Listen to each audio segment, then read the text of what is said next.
Before we get started, a big thank you to all of my supporters over on Patreon and on Twitch, with the Patreon people coming up on screen now.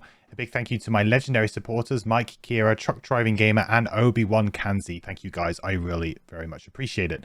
If you would like to help support me and the channel, then you can head over to twitch.tv/ManageRequest and drop a sub over there. Or you can go over to patreon.com/ManageRequest and become a Patreon member for some early access to some videos and some behind the scenes stuff. So what we'll do today is we'll be doing all of our retirement and everything all together. So we're going to resolve our final outpost phase, which we would have done after our last scenario. We'll resolve all of that. We'll get our characters. We will do our retirement. We'll get our new characters. We'll get all of our prosperity is going to shoot up. We're going to open a bunch of envelopes, like just loads of stuff is going to happen today. So no scenario in this episode and in this stream, because we're going to be, well, we're going to have a lot to talk about and a lot to look at anyway. And we'll have a chat about the characters that I've unlocked, on what party we're going to go for, have a look at like the level 1 cards that we're probably going to use, get some items for them, that kind of good stuff. So that's what we'll do, I think.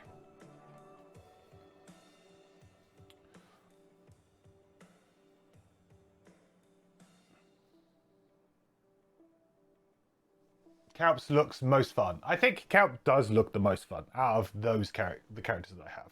I have Kelp, I have Trap, and I have Snowflake. Snowflake looks like individually the least fun to play, but has incredible synergy with Trap. So like even characters that like don't look like they're that great, but when they're like firing on all cylinders, they're still a lot of fun to play. I felt like the Drifter was a great example of that. A character that doesn't have like a super complicated mechanic, but when you're firing on all cylinders with the Drifter and you're pushing your token forward, you're doing your big attack, you're pushing it back, you're getting it another token out, you're doing it again, you're pushing things back. You know, once you kind of get that flow on a character, you still have a lot of fun, I think.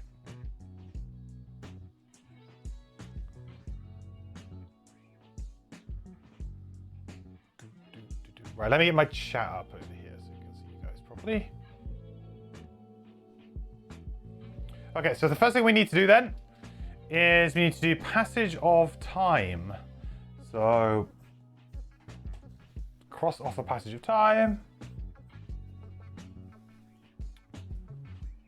And we need to do an event. I'm going to get my spreadsheet up the other side too.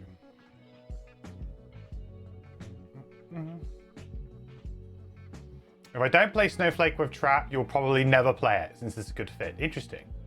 Am I going to use inspiration to use more personal quests? Absolutely. Yes, Al.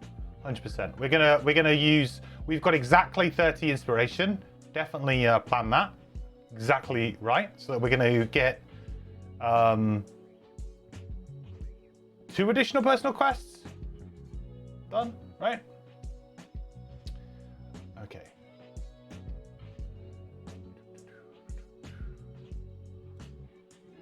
Very important that we do this all accurately. So let's get a Winter Outpost event, our final one with our current party. Oh, looks like we have an attack. We have an attack to resolve. Number 1, is that 1? 81.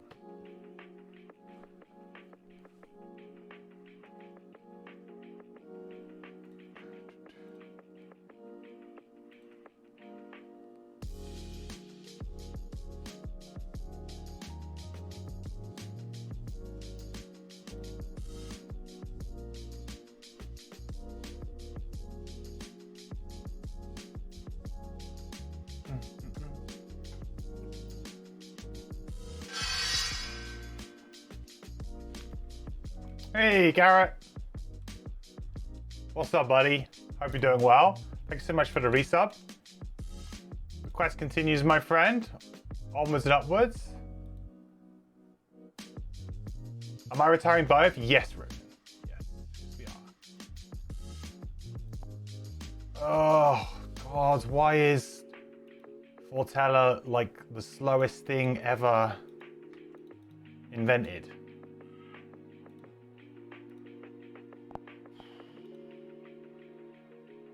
To be fair, this might be more of a blue stacks thing than an actual foreteller thing. Oh, I'm going to reboot blue stacks. This is crazy. What the hell is it doing? I'm going to reboot blue stacks. This is crazy. That worked out conveniently? Yeah, funny that, huh? Very conveniently. Almost suspiciously conveniently.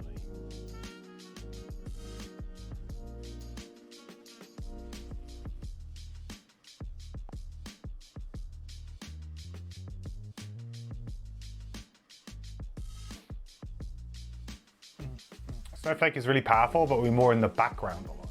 That's like, I'm okay with that, if that's the case, you know? I don't think every character needs to be...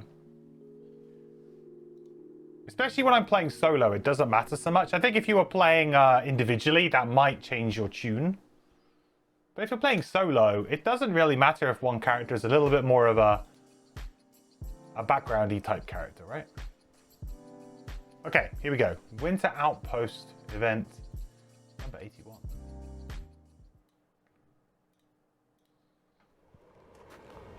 Returning to town from a scouting mission, you notice the guard towers are empty.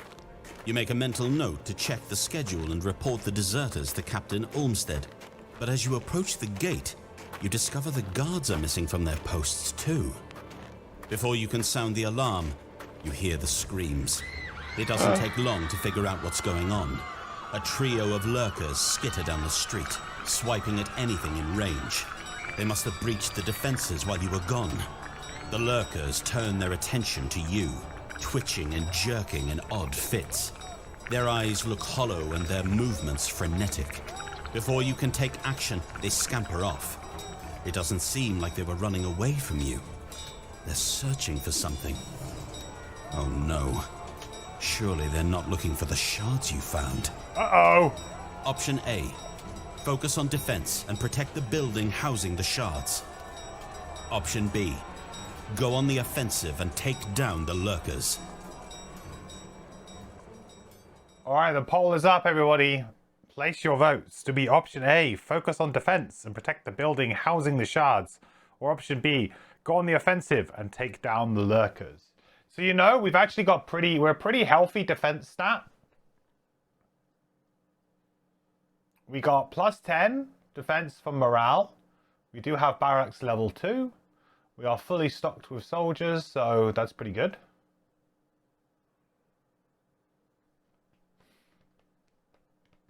When playing solo and retiring characters, you gain a perk point on the new character for each character retired. For each, no, like, so you treat each character individually.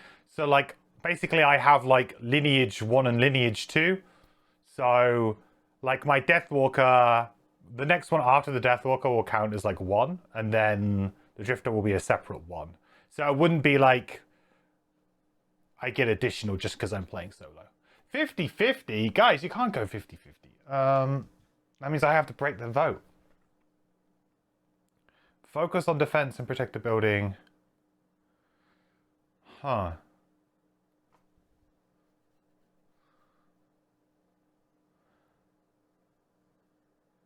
Let's go out with a bang. Go on the offensive and take down the lurkers. I mean, it's the last hurrah, right? I mean, if our characters die, what does it matter? They're retiring.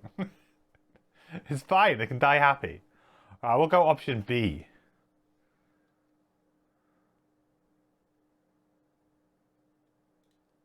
Oh.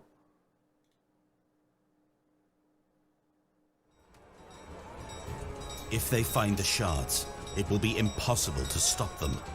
You rally the town guard to regroup and launch a counterattack. The lurkers aren't used to navigating the winding streets of Frosthaven, and you're able to ambush small groups of them to diminish their numbers. Ta-da! So that was pretty good. So it's -1 target on the attack. So it's an attack regardless. Ain't no way about that. So we got to resolve an attack. It's been a while since we've done one of those, huh? It's been a little while. Okay. So this is an attack 40. That's a pretty big number, huh? very big number. Target X, where X is the number of coral shards you have. Target buildings from 1 to 100 in descending order. Target the same building repeatedly until the building is damaged or wrecked. Wreck all damaged buildings? Oh my god. How many coral shards do I have? 2? 3? Do I have 3? Or do I have 2? I can't tell with my stickers. I have 2. So they're going to do a target 2. So they're only going to target 1. So it's 1 attack of 40.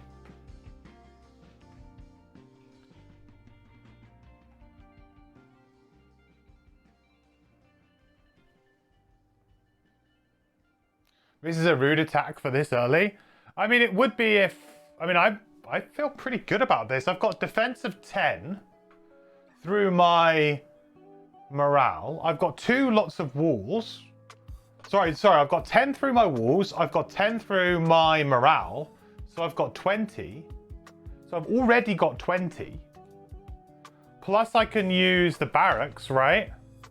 To give myself another 15. So I can have 35 an advantage, and it's only target 1. I mean, spend 2 soldiers. What would that achieve? Right? That would give me a guaranteed, I suppose. 2 soldiers would be a guarantee. Because then I would have 45.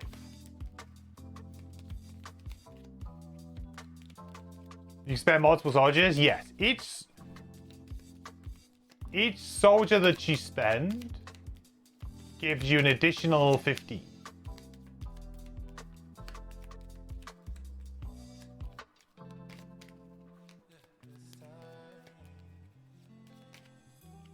Still not guaranteed, but better was. Yeah, I mean, I can still draw like a minus and the wreck, or the minus 20 and the wreck, or the minus 20 and a minus 10. So if I do that, that's 30. So that gives me 50. I'll tell you one thing that I didn't really like is that I don't really like that the barracks is kind of like the way that it's worded annoys me a little bit. Like, it feels like everything else that we're trying to do is we're trying to hit a number, whereas for some strange reason the barracks is subtracting from the number. Like, I don't really understand what the point of that is, unless there's something that I'm missing at some point later on in the game.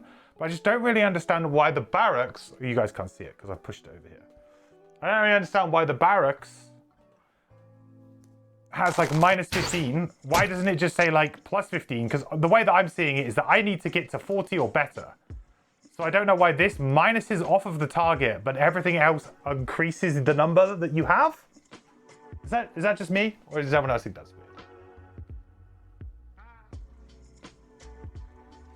Hey, Croc. Thank you so much for the follow. Welcome to the quest. I don't know what is going on with my phone. I can't seem to get you guys on Twitch chat over here today.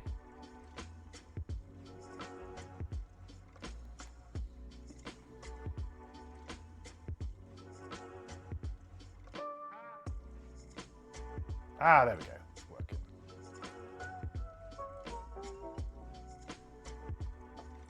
It's definitely weird. You never really found a reason for it. Yeah.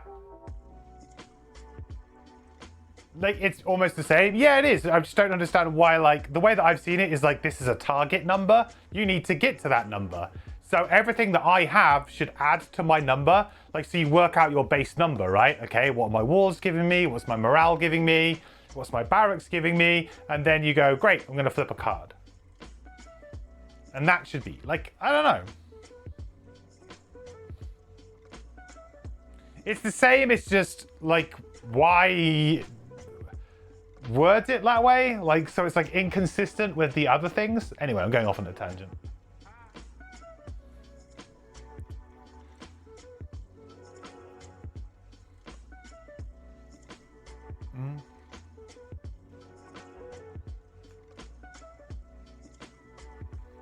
Okay, so Great. All we need to do then is we're going to spend... So they're attacking the barracks, right? Because it's descending, so barracks is the best.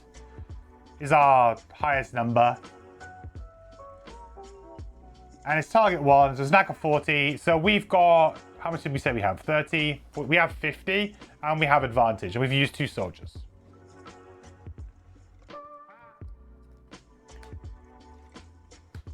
Okay.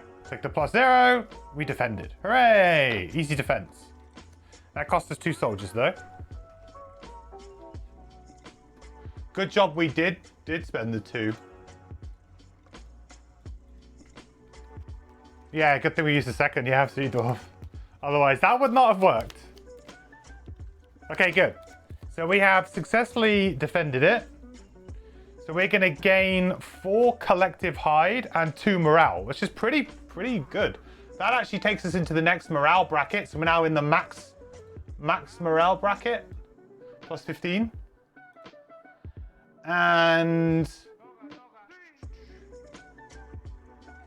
I will put the hide into the general supply. So now we've got 9 of everything. We've got 6 wood, 9 metal, 9 hide right now. Not bad. Okay, good. That's over and done with. Get out of it.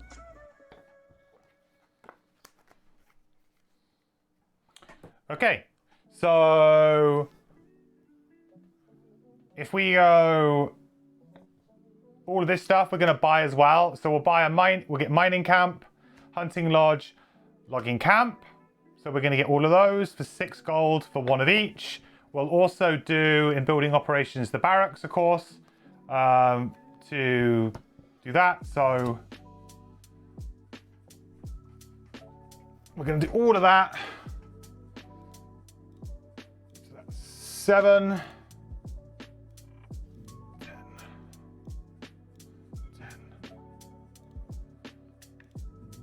10.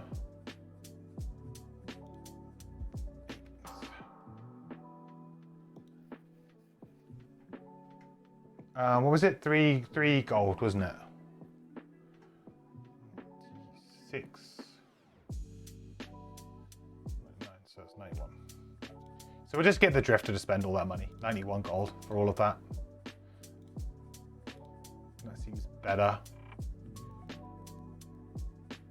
Okay, good. And we get another soldier back. Okay. Right, easy. So that's that done. So we're on to the big one, everyone. We are on to downtime. We are on to downtime, so we can be doing our retirements. So before we do anything here, we should obviously sell things back to the shop in any way that would actually give us some kind of benefit for the new characters that we're getting. Now, realistically, anything like an item like this or like this, we're only ever going to get gold for. However, with potions, we can distill them. So realistically, the only thing that we want to do here when retiring is to distill any potions that we have. Any other items are just going to be gold, essentially. So it's not really going to do anything. It's just going to be gold in their pockets, which they can't really spend in any way at the moment, unfortunately. Can't sell rock. I guess we can't sell the rock, no. I guess it just goes into the general supply. Keep the rock forever, yeah. So before we do anything more, let's distill these 2 potions. So power potion and muscle potion. I think, didn't we get some really good stuff last time? Did I update that in the spreadsheet? I think I did, didn't I?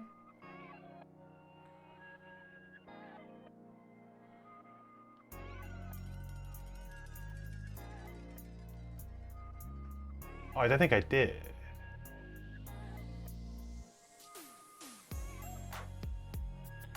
Right, let me just put these into the general supply. Just so I know what I'm working with here. That's 1 flame fruit and 1 axe nut into the general supply. In general, I think I just want a mix of everything so I can get kind of what I want. So I think we'll go... Let's have a look at the other items that we got.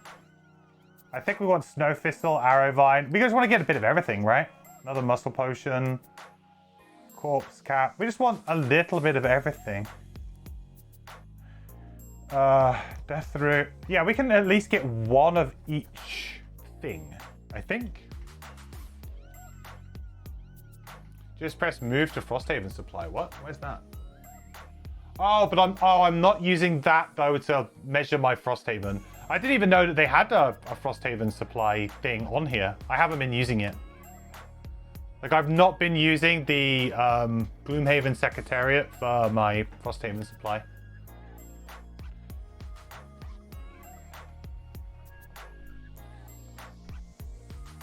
That's new, right? That wasn't there before.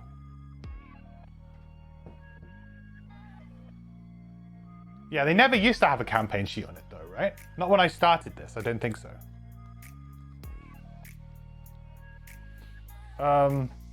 Okay, anyway, items are all just going to go back into the...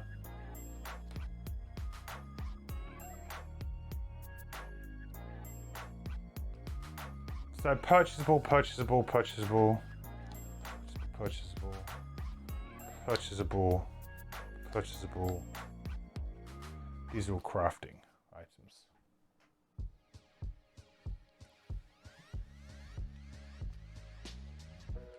So potions are different to gear when going back to the supply as opposed to gloom.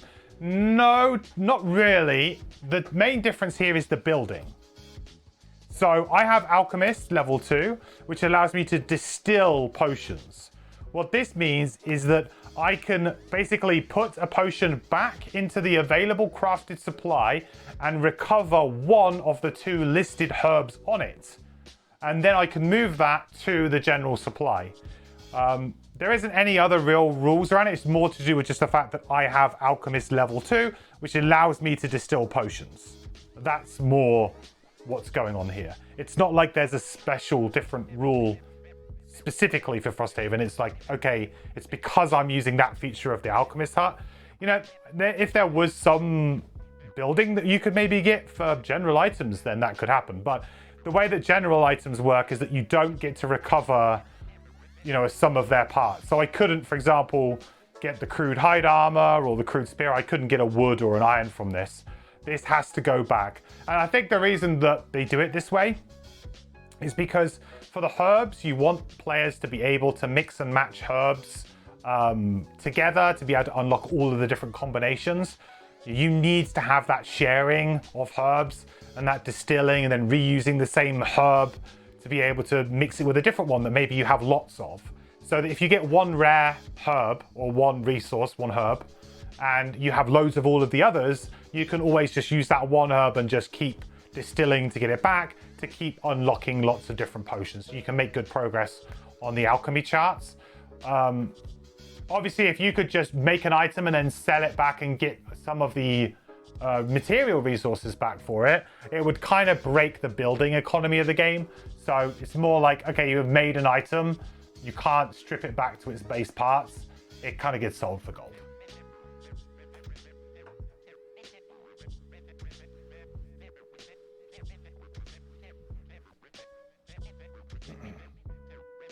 You can sell any craftable for 2 gold per item in the cost. Yeah, that's right.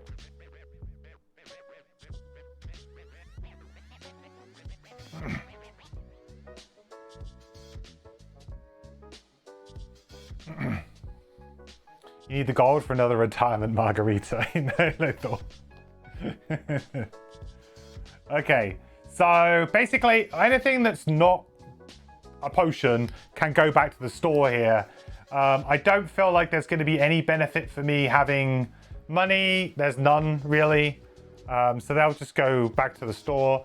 The Wanderer's Club will go back into the solo items set. Because if we wanted to get the solo item, if we wanted to say make another drifter, that drifter would have to go through the solo scenario anyway. So that wouldn't go back into the supply. But yeah, every other item can go. So anything that's worth gold needs to go into the available purchasable items.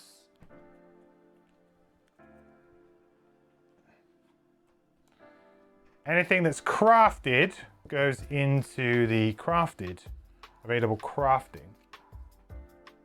Supply.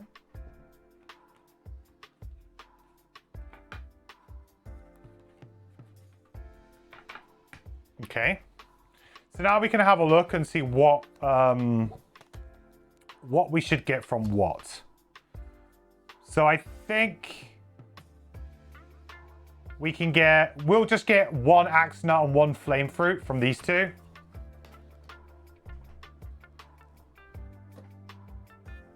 Just because then basically we can make another one if we want. I've got a bunch of snow thistle already. So I've got 3 snow thistle right now. We don't really need that. So then maybe we can go for 2 arrow vines.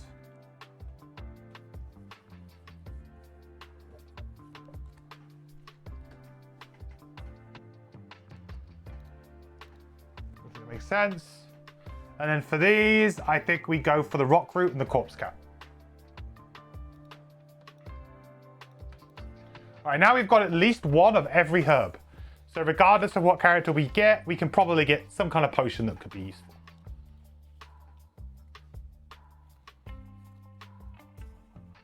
Yeah, if we want to make the potions again, we need to obviously pay the main cost. But because we can't transfer the potions, this is really our only option. But it's good, we've got plenty of herbs. Okay, well, I mean, that's it really. We don't need to do anything more, I think. We go straight to retirement. There's no point doing absolutely anything else. So, what should we do first? Should we say goodbye? Let's get the rule book up because we're going to be doing... I need to make sure that we do this kind of by the book. Because there will be a few small changes.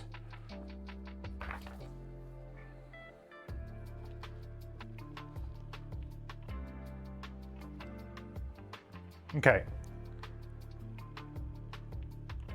Let's do Deathwalker first, shall we?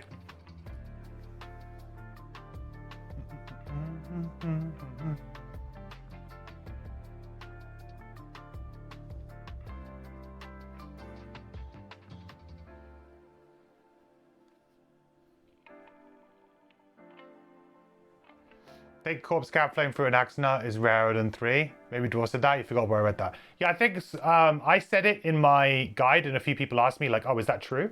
And I believe it is true. I think me and Dwarf spoke about it, and it is. They are technically the rarer ones. I don't have any data points on how much rarer, but they are harder to come by. But the thing is, really, I found that I have done a couple of scenarios and had a bunch of axe nuts, so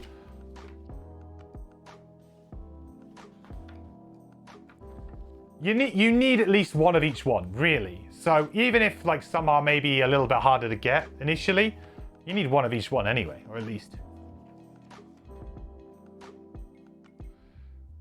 Sad building is prior to downtime, yeah.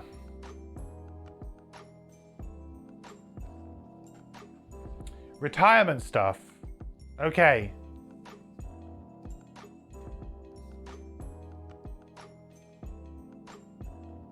So, we are going to retire our Deathwalker. So, life lessons. Gain 150 experience from ability cards. Congratulations, we did it. So, you know, some envelopes have sticker corrections, but you can't remember them offhand. We did write some FAQ stuff down at the beginning.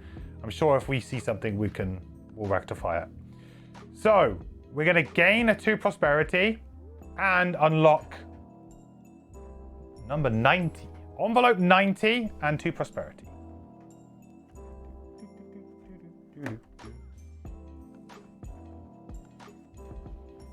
Oh.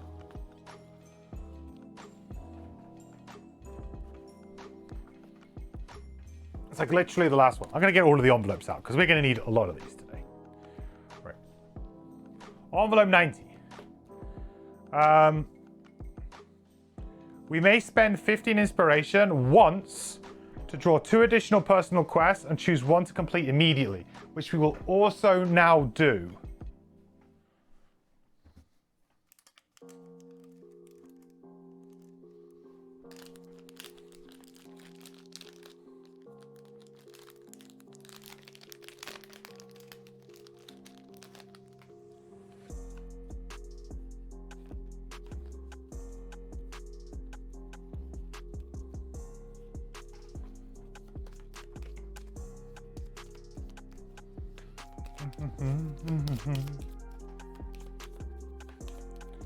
So we are going to spend 15 inspiration, and we're going to draw 2, and we will pick one.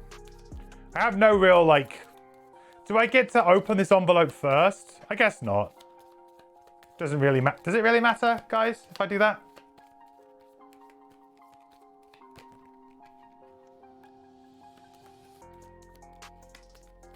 Nah? Okay. Just wondering if, like, whatever I open here could maybe influence my decision here, but... Okay. It doesn't seem like I should be able to have the option to do it anyway. Okay, so the other two we have Explore the Reaches, open 90. Well, I guess we're not doing that one. Last one, which is open 44. Okay, well, I guess we're doing Aether Outpost is the second one we're going to complete. Unless the alternatives are good. I guess not. No, the alternatives probably aren't very good. It will have an alternative. Okay, well, there is an alternative on it, which is 83. Is that actually good? Or, like, I mean, I don't want you guys to tell me if that is a good one or not. Is it better to just use one that's hard to do? Explore the Reaches. Complete 5 different scenarios that require a boat, a climbing gear, or sled.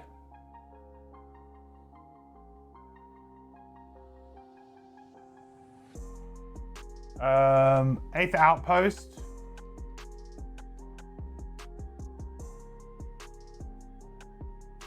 Oh, hang on, this sounds quite cool. Immediately unlock a strong foundation, number 65, and follow it to its conclusion. That sounds like it could be quick, but maybe not. Maybe it's quite long.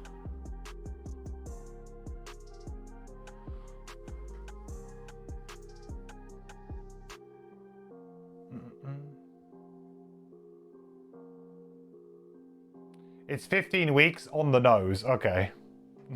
And that would be 15 weeks if we do it in the order, right? Aether Outpost was yours. Don't recommend. Interesting.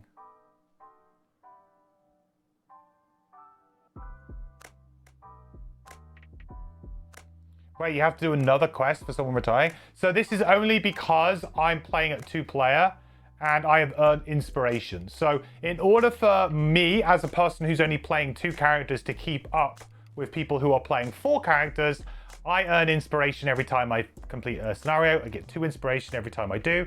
And when I retire, I have the option to spend 15 inspiration to draw 2 personal quests and get an additional 1 completed. It's so that I'm unlocking, because if you think about it this way, like if I was playing 4 players right now, I would probably have 4 mercenaries retiring, but I only have 2.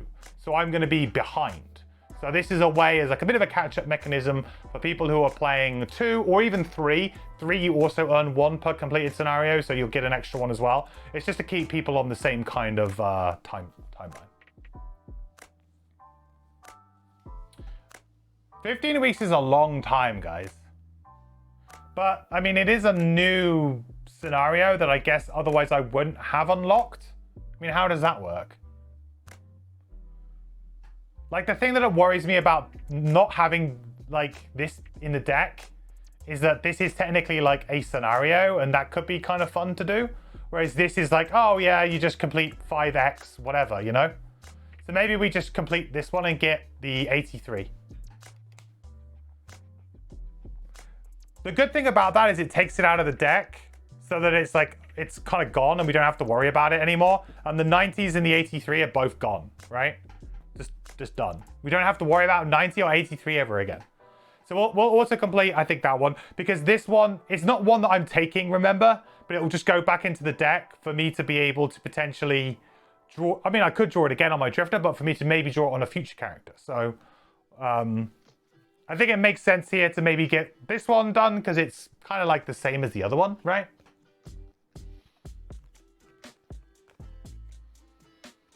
Yeah, I think we want to have access to all of the potential scenarios or the most scenarios that we could play. So let's just do that. Okay. So we're also going to need envelope 83 then. Okay.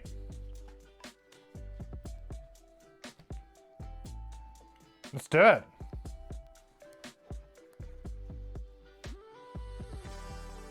Woo. Oh, I've ripped the envelope. Everyone get triggered. Town Hall. Apply rule stickers 1, 5, and 8. Ooh. Town Hall. Hello. Some nice stickers for the Town Hall. Cool. Oh, the building cards for it. Okay. Should we look at the building cards first? That's a good idea. So level 1 Town Hall says draw 1 challenge and keep up to 1. When the challenge deck is complete, read 109 points. Okay, so that's the challenge deck's coming into play now. Okay. I briefly looked at that when I shouldn't have done earlier on. So that's cool. And it looks like it just improves and gets you more and more stuff. More and more challenge cards potentially as it levels up. Okay. We have a new personal quest. Complete 12 challenges. Kind of cool. Kind of neat. Is that everything? All right. So how should we do this? Should we just keep going and then we just kind of apply everything? We'll do all of the stickers all in one go. What do you think?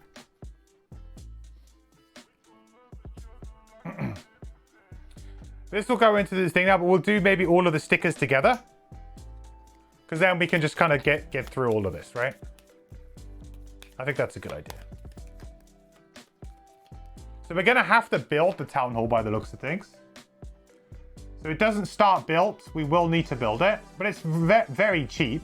It only costs 2 prosperity, 2 wood, 2 metal, 1 hide, and 10 coins.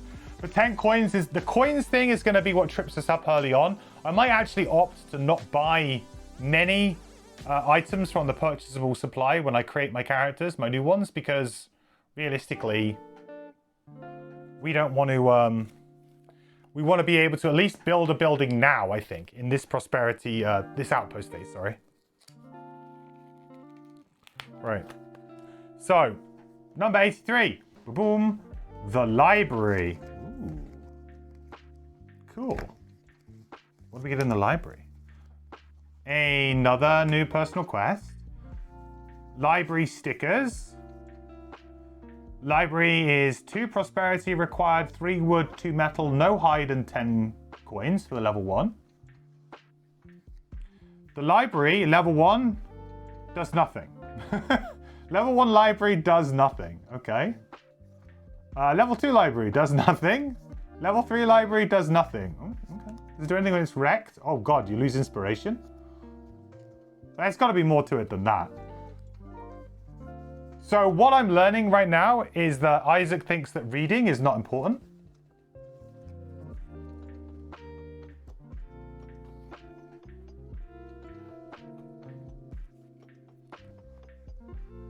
Reading, not important.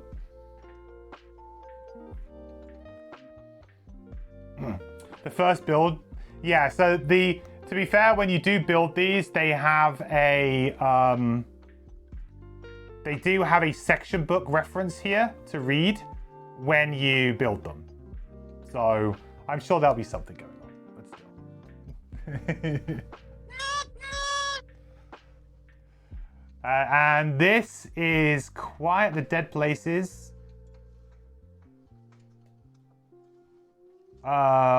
Gain Abyss Axe Blueprint. Oh, and you then use it to kill 10 frozen corpses, ice wraiths, and or living dooms. Oh, is this the same as the Skullbane Axe one? Is this throwback to Skullbane Axe quest?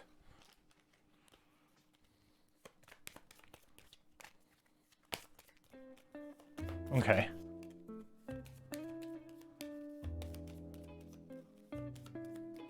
Cool. All right, well, there you go. That is everything that we needed to do for that. So I need to make sure that I'm doing things right. So these are now gone, out of the way. Get out of here. You're out of here. Get out of here. Back in the box with you. Goodbye, sweet Deathwalker.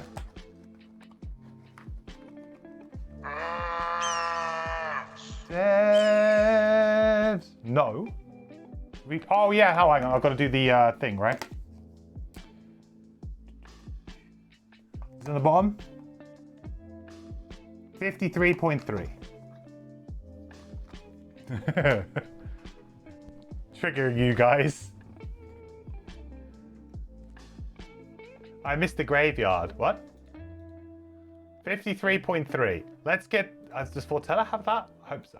Should do.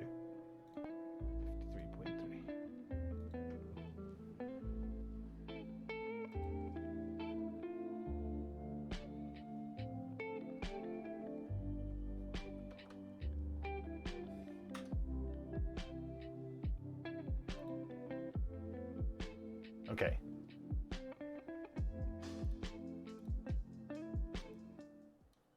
$53.3.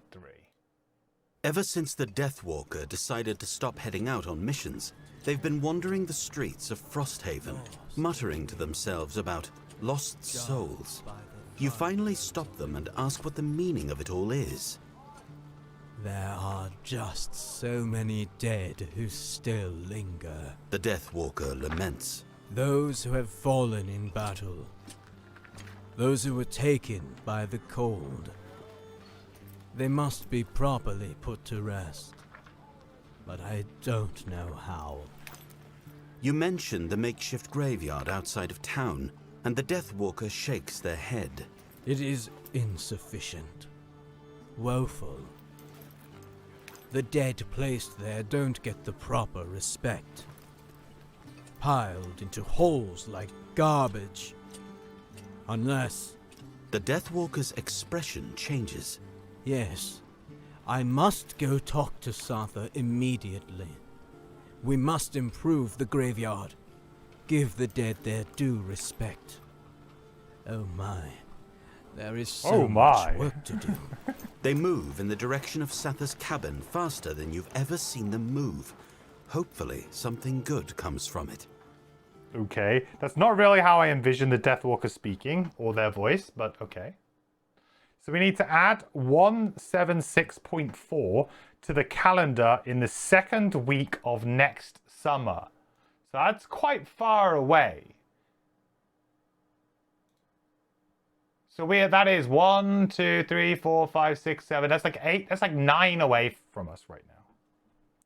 176.4. Oops.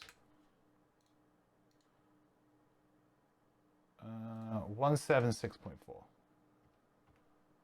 4.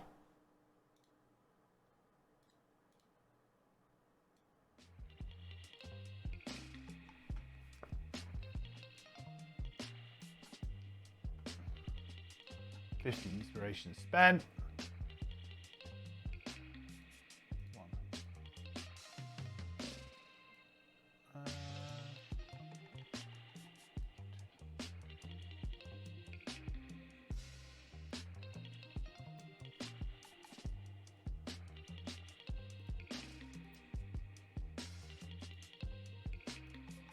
All right, prosperity level 3 unlocked.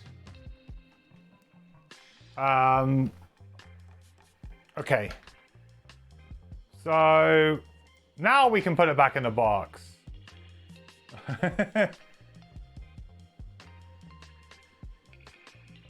Yes, I've gained the 4 prosperity now. I just put it on the sheet.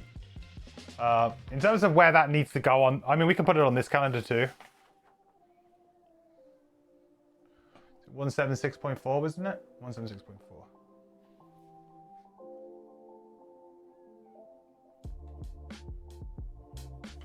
So it's there.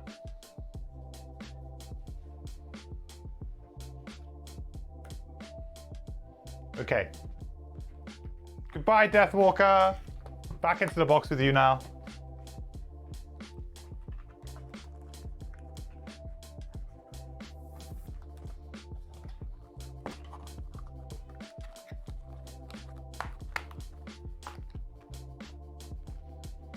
Oh, back into your. I've got to take your base off. Base is coming off. Back into the box with you.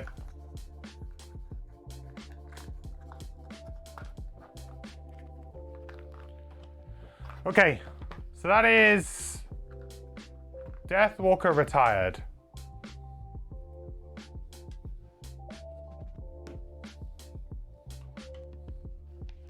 Let's bring in our drifter.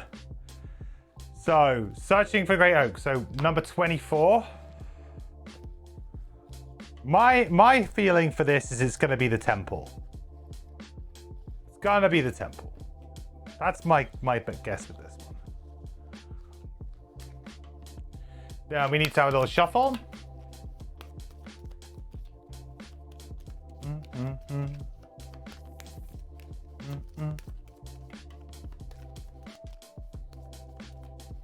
24 is your favorite building? Interesting. Okay.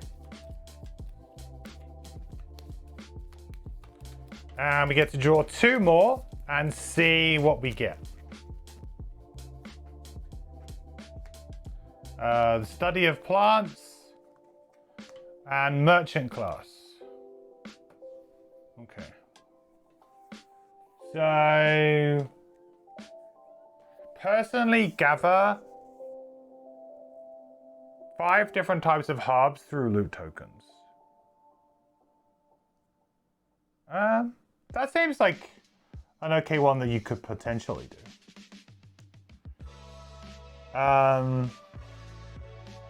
Oh, I guess this one. Okay, so I could do this one to do exactly the same as what we did before, which is to basically take 2 duplicates out.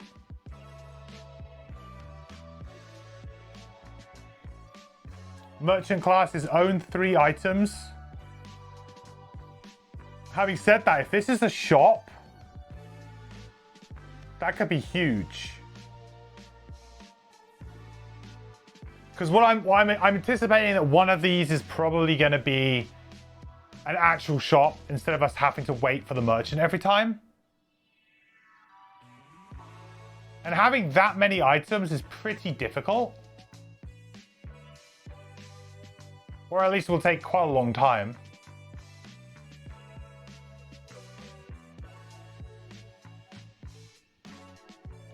Do merchant class, what, complete it? Or do you mean keep it to do because it's very easy to do? Is that what you mean? Keep it as one we could possibly do because it's very easy to do? You retired in like 6 weeks? Alright, so then maybe we just do study of plants then, huh? And get 42. And then we've did what we did with the Deathwalker, really. We've taken out the duplicates. I'm okay, I'm down for that. It's super easy, just mark it done. Don't get that crazy.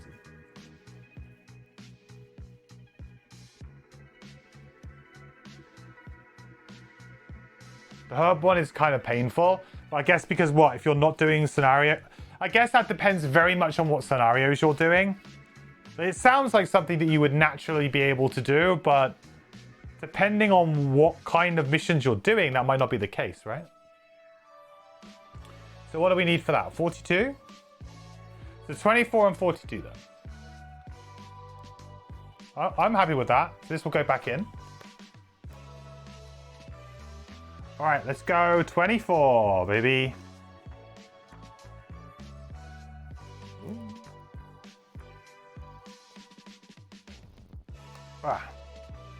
Apply a rule stick on 9. Garden. Hello. Does it grow herbs for us?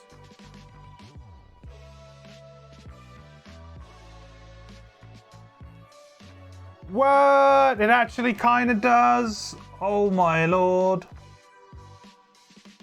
Look, you can grow herbs.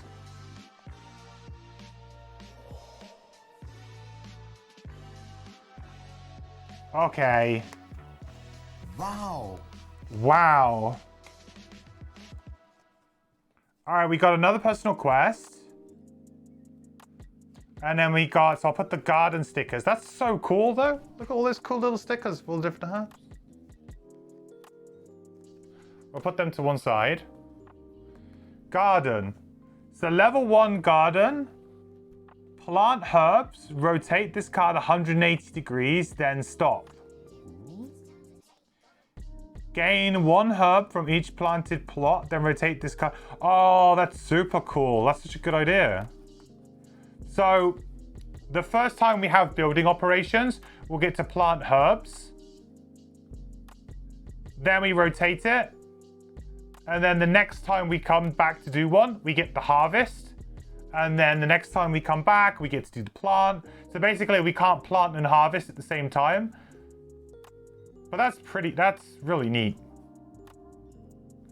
But look, oh yeah, look, the higher level ones don't have the rotation. The higher level ones like are faster. Gain a herb, then plant herbs. That's cool. Oh, I like that a lot. Wrong sticker, it's also 10. Harvest Moon, yeah. Didn't know we were going to be playing Stardew Valley. All right, now 42.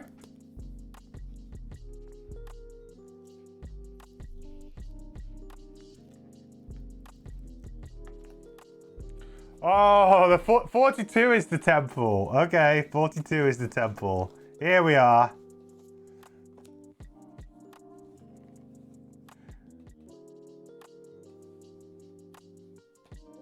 There it is.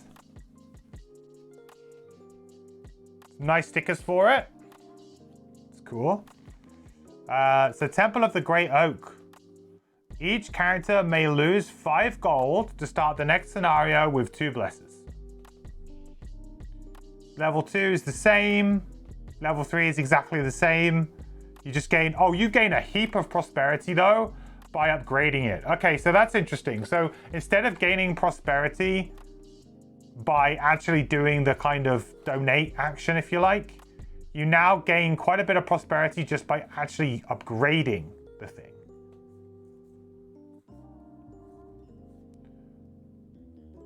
But you need to have like 4 prosperity just to get it up. That's pretty, yeah. That's interesting though. Cool. Well, now we have a gold sink. We didn't have a gold sink before. So that's nice. 2 blesses for 5. Yeah, what was it before? Was it 5? No, it was 2 blesses for 5, wasn't it not? Or was it 1?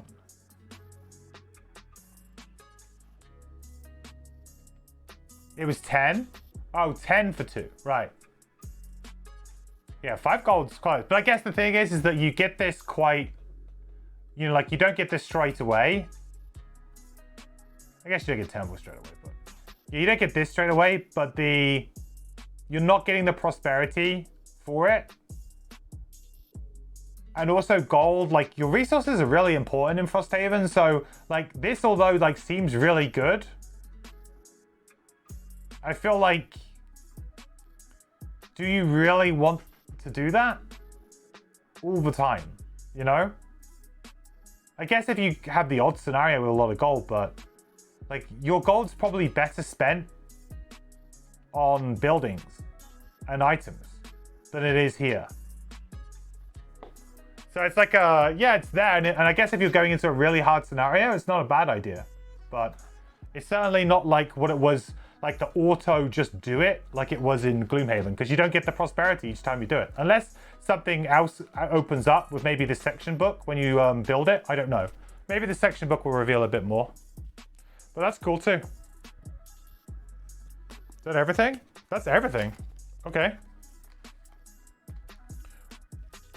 So the next thing we need to do is we need to do... Whoop. That needs to go into the deck. These 2 new ones need to go into the deck.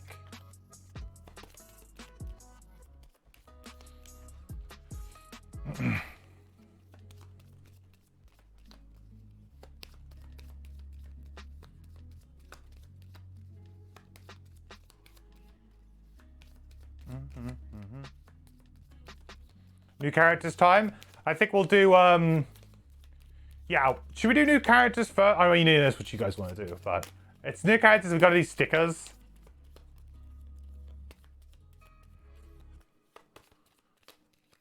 Drifter section first. Yeah, Drifter section first for sure.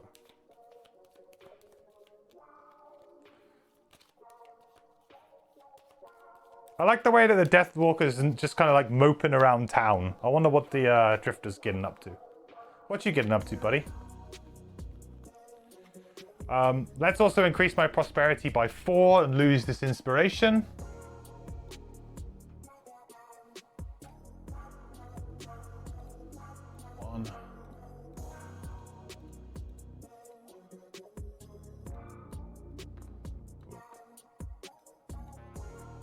I'm having to like stretch these things for my monitor. I don't think you guys can see them, but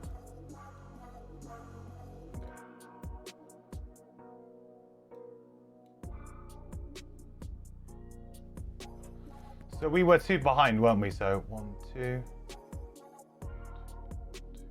Yeah, so we're all good now.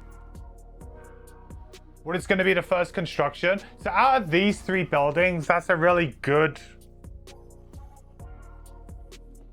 I mean, naturally, you'd think that the garden would be the best thing to do. But ultimately, we kind of have enough stuff. I'll have to read the rules for the garden too. I think what we would need to do is do the stickers for the rule sections and see which one feels more impactful. You know, I'd immediately say, like, you'd probably want one that actually has, like, a daytime action, like the garden. Between the temple and the garden are the only ones that have building operation steps. So naturally it would say, okay, you probably want to get one of these 2. And the temple, I don't think you're going to want to spend the gold. I certainly won't want to with my new characters for a while anyway. So temple is definitely not the one there. So I would say the front runner is garden, but it probably comes down to what the actual rules of planting the herbs are. And also potentially maybe the library would just be a good one to get, just to get whatever the, like, because if it adds something new to the game, might just be better. You know, maybe that's what adds the... What was the thing that added the challenges? That's just... That was the town hall. Oh, sorry, the town hall. We have the town hall too, don't we? I think the town hall's probably the one to build. Because if it gets you challenges, which you can immediately start using, I think you build the town hall.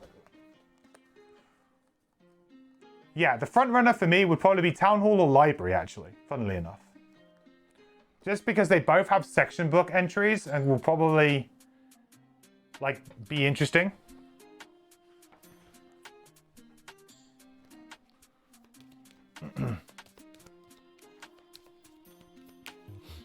You agree? Town hall first? Yeah, you all saying town hall? I think town hall sounds like the winner, right?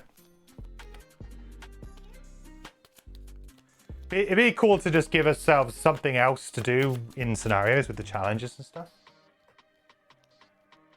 You won't have 10 gold? I will! If I don't spend the gold on items. Oh, no, you're right, because you don't... I guess I could spend the gold on items and then sell it. Right? I get 30 gold. Any gold that I don't bring. So, I get 30 gold. And in theory, I could take 30 gold's worth of items, and then I could sell them back to immediately gain 15 gold. Right? I get way more. You get 50 now? Oh.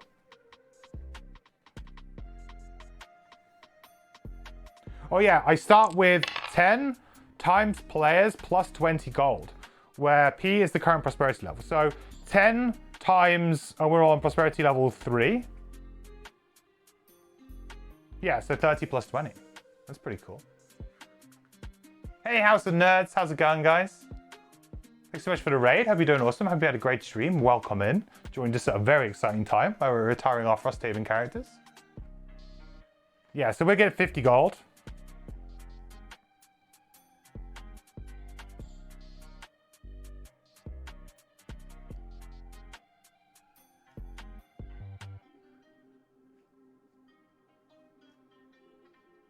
And we can start at level 2 now. So do we not get to buy any, do we not get to buy anything from the shop then? Oh yeah, here we go. Any items in the available purchase supply. Yeah, we can. Yeah, we've got plenty of gold. We got plenty of gold. Okay, what's this? 48.3. We should be fine.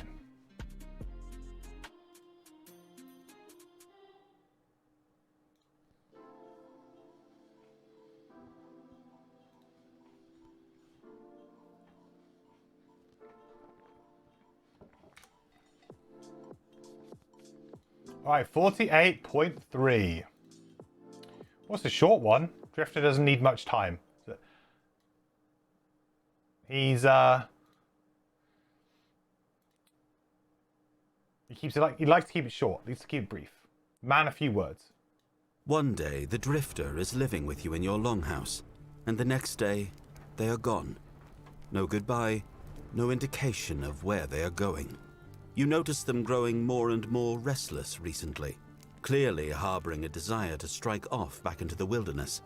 They appear to have accomplished what they set out to do in Frosthaven, so now must have been as good a time as any.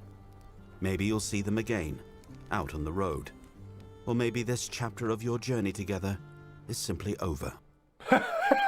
He just walks away. See ya. Okay, we do have to add an event to the calendar in 4 weeks. 138.1. That's kind of funny though. Just gonna walk off. Bye.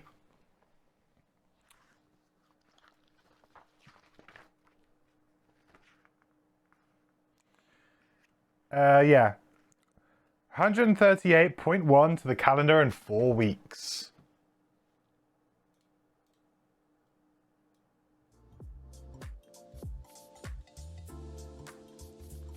One, two, three, four.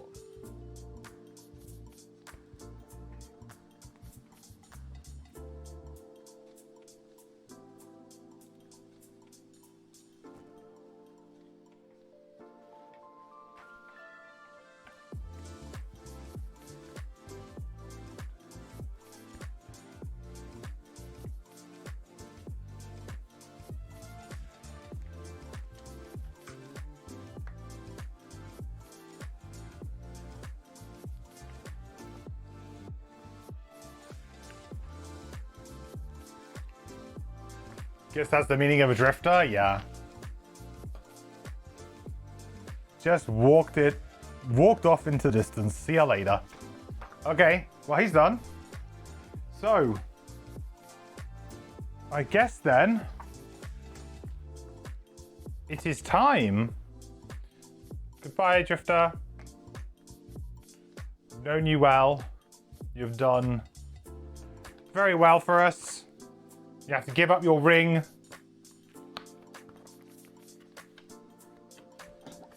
Back in your box. F's in chat.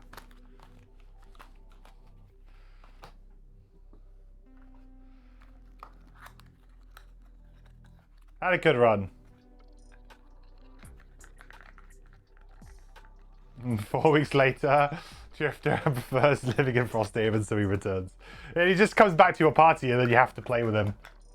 I decided actually I kind of prefer just playing, coming out with you on missions and stuff, really. Okay, so let's do, does it matter if we do the stickers now? Let's just create the characters now. I guess we're in downtime, right? So we should be creating characters now anyway. Creating new characters. What's so much stuff? Oh my god. Right. Put everything up here. So we can keep an eye on it.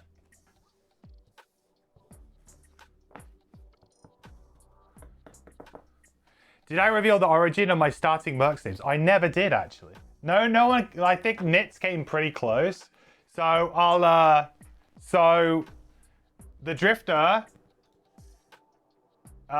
is named after the song King of the Road by, I can't remember the guy, why can't I remember the guy's first name? But the song King of the Road, sung by somebody Miller, was why he was called Miller. And Deathwalker was also musical. And it is, I believe it's LL Cool J's real first name is Artist. Because for some reason, I was just thinking of Gangster's Paradise and the first line of Gangster's Paradise, and I couldn't get it out of my head when I was thinking about naming that character. Roger Miller, there you go, thank you. So they were both musical.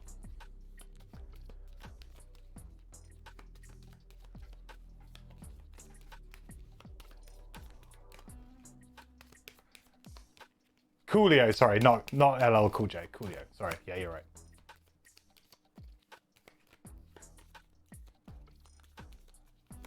I was quite surprised when I looked up what his real name was. I was like, that's actually a pretty badass name.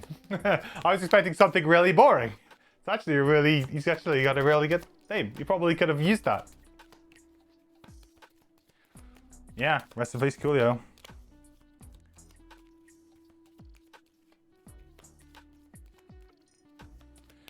All right, so now we need to do our new characters, huh? Okay. So this is going to be difficult, right? We've got a choice of 3, okay? We got a choice of 3. We could, of course, go for one of the starting as well, but 7? Yeah, okay, yeah, we could go for stars, but I don't think we want to do that. Something tells me I don't think we want to do that.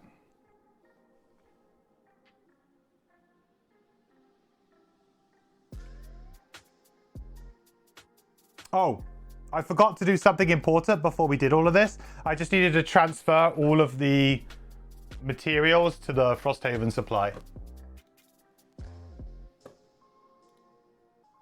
833. How much have we got there? Just before we do that. Should all match up, I think. 6, 3, 11. Oh yeah, I got a bunch that scenario, huh?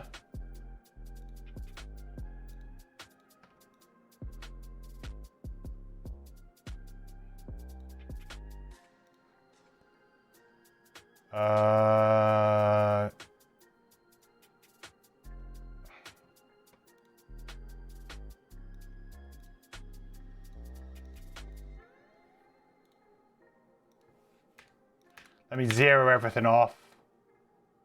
833.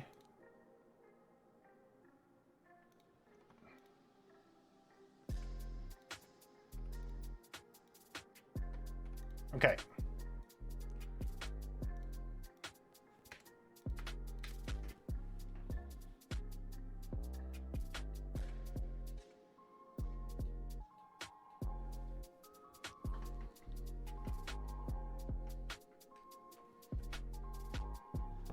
I'm playing hard mode, just delete all the materials. Yeah, I was about to do that, but I've got my backup, so we're okay. Remove all.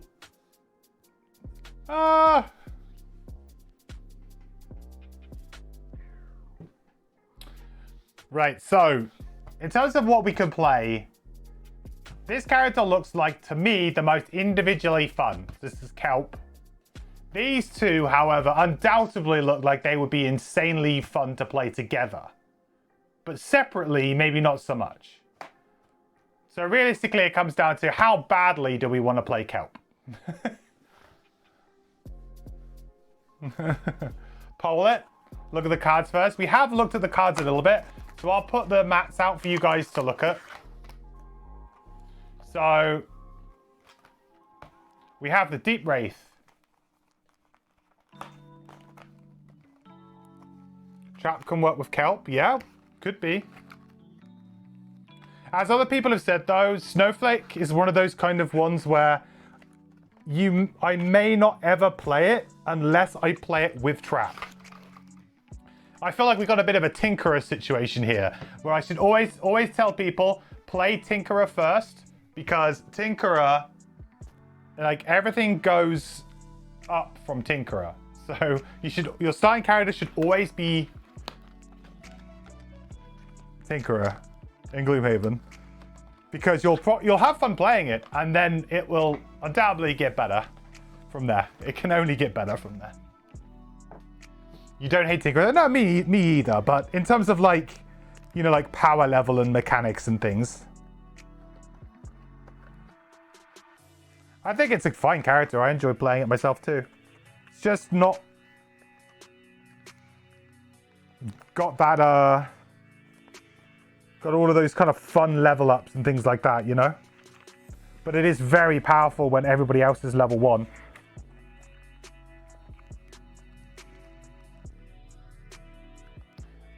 I could do Trap Kelp and save Snowy for another suggested card. Well, Trap stuff is not going back in the box. God damn it. Look at how it won't fit back in.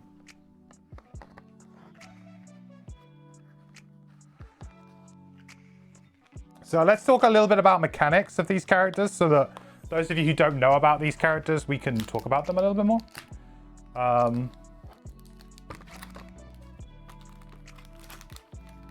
Did I just put them in the wrong box? I think I did.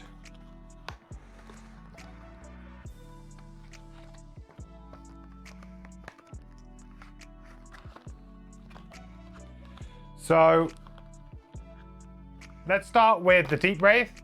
So the Deep Wraith has a mechanic called trophies and uses trophy tokens. To be honest, this is a class that I would have to like find a little situation to be able to show you guys how many trophies we have, because obviously I wouldn't want to have the mat on the screen. So that's fine. We'll just put them, we'll create a little pile or something. But we take trophies from our victims, using them to camouflage ourselves and intimidate our enemies.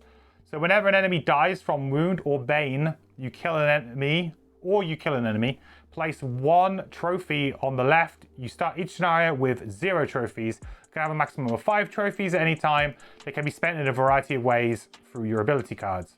One powerful way to spend trophies is through the top action of Skull Collection, which allows you to apply poison and wound to your enemies. This consistent source of negative conditions may be essential to enable the top action of Succumb to Fear. So basically, we need to get trophies by doing different things. Then we use those trophies.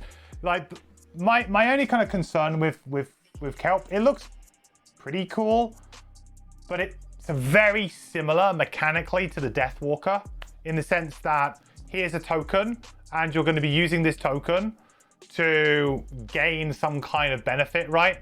The difference with the Deathwalker is that it's like a shadow on the board that can be moved and manipulated. Here it's like you need to do a thing to earn a thing. So maybe a little bit more similar, maybe it's like the Blink Blade in that sense, with the kind of go fast, go slow time token type deal.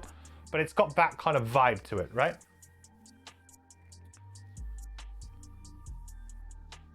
Hey, Swordy. Basically, he's a fixed Eclipse from Gloomhaven. There you go. So that's like my reservation with this character. Trapper seems just interesting. Has traps, of course, pretty obvious. They set traps and then they spring them. You have tools to help you doing this, including the ability to remove flying from enemies. Note the difference between springing a trap, which will cause its effect to trigger, and destroying a trap, which it does not. They also have positive traps. So we have traps in which if our allies go into them, they can get benefits too. So we have positives and negative traps. So basically this is trying to make a trap class. As we know, traps were a bit of a sub-theme in Gloomhaven and a popular sub-theme as well. But it never really came to be as good as some of the other kind of control elements that Gloomhaven had. I always felt like because like stuns, disarms were on attacks and just very easy abilities to use, traps lost out because traps would often need you to play 2 abilities. You'd need to play the ability that played the trap and then the thing that allowed the trap to spring, you know, either a pull or a push or whatever it might be. So you kind of had to like do 2 things, whereas, you know, stun shot is a thing that exists, right, on the Tinkerer. So you just attack one, stun something. So it always felt like inefficient, but in Frosthaven, because negative conditions are a lot less frequent, it feels like traps have a really good opportunity to be like the new kind of like gold standard, if you like. They could be what we're looking for. So trap, I think, is, you know, hopefully a trap class done well and in now a new kind of environment that would benefit traps as well. Snow Dancer. Now, Snow Dancer is very synergistic with Trapper. You have access to a variety of persistent bonuses which allow you to focus your playstyle. Your large hand size enables you to perform 1 or more of them each scenario. While you do not inflict as much damage as other classes with attacks, you can help your allies by healing, applying positive conditions, and manipulating enemy positioning. So this is why this together seems quite good, right? Because we can push and pull enemies a lot with the Snow Dancer. We can use force movement abilities to move your enemies. or into hazardous terrain, blah, blah, blah. Scenario level and hazardous terrain damage. So it's just got a little key here because of course we'll be doing stuff. We can put hazardous terrain down. So that's quite cool. So Snow Dancer is out of the three, it's probably the least complicated in terms of, if we look at the backs for complexity levels here as well. So that's always like a relatively good indication. You see we got 3 out of 5 on the Deep Wraith. On the Trapper, we got 4 out of 5. And the Snow Dancer just a 1 out of 5. So a simple one to do. I imagine that the reason why this is 4 out of 5 is because if you don't do the positioning very well, like it's positioning and understanding the rules of enemy focus and enemy movement, sometimes that can be a bit tricky.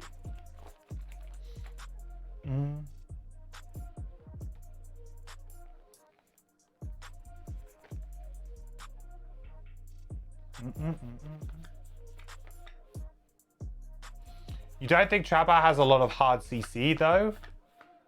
So don't go in expecting it. It's more monster, AI, manipulation, like Dwarf said. Okay, interesting. Well, either way, I think, a trap class done well is something that I say we haven't seen. I think Crimson Scales had some classes that were pretty good with traps.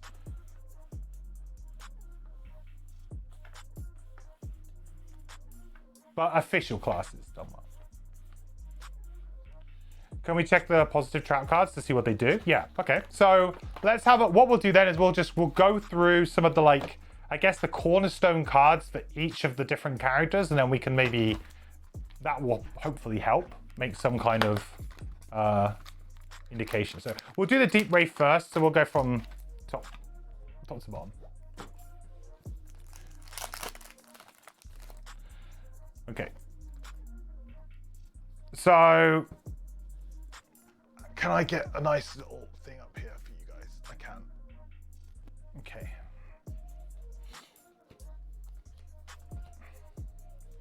How wide can I go? Can I go like 5 wide? Yeah. How many cards are we? 10.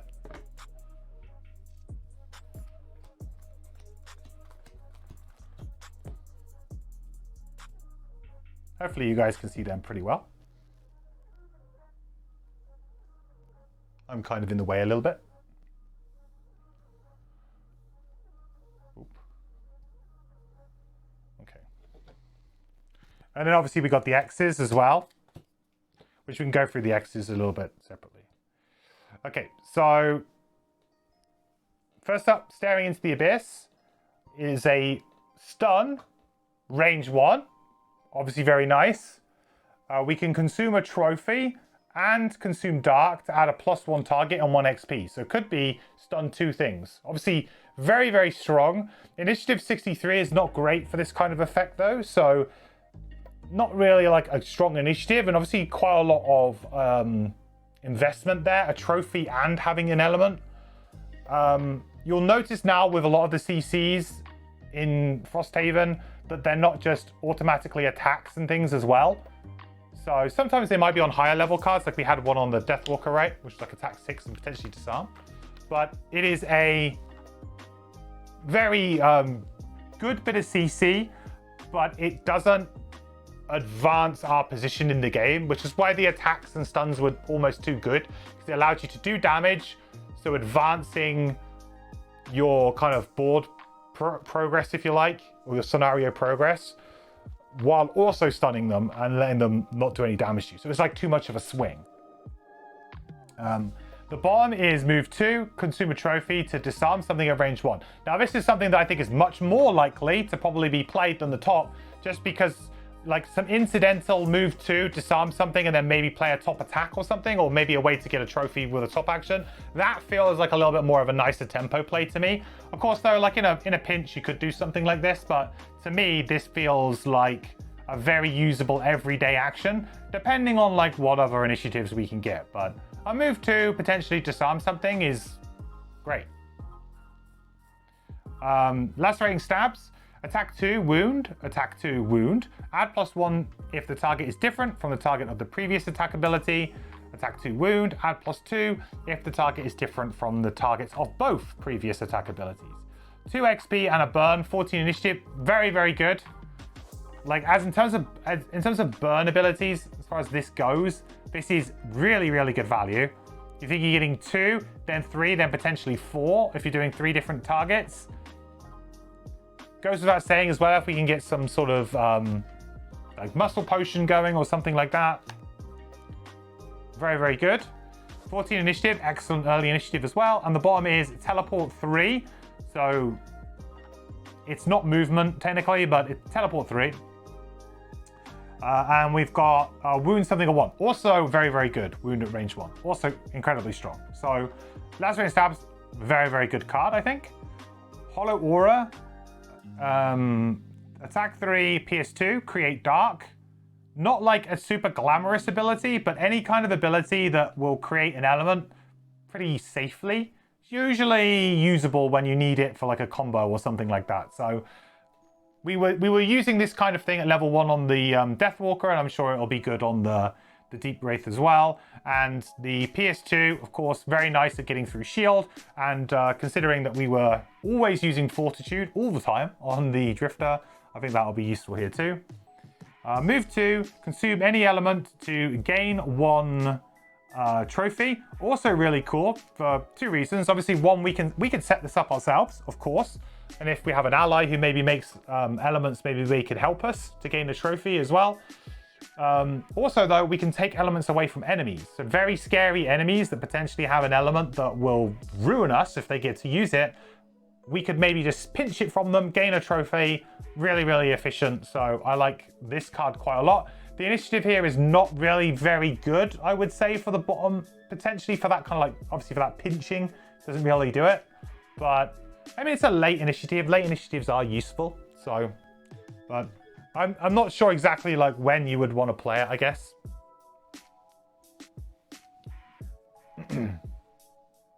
Do my character start at a higher level, like in Gloom, based on talent level? Yes, my characters will be starting at level 2. It's half, whereas Gloomhaven, it was matching your prosperity. So it was whatever your prosperity level is at that point, you come in at that level. In Frosthaven, it's half your prosperity rounded up. So at the moment I'm on 3, so that would be 1.5 rounded up, so it's 2. So I'll be coming in at level 2. Next up is Succumb to Fear. So consume 1 trophy to add Bane, or to use Bane. Target 1 adjacent normal or elite enemy that has 3 or more negative conditions.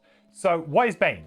It's the first time we've seen it, I think. Yeah, I'm pretty sure it's the first time we've seen it in this kind of playthrough. So Bane is a new condition. It kind of replaced the kill condition because kills were very, very strong, and just, you know, regardless of what difficulty you're playing against, what enemy you were doing, kill is just so clean and simple to use. So Succumb to Fear, this is Bane, which essentially adds a token, a Bane token, onto the enemy, and at the end of their next turn, they will take 10 damage. So it's significantly weaker than kill, but it is just 10 damage, goes through shield, just straight up, you take 10. But they are going to be able to take a couple of turns before it comes off. So interesting. Obviously, having 3 or more negative conditions can be quite tricky to do. You'd probably want to like add 1 and then do it. So you might want to go like teleport, wound, then do it. Because like the only 2 negative conditions that stick around are, well, having said that, there are more that stick around, I suppose. But I guess the most likely ones are going to be poison and wound, right? Are the 2 that most part stick around for a long time. But I guess in a way, brittle could stick around for a while. That is possible too. But muddle isn't going to stick around for very long. Immobilize isn't going to stick around for very long, and neither is stun and disarm. So, the bottom is teleport 3 and then muddle, all at range 1. Pretty decent. I mean, I'm going to be taking anything that's got a low initiative, a decent amount of movement, and teleport is great. Easily get around. So, and getting that muddle on things could be pretty nice. So, yeah, Succumb to Fear is definitely a card you want to try and combo into, I think.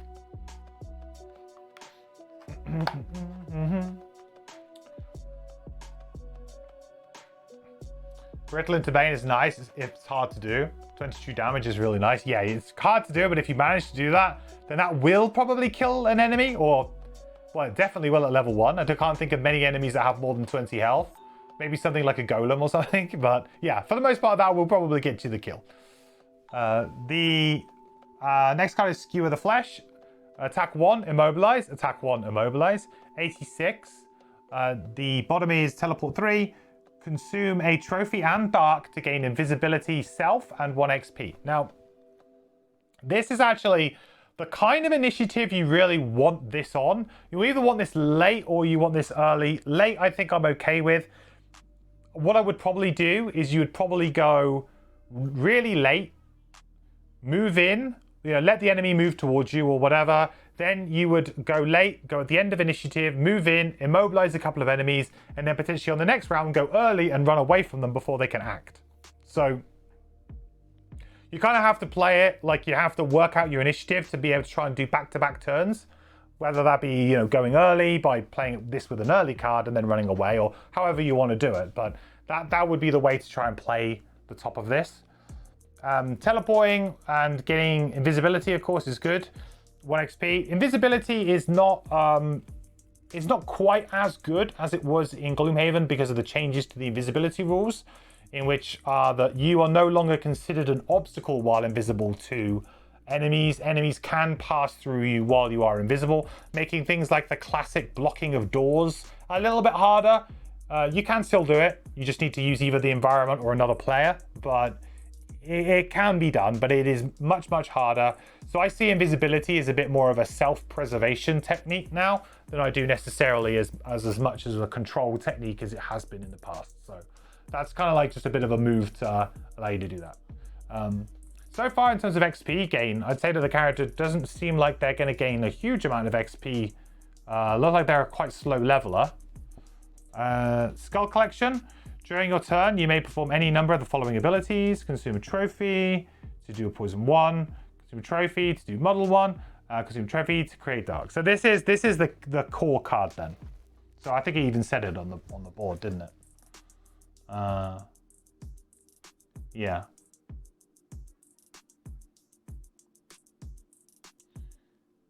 Yeah. So it's whenever an enemy dies from wound or bane, or you just kill an enemy, you get the trophy. So trophies can be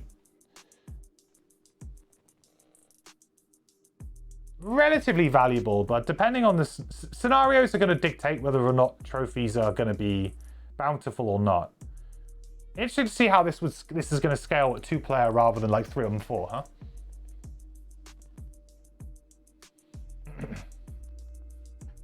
But this, for granted, definitely is going to be a core component to the character. Poison is giving you extra damage every time. Dark, of course, to power up some of the other more powerful dark abilities, like getting the invisibility here, getting the disarm on the bottom of here. Sorry, the stun on the top of here. That's obviously quite important. So, like that. Yeah, pretty good. 22 initiative, move 4. I mean, that's great too, but I feel like this is crying out to be played not necessarily really early. You probably don't want to play it really early, actually, because you're not going to have any trophies to begin with. You're going to slowly gain them up. So this might be the kind of card that you play between room 1 and 2, actually. It doesn't necessarily like scream, slam me on turn 1. Unless, of course, you can get trophies quicker than... Like, if we go through the other cards, maybe we can get trophies quicker. Ink Cloud, attack 2, target all adjacent enemies, create dark. Pretty decent, I would say. It's a little bit on the low side, like just attack 2, but as we know, anything that has like the word like all adjacent and it's kind of like very open-ended in number of targets, usually with some good items, we can make a card like this really pop off. So, if we can get power potions, we can get ourselves advantage, all of that good stuff, then this could become something quite good. And create dark is a useful element. Invisibility, target all within range 1. That's pretty nice. We can invisible our whole team. Create dark, 1 XP, but this is a one-time use. Okay. So this is kind of like a bit of a, oh crap, we're going to die. Maybe we can just burn a card to not die. Not too bad. 28 initiative's not ideal though. I think you'd probably want to do this a bit earlier. You'd want to have it early so that then you could maybe all long rest and just kind of like make a load of, you know, kind of get 2 rounds of invisibility. If you want to Bane, you have to play Skull Collection. Yeah, I suppose for this, right? Yeah. Mantle of Dread. Poison. Target all range 1. Consume Dark. Plus 1 range. 1 XP. This is pretty good. I mean, as a late ability, this is quite nice, I think. I think this is quite nice as a late ability. Poisoning like most of like most relevant enemies, maybe? I guess in really big rooms is not so good. Like range 2's a little bit limiting, but seems pretty good to me. Nice little kind of setup card. I like it. Maybe like a little bit on like the weak side, but it certainly has some really good potential to combo with all of your other stuff. So like, for example, like you could go late, Mantle of the Dead, like teleport in or something, and then poison everything, and then you could do Ink Cloud on the next turn, gaining like the benefit basically of the poison, right? So there's like a nice 2-turn combo just with these 2 tops. If you can like teleport in into like, you know, the right kind of place or something. No, seems like there's a cool little combo there that could do some decent damage.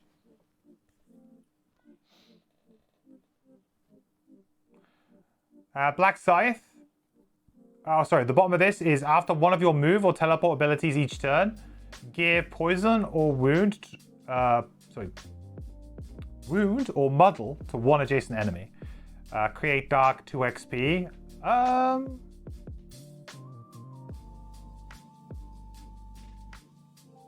Yeah, I mean, like, that's pretty good too. That's like just free wound.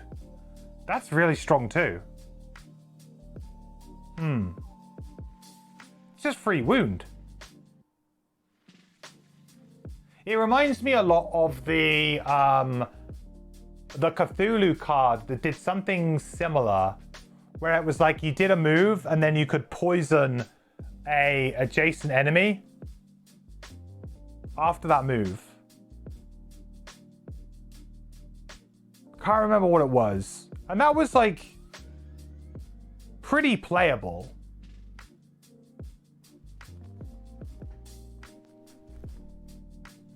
It feels like it will be hard to play Mantle of the Dead bottom and also Skull Collection top. We got 10 cards, right?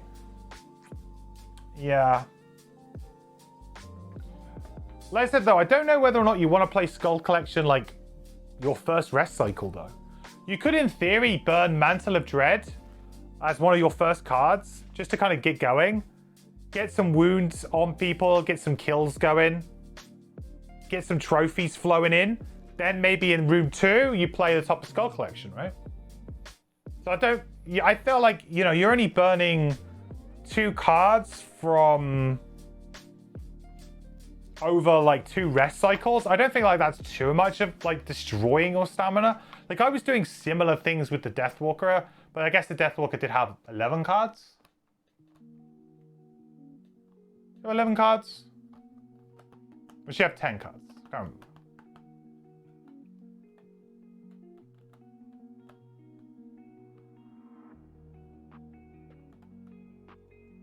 What was shiny?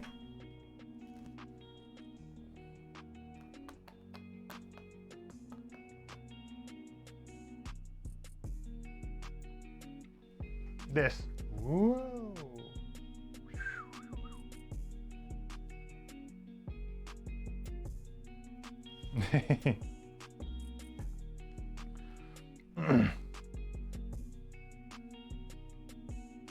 Class has some good non-persistent burns, you think? So you don't think you want to do both persistence?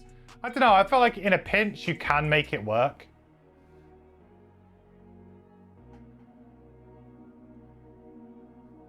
Maybe you might need like a stamina potion and you'd probably have to make sure you're long resting. So yeah, maybe a little bit too all in.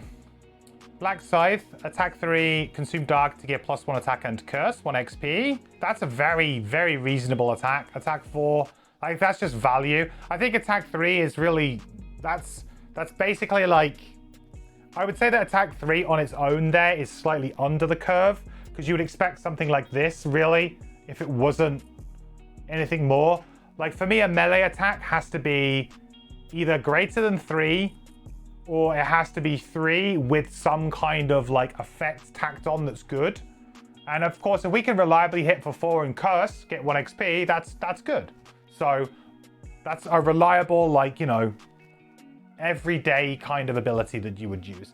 Plus, we've got to remember that this character is going to have a lot of poison going on. So maybe unlike other characters, our ability to maybe turn these 3s into 4s is a little bit higher than maybe some of the other characters that we've seen.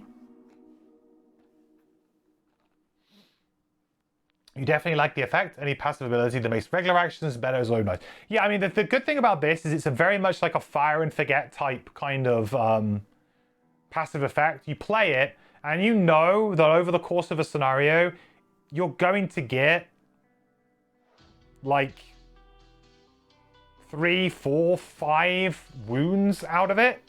And that could be 5, 6 damage. And then potentially you could save yourself if you want to keep doing it on an enemy that you're fighting. You could be saving yourself a little bit of damage with the model too. Like, it's just a very nice, like, quality of life style burn that will undoubtedly always give you value, pretty much.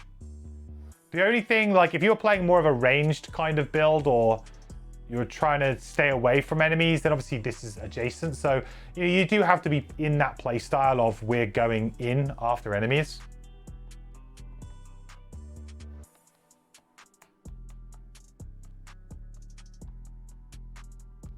Yeah, so Black Scythe top I think is reasonable, but as just an attack 3, it's pretty unreasonable. So you definitely want that dark consume. 45, terrible initiative. Loot 1, gain 1 trophy. To be honest, you might just be playing this as just gain 1 trophy and that's it. For a little, like when you can. Just in your downtime, maybe. I also don't really hate this as like as a turn 1 play, right? Could you like turn 1 play, Black Scythe bottom, Skull Collection top? Seems like a pretty reasonable. You gain a trophy, you got Skull Collection going, you immediately kind of have some value.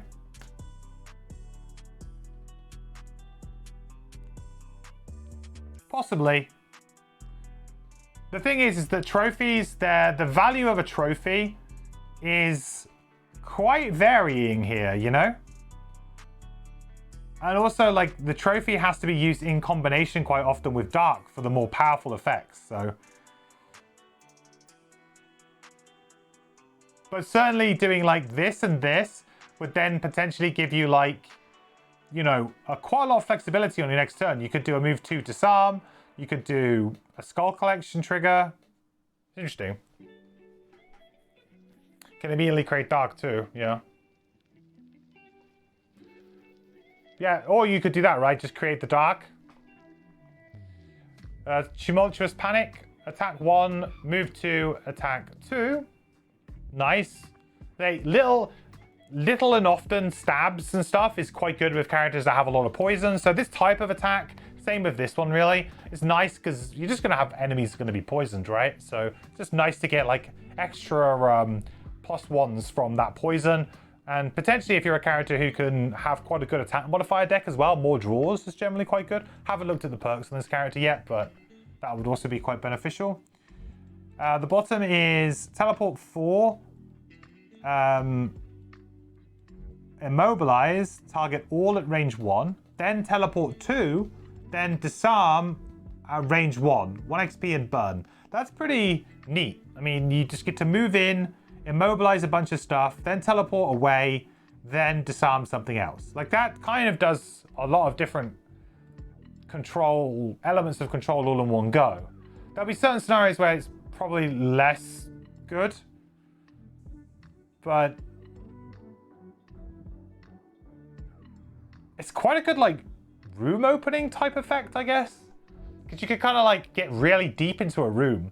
You could, like, you're on the door, you could teleport 4 into the room, immobilize, like, the guards or whatever the melee enemy in that room is. Then you could teleport 2 even further into the room. So technically you've kind of moved 6 here into the room. And disarm, like, an archer that's at the back.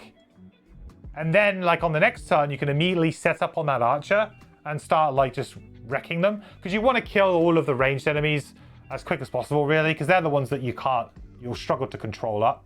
So, I feel like, as an action altogether, that seems pretty good. Right, so that's all the level 1. So the X's, we've got Soul Hunger. What I'll do is I'll probably just move these away a little bit. X's, we got Soul Hunger. Target 1 adjacent normal or elite enemy that has 2 or more negative conditions. Heal 5 self. Create dark. So yeah, Bane. It's a burn Bane, but this is quite a nice effect. This is like a hard kind of reset type thing, right? Feels almost like a big swing card where you go, okay, you're going to take up 10 damage. I'm going to heal myself for 5 so I can tank a little bit longer and take your 1 or 2 turns you're going to take. And I'm going to create dark to help me power up another effect. In terms of burns, it's not terrible. It's pretty good, actually, I think. 10 damage, heal 5. It's a pretty big swing. 91 initiative's very late, which is good for if you want to go late. The bottom is, if you have invisible, gain 1 trophy, then teleport 3, create dark. I guess that could be really good for trying to combo together, like, back-to-back invisibilities and things like that. That seems pretty good as a way to just get extra trophies while being invisible. And you can kind of regain the trophy, right? That you might have used to gain invisible, right? Spend a trophy, dark, go invisible. And because you're invisible until the end of your next turn, we're invisible, gain a trophy, create dark. These actually work quite well together because you just kind of like get to chain a little bit of value off. So you have to have the initial investment of the trophy in the dark, but once you've paid that, essentially you can kind of get it back, which is pretty neat. And you really do want to go, like when you're invisible, you want to go as late as possible the next round. You really do, to just try and like stay invisible.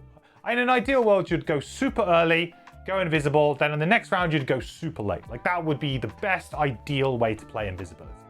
Unless of course you're trying to, you know, have friends and actually not leave your friends just at the whims of the enemies. But yeah, seems like a pretty nice little combo.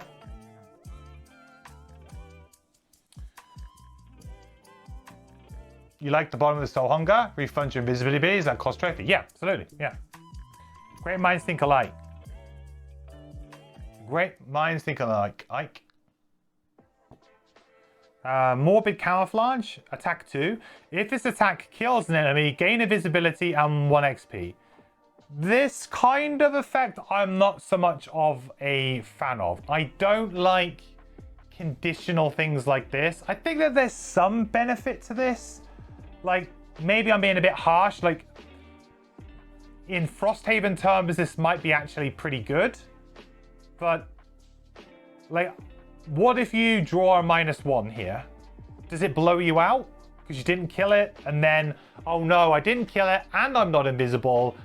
Uh-oh, I'm going to get destroyed by a bunch of enemies. This is the kind of thing that I feel like might open you up. Of course, if you have Strengthen or some other ways to make sure that this 2 actually does kill it, it's okay. But it's basically a default attack with a trigger.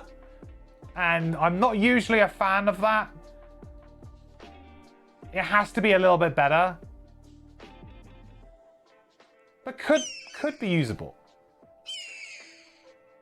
Read his last perk. You get it.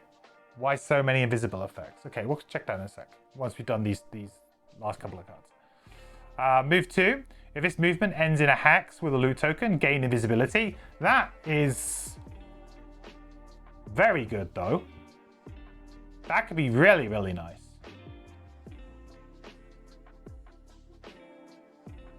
Feels like this is the kind of character that wants a pair of plus movement boots, huh? Because we got like a move 2 disarm. Like the 2 might not be quite enough, so maybe you want 3. This as well, maybe that loot token's a little bit further away than you'd like, so maybe you want to get to 3. Invisible. I feel like plus movement's good. Teleport as well is basically like, you know, you don't have to worry about having jump, so wing shoes not needed. So it feels like, yeah, we're kind of edging towards a character that wants plus movement boots. But I feel like this card, the bottom, I'm more of a fan of the bottom than I am the top, I think.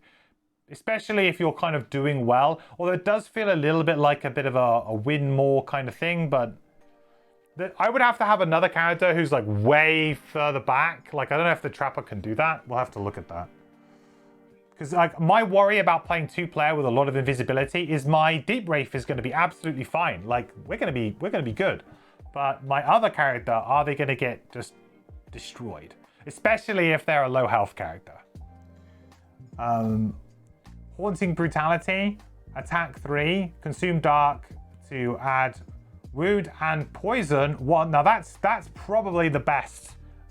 That's probably the flat out the best reusable attack that we have seen. In terms of like just straight up value. So that's probably just an auto include, huh?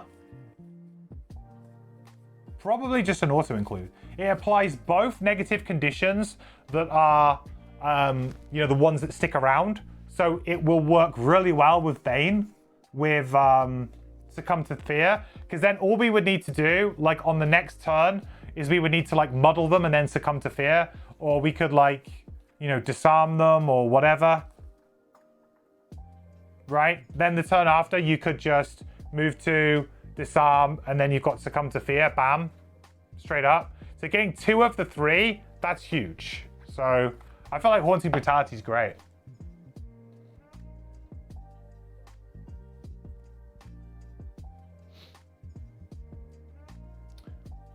Movement boots don't work when you teleport. That's true. Yeah, that's very true.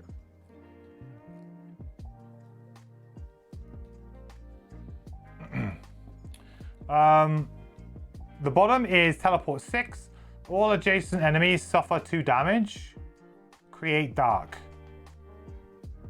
So this is just fine. This is kind of like this might be like a go get the chest type thing. Or I guess you could try and combo it off with something else for like a really big turn. This absolutely screams of like, I'm never going to be burning this early on, but maybe like in the depths of a scenario, in the final few turns, you need a little bit of extra damage and you've only got like 1 top attack and you just need a little bit more to get through. This kind of thing could come up sort of trumps for you, for sure. So I think it's fine. A big move with some damage attached gives it some nice utility, some nice use to potentially finish off a tough scenario right at the last. So yeah, because Haunting Brutality is not a card that I would ever really consider getting rid of on a short rest, so, or a long rest, sorry. Cool. All right, well then that's the cards for that. So let's have a look at the perks. So you guys are going on about perks. So the bottom perk is 3 check marks. 3, but while you have invisibility, gain advantage on all your attacks. Okay, that's pretty good. Also, we have one that says at the start of each scenario, gain 2 trophies. That seems really strong too. I mean, I think I would probably get that one first, because that would just give us such a leg up to begin the game with. I think you would want this, then you would probably...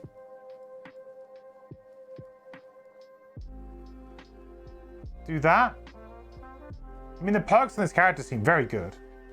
Remove 2 -1s, replace 1 -1 with 1 +0 wound, replace 1 -2 with 1 -1, is that brittle? -1 brittle? Was that stun? done.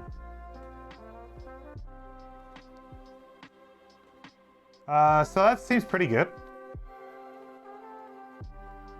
Yeah, some great perks in this character for sure.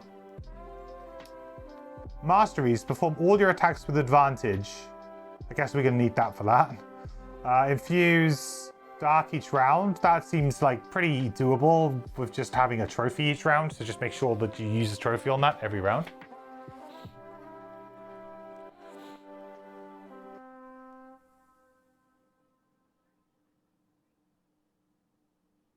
They already have 2 checks when you start at level 2 also. That's true. That's true. We would only need to get 1 more, right? Just don't attack, right?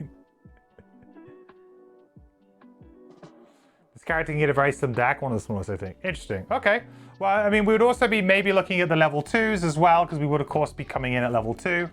So, slipping into death is attack 1, consume dark, +1. Actually, to be honest, we won't go into the level 2s, because let's not spoil it. If we choose this character, which I think we probably will, we'll see how we go.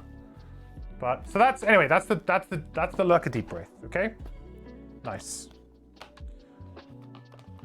So that's character number 1.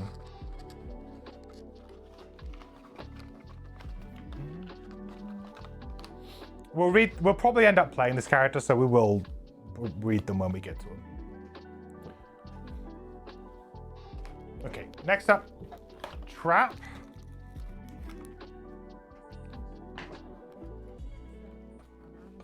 Alexa, stop. Oh, she gets really, really excited this time of night. I don't know why.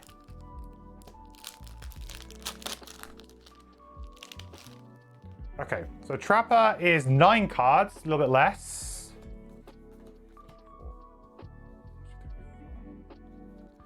I think this has got my favorite card backs, though, of all of them. Look at the card back art.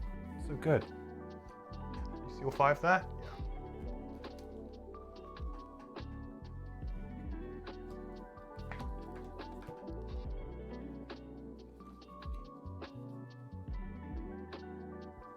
These are the X's. We'll go into the X's afterwards.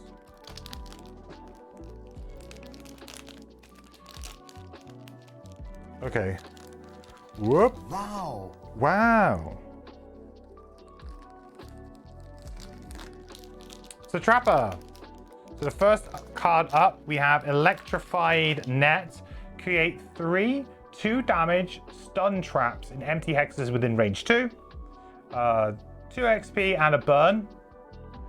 I mean, that's potentially 3 lots of stun, and it does some damage in the process. Like, we're gonna have to like judge the value as we go with some of these. Stun's pretty hard to come by, and it does damage as well, so not bad at all. If we can trigger it easily enough, not bad. 53 initiative, terrible. Create 1 strengthen trap in an adjacent empty hex. I mean, if we were playing Trapper, do we really need to have all of the invisibility strengthen? Or are we just always going to be strengthened anyway because of our Trapper, huh? It's going to be interesting. I think that's pretty fine. That's pretty fine. Furry Facade. Move 1 invisibility self. Nothing else. Just move 1 invisibility self. Top action. 85 initiative, don't like that, really. I would like that to be early, really. I feel like a lot of the balancing around some of these abilities might be put them on awkward initiatives, and then therefore the cards kind of balance themselves a little bit. I mean, sometimes you might want to go late and go invisible and then go late again, but it's very unlikely. Like, you might want the enemies to move closer to you and then you do it. But generally speaking, invisibility I usually use to try and run away, get away, you know, do it before the enemy gets to do anything. But if we have 2 characters with invisibility, that will make it a lot better, right? Because one of the problems is that I was saying is that if we have 1 character going invisible all the time, what's going to happen to the other character? Well, they're just going to get beaten up. So this would potentially help. So the bottom is 85, summon Shaggy Lure, which is 2 health, no move, no attack, no range, but it performs a pull 2, range 3 at the end of its turn, and disarm self. So we would disarm ourselves when we play this. Okay, so again, it's kind of doing what it says. It's a shaggy lure. We can put it down behind a trap. So like a turn 1 play would not be terrible to kind of play electrified net and then shaggy lure underneath, maybe. It's a bit too much, but you know, like that kind of play is not too bad because it will keep just pulling things in. And also you can enjoy the benefit of having that stun kind of like tick over into, you know, an enemy walking into the stun trap is always pretty spicy. Nice tempo play. Caltrops create 2 1 damage traps in empty hexes within range 2. 1 XP. A little bit weak, I would say.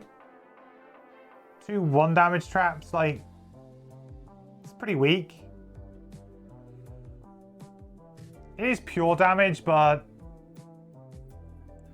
at this rate, I would probably rather attack for 2 and hopefully draw a +1 or something.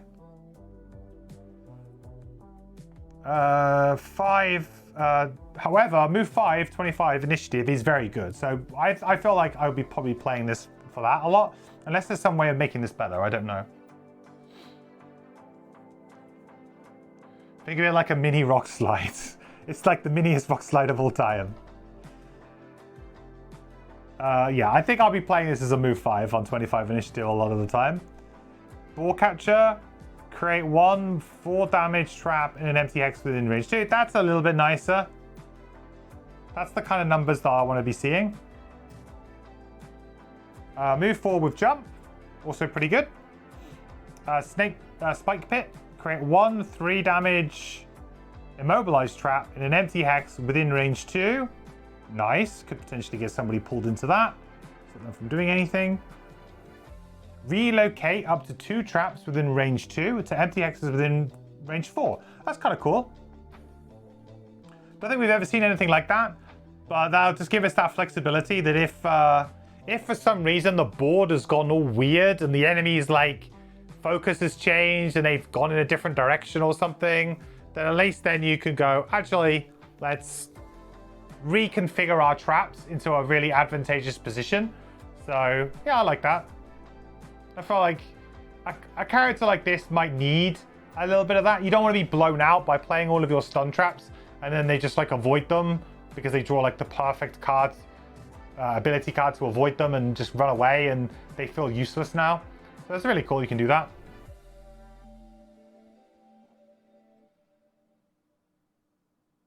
Or move traps on the map that are obstacles out of your way. That's true as well, yeah. You could do that. Honeypot. Loot 1. You may choose to not collect any number of loot tokens with this ability. For each empty hex with a loot token you did not collect, create 1 2 damage trap in that hex. That's kind of interesting. I like that idea. Thematically very strong. And the name is perfect. 18 initiative, pretty decent. Move 3, create 1 heal 2 trap in an adjacent tier. So there's one of the positive traps again. That's also pretty nice. I feel like the problem with Honeypot though is that if there was like let's say there was 2 or 3 tokens on the ground, the chances are that you've actually killed all of the enemies. So like how many do you really want to put down? Do you know what I mean? It feels like you're going to be putting them down after all of the enemies are dead. So what's the point of them? I can get that you could maybe relocate them a little bit, maybe. So you maybe got a bit of a Deathwalker vibe going on here where we're going to push the shadows into the next room. We'll push the traps into the next room. But I don't know, like the timing of that seems a little bit odd to me.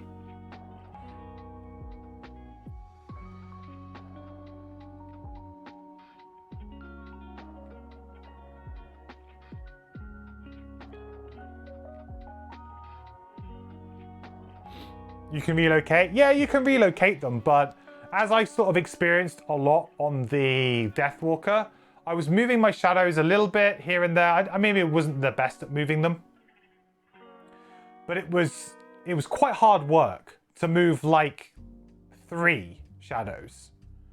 That was difficult. Moving 1 shadow, sure, you can move it pretty well. Moving 3 was kind of hard, and I say this, I mean, it is within range 4, that is a decent amount of movement, so maybe that'll be enough. It's mostly just to loot 1, but the card is graveable. Yeah, I can see that being the case. The bottom is good, I think. So I'll be fine with that. Enticing bait. Create 1 4 damage trap in an 4 heal trap, sorry, in an adjacent empty hex. Not bad. Heal 4. Heal 4 is kind of like what the base level. Anything below that, I think, is underwhelming in terms of like a targeted heal ability, really. Muddle. Target all at range 3. Control all enemies targeted by the muddle ability. What? Just mind control? Oh, yeah, move 2. Move them too. Okay. Yeah, you could get them to walk into your traps. That's okay. For a burn, I think it's maybe not that great. Exploding decoy, attack 2, range 4, pull 2. I mean, it interacts with your traps, which is, I think, what you want, right? So, range 4 is a decent amount of range. If it can interact with your traps, it's going to have value, I think. 62, designate the hex you're occupying and perform move 3. If the designated hex is empty, create 1 2 damage trap in that hex, regardless of line of sight.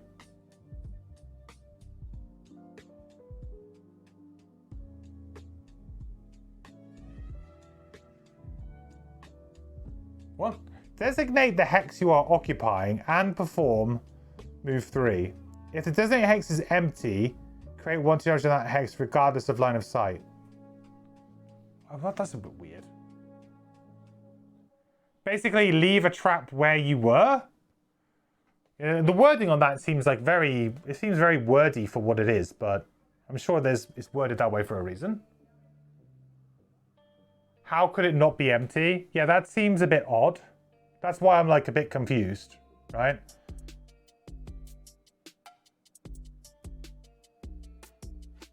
Terrain? Oh yeah, I suppose terrain.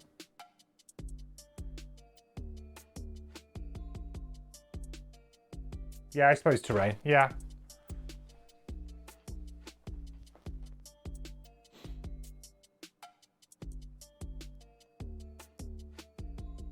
I suppose what it would allow, you could do like move and then potentially like push with this flurry of nails, right? The flurry of nails is next anyway, which is attack 3, push 2. It combos well with what you're doing. 68 initiative. I will say the initiative on this character seems fairly reasonable, actually. Like there's some decent-ish early, but not like crazy early. Move 3, jump, increase the damage or heal value of up to 2 traps you move through by 1. Interesting. That's kind of cool. I like that idea. That seems neat. Yeah, that's kind of cool. Seems like quite... You'd have to remember that somehow. I guess you just put a marker on them or something. Yeah, I think that's pretty neat. Okay, well that's all of the level 1, so let's look at the X cards. I'm a little bit worried about like where my damage is coming from.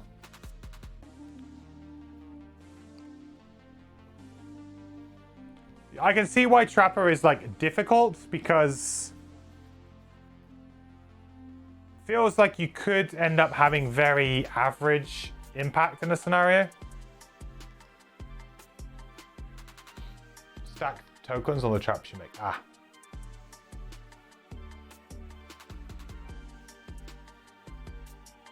Okay, so we've got spring loaded. Whenever you or an ally springs a trap during a move ability, add +2 move and jump to that move ability. That's pretty cool.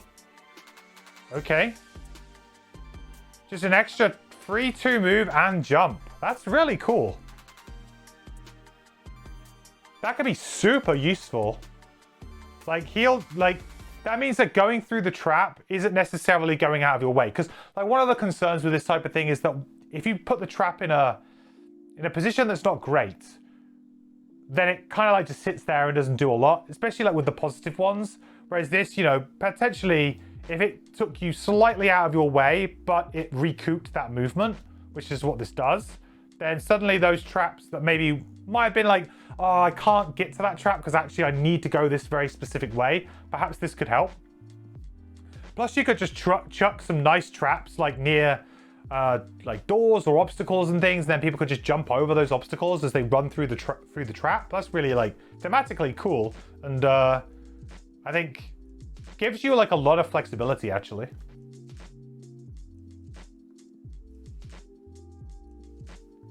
That's so fun. Yeah, it looks really fun, Charles. You had some reservations on starting trap at first as well. Damage output will be solid. Yeah, just like at the moment, I haven't seen any, like this is the first kind of thing where I'm like, okay, cool. I can get behind this kind of thing. Place a character token on an enemy with flying within range 3. That enemy no longer has flying. When that enemy dies, discard this card. Okay, so there you go. There's the get around flying, so that we're not just completely countered by a flying enemy. So there is something, although it is a little bit like jank. We have to play a card. It only is that enemy until that enemy dies. You know, it's a little bit janky, but it gets around it. Seems like it'll be very important in some scenarios. Yeah, I mean, you would have to bring this card in certain scenarios for sure. Improvised improvement. Replace one adjacent trap with a 5 damage wound trap, 1 XP. Now that's pretty good too. Upgrading a trap, basically. So now that 1 damage one doesn't look quite so bad. Because if you can upgrade that 1 damage trap into a 5 damage trap with wound, suddenly that's looking a lot better.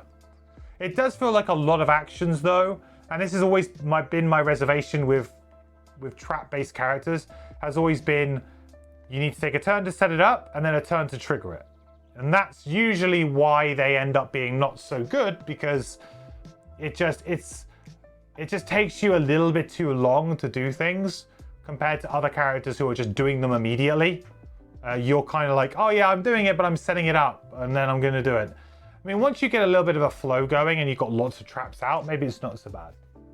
Maybe you can like place a new trap, trigger an old trap. But this is very good, I think, especially with some of the like the 1 damage ones. Move 2, create 1 blessed trap in an adjacent empty hex. That's pretty good. Also, what's important, I guess, is that you could use one of the positives. You could turn a positive into a negative with this. Might be worth something. Create 1 blessed trap in it. Again, seems pretty nice, especially with something like this, right? Especially with spring loaded. Seems pretty nice.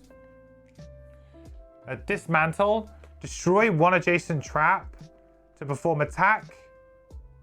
Range 3, where X is the damage value of the destroyed trap. Also add all conditions of the destroyed trap to attack. That's pretty good. Yeah, that's pretty nice. Obviously with this, it would be quite good, but also I feel like the stun trap would be quite good, because now suddenly you're doing like an attack to range 3 with stun. I mean, that is very strong by Frosthaven standards.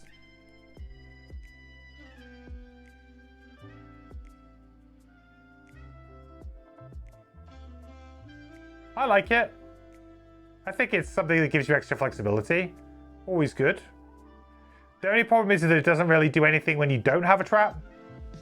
That's the other problem with these characters, is that when they're if they're too linear on their own mechanic, if they come up across a scenario where their mechanic is very weak, they can also just be really, like, they can feel really bad. Like, imagine all those times when I was playing the Deathwalker and I just didn't have a shadow. I was like, oh, I really need a shadow, and I just didn't have one, or I missed an attack, so I didn't quite get what I wanted. Like, it's that kind of vibe, right? When things go wrong for these types of characters, they usually go really badly wrong, and you can't really recover. Because there's no like, oh yeah, just do this. It's quite hard to recover sometimes. But said trap becomes an attack and is subject to shield retaliate. Yeah, but this is ranged attack, so retaliate probably, I mean, it may come into it with obviously certain ranged enemies like flame demons, but it's pretty rare.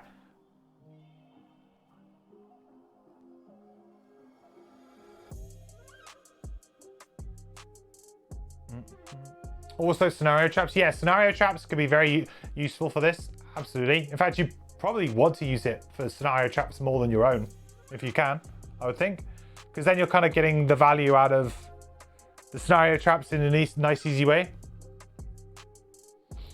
72, destroy one adjacent trap. Move 3, add the effects of the destroyed trap to an adjacent trap. So kind of mix 2 traps together, but it's only the effects.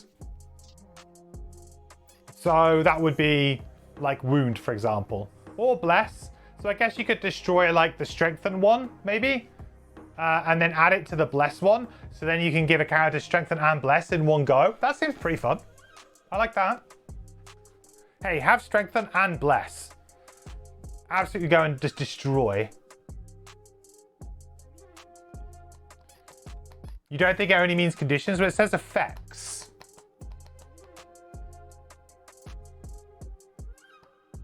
I wouldn't be sure. You think effects includes damage? Are we sure?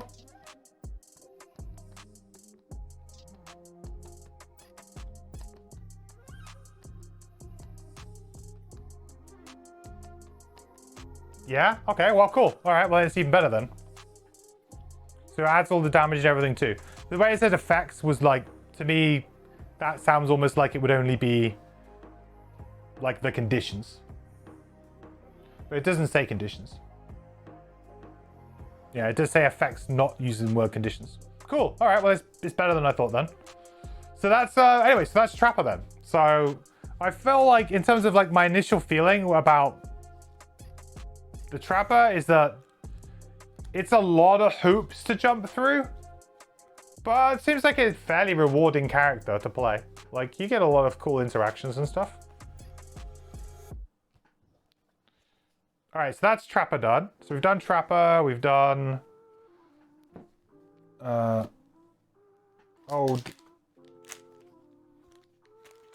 Kelpie. Now we got Snow Dancer.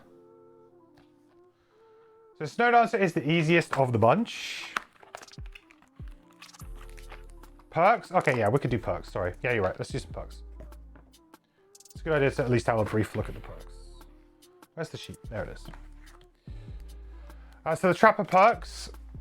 I mean, my eyes always go to the bottom now to have a look at the fun ones. Whenever you long rest, you may create one damage trap and an adjacent empty hex. That's pretty good, especially in combination with that X card that allows you to change one into like a 5 damage wound hex. Free one damage trap. That seems pretty legit. Whenever you enter a hex with a trap, you may choose to not spring the trap. That seems quite... Ooh.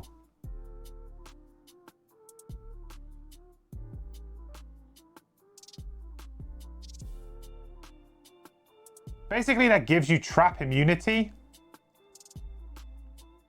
if you want it, when you want it. That's an interesting one. The value of that seems a bit hard to judge initially.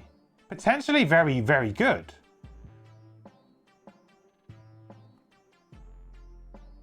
I mean, certain scenarios, it's an absolute joke. You just walk into... You just keep walking behind traps and just enemies keep walking through them to follow you, right?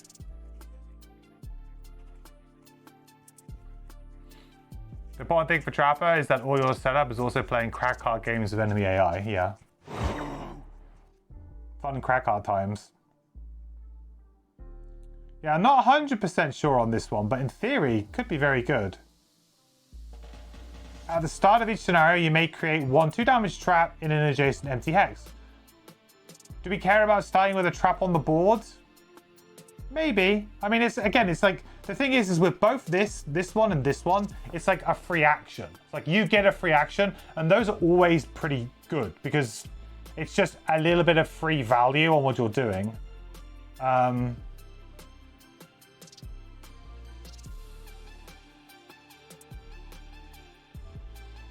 We can remove our -2. I mean, we're not a character who attacks a lot, right? I mean, we didn't really have... How many attacks did we have? 1...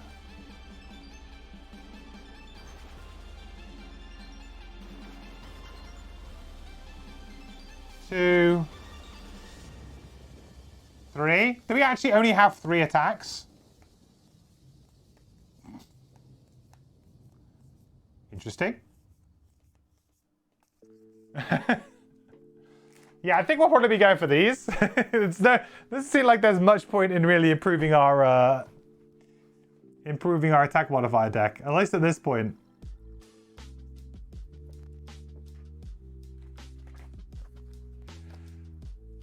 Plus later cards and defaults. If I'm doing too many default attack 2s, I feel like that's a problem, right? I feel like, for me, default move 2 serves an important part of the game.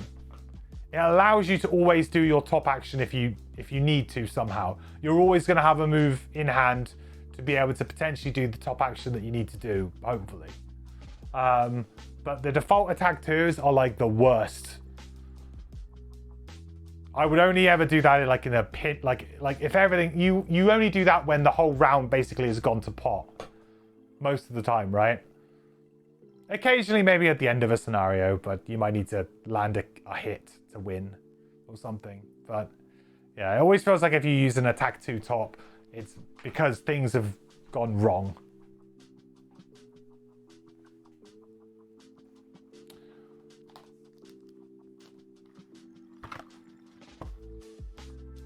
Okay. Yeah, so I think Chapel looks pretty interesting, right? So we got to do the last class then. So we got to do ourselves the Snow Dancer.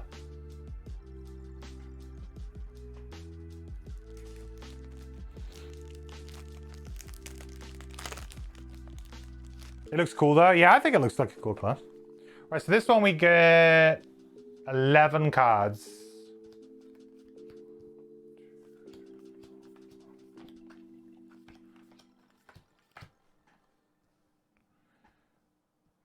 Which is a little bit awkward.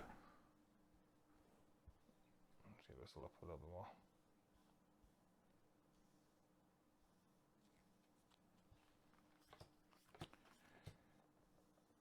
Right, we'll move the X cards up in a sec.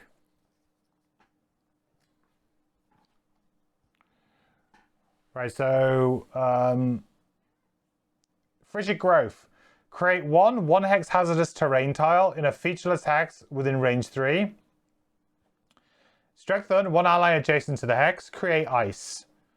70 initiative. So hazardous terrain, I mean, this is like very similar to the trap, right? This is why both of these characters have quite a lot of synergy, because they're both going to be essentially trying to do true damage to the enemies. Control them with AI and try and kill them with like true damage. Usually the way.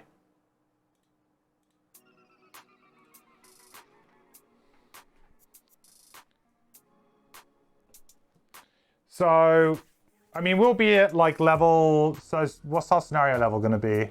Like 1 and 2? It's like 2 damage for most of the time. Eventually going up to 3 and 4 at the higher levels. Strengthen 1 ally adjacent to the hex. Nice little support action to do. Create ice.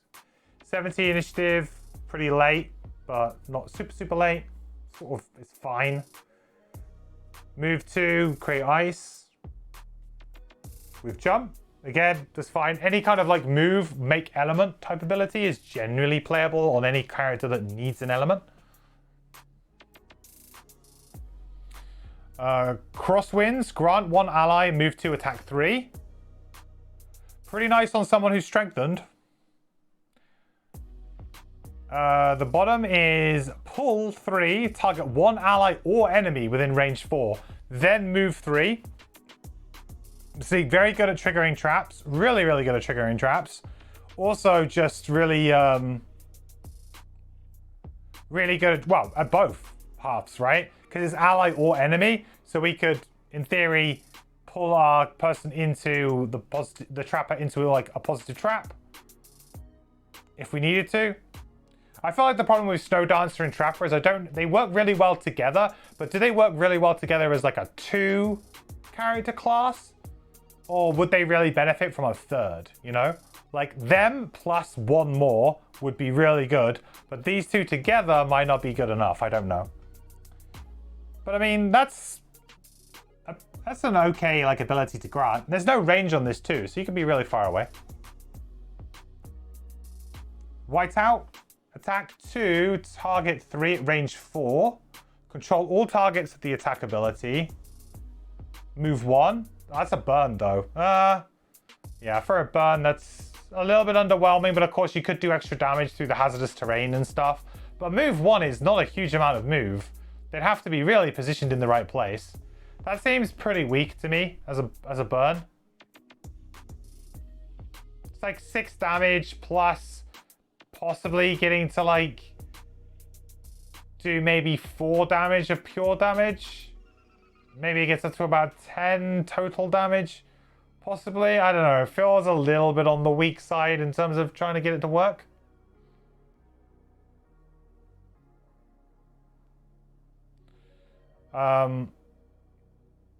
Move 3, heal 2, range 1. Very, very playable. 21 initiative, very, very playable. So yeah, I mean, the bottom effect is good though.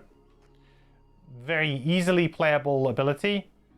Snowball is heal 2, range 3, and regenerate. Regenerate, for those who don't know, was added in Forgotten Circles, and it is like the opposite to wound, essentially. So you will take you will heal 1 point of health at the beginning of each of your turns while you have regenerate, but you will lose regenerate if you ever take any damage. Regenerate will fall off. Create ice. Generally a very good ability to chuck on someone while they're long resting, because they just get an extra 3 point of health on the long rest, and they'll get an extra 3 point probably on the next turn as well. So it's just a really good way of giving somebody going into a long rest some extra health back. Really, really good at recovery. On your next 5 attacks, add plus X, where X is the number of use slots the character token has passed. 0, 1, 2, 3, or 4. So this would be, so essentially it's going to be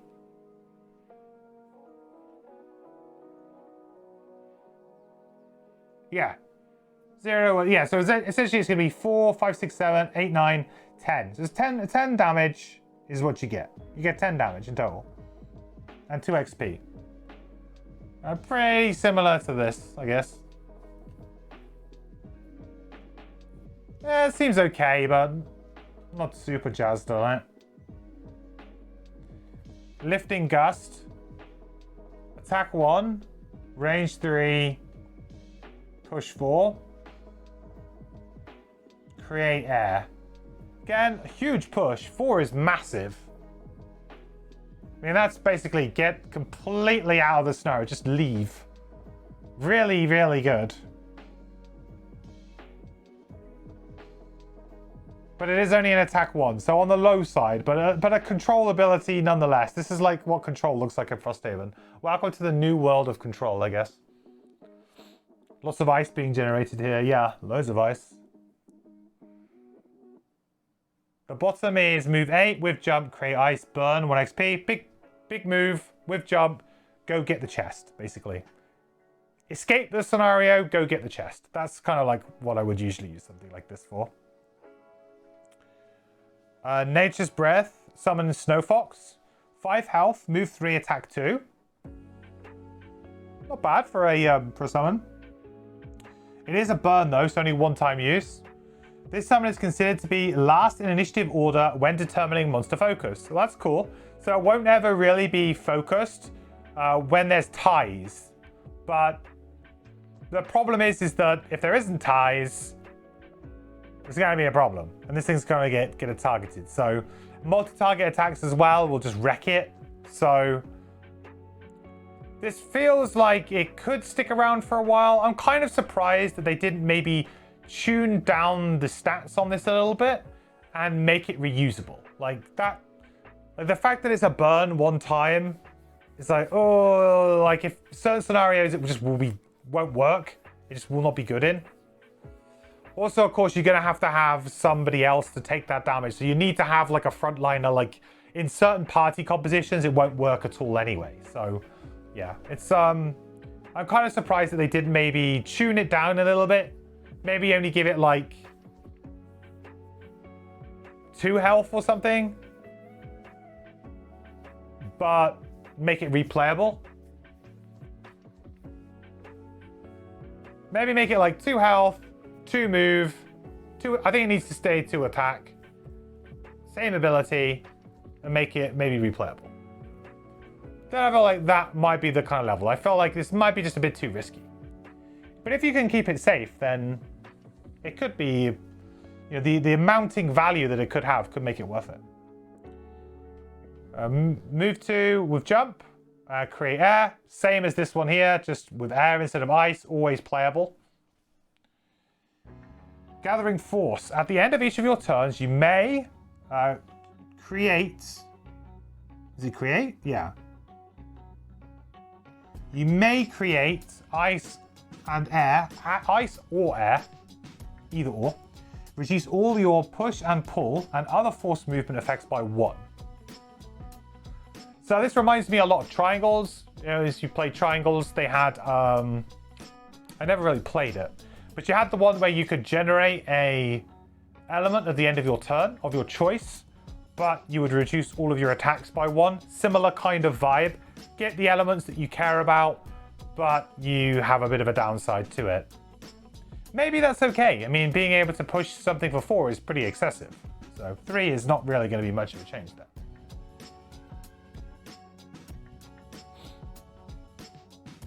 You think if you had something like Bone Shaper, tossing out a bunch of reusables, it would survive pretty well? Possibly. But like I was saying, like there's certain enemies that just have AoEs or multi-target attacks, and they're fairly common, that I feel like this summon's just going to end up dead before it gets its value, right? Like, I mean, how much value does it really need to get? You know, if it could do somewhere in the region of like 8 to 10 damage and maybe take a hit or 2, then you're probably looking at like, that's pretty fair, reasonable value for a burn. But I'm not sure if it's going to get to that number. The bottom is loot 1, gain advantage on your next attack this round. Okay. Free advantage. Is there anything great that we could do with that? I mean, we can now attack for 1 with advantage. Seems good. I mean, that's obviously nice. That's obviously pretty nice. But you really need to capitalize on it to make it that good. I mean, I guess we've got some big burns coming up, which are nice big multi-targets like Blizzard. So, I mean, obviously playing into Blizzard would be good. Chilling Impact. At the start of each of your turns, you may consume ice. If you do, at the end of each of your first movement abilities performed this turn, all enemies moved with the ability suffer 1 damage. Okay, cool. So this is a passive ability that basically says that we may consume ice at the start of each of our turns. And if we did, all enemies that were moved will suffer 1 damage. So this could stack really nicely. Like if you think about, like, we have traps, we have hazardous terrain, and we have chilling impact. You know, suddenly, you know, pushing an enemy through a trap and onto hazardous terrain is going to be doing like 5 pure damage, right? Like 2, maybe like 2 or 3 from a trap, 2 maybe from the hazardous terrain, plus an additional. Like, we're going to be in that range, like low levels. It's pretty nice. Might be a lot of resources to sink into something, though.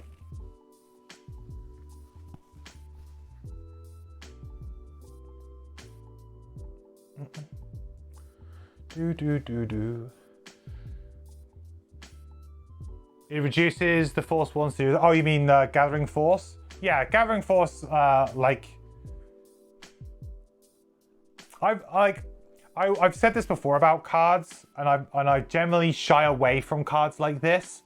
What I like to call, I'm not great at my mechanic, please help me game type cards. And like that's the vibe I get from this.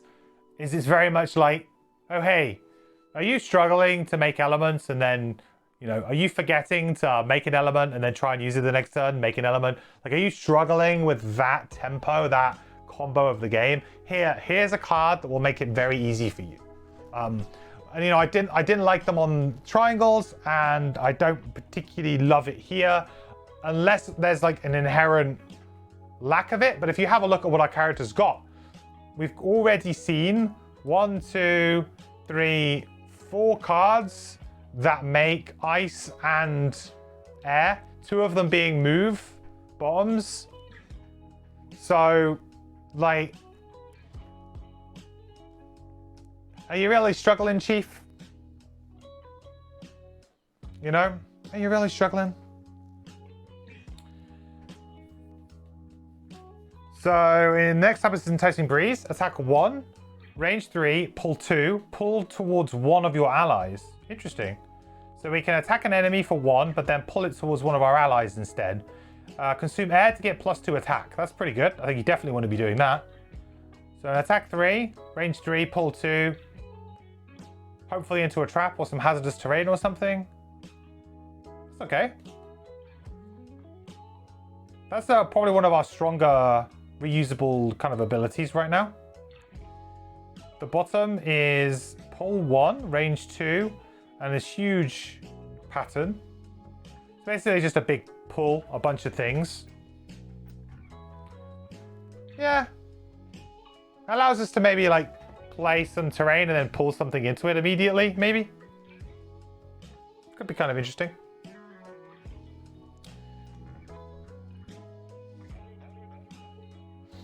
That's a chilling impact bomb.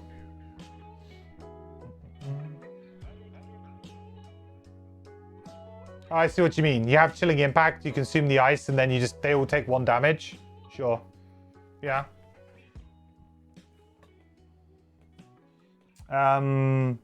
Blizzard. Attack 2, range 3, muddle, big AoE, create 2 elements, 1 XP and a burn. I mean, like, this is, I think, is...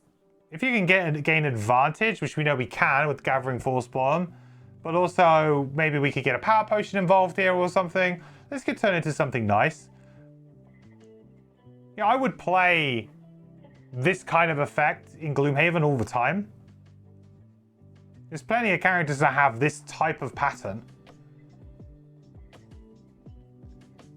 If you can combine it with a few items, it can be very, very good. Big swing.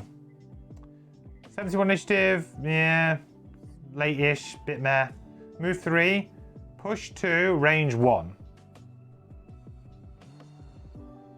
I mean, that's... I mean, I feel like this is the kind of push that you want, almost. Same with the bottom of Chilling Impact. I don't think we looked at the bottom of Chilling Impact, but both of these have got the same kind of thing. So this pushes everything. I feel like these are quite... Well, like, these are the kind of things that when you're playing with the Trapper you want. These bottom, move to, push them into a trap, then maybe target them and push them even further or something like that. Yeah. Seems like a good idea. Okay, so that's all of those. So as you can see, lots and lots of pushing. Got some element usage, lots of pushing and pulling and enemy placement and terrain. So the last level 1 we had is Cold Therapy. Attack 1, range 3, muddle, consume ice, +2 attack to make it an attack 3, range 3, muddle. Like, honestly, this card probably should be this already. Like, this feels like a very, very average attack. Like, it's fine. Like, it's a role player type attack. You're playing it, but it's just, yeah. Attacking for 3, range 3 with muddle is very Like it's just fine. It's just absolutely fine. Like, there's nothing wrong with it, but it's just not like really exciting to play with. The bottom is once at the start of each of your turns, you may consume ice or air to perform a heal 2, range 2. Okay, pretty nice. Could potentially just get a bunch of heal whenever you need it, whenever you have those 2 elements on board. It's a couple of nice passives to play around. I mean, this is obviously a very good support ability, but it is at the start of your turn. So if you know, your tank decides to run off headlong into a room, you might struggle to actually get this to trigger when you want. You are going to have to stay pretty close to your allies in order to do it, or at least they can't be running away from you. So, but you could also just target yourself, of course. That's the tank's problem. Yeah, I suppose it is. Okay, X cards. White Winds, attack 3, consume air to get +1 attack, push 1. A nice little S shape here. I feel like, you know, there's potential with this character for you to, like, try and set up situations like this with your placement of your terrain and stuff. So yeah, maybe like, I mean, this is a very unique pattern, right? I know that Geminate also has some weird kind of patterns like this. But I feel like without certain, you know, either the scenario itself helping you out, or you creating terrain or traps or something to actually engineer this, I think you're going to struggle to get very good value out of this. And this will probably end up just being like an attack 3 on 3 things, and that might be fine. Well, or an attack 4 on 3 things, which is 12 damage, so it's not bad. 11 initiative though. This is our earliest initiative, so let's hope the bottom's good. Heal 2, range 2. If the ally was the target of the heal ability, grant that ally move 2. Yeah, so give an ally a heal and a free move, which could free up their bottom action for something more interesting, right?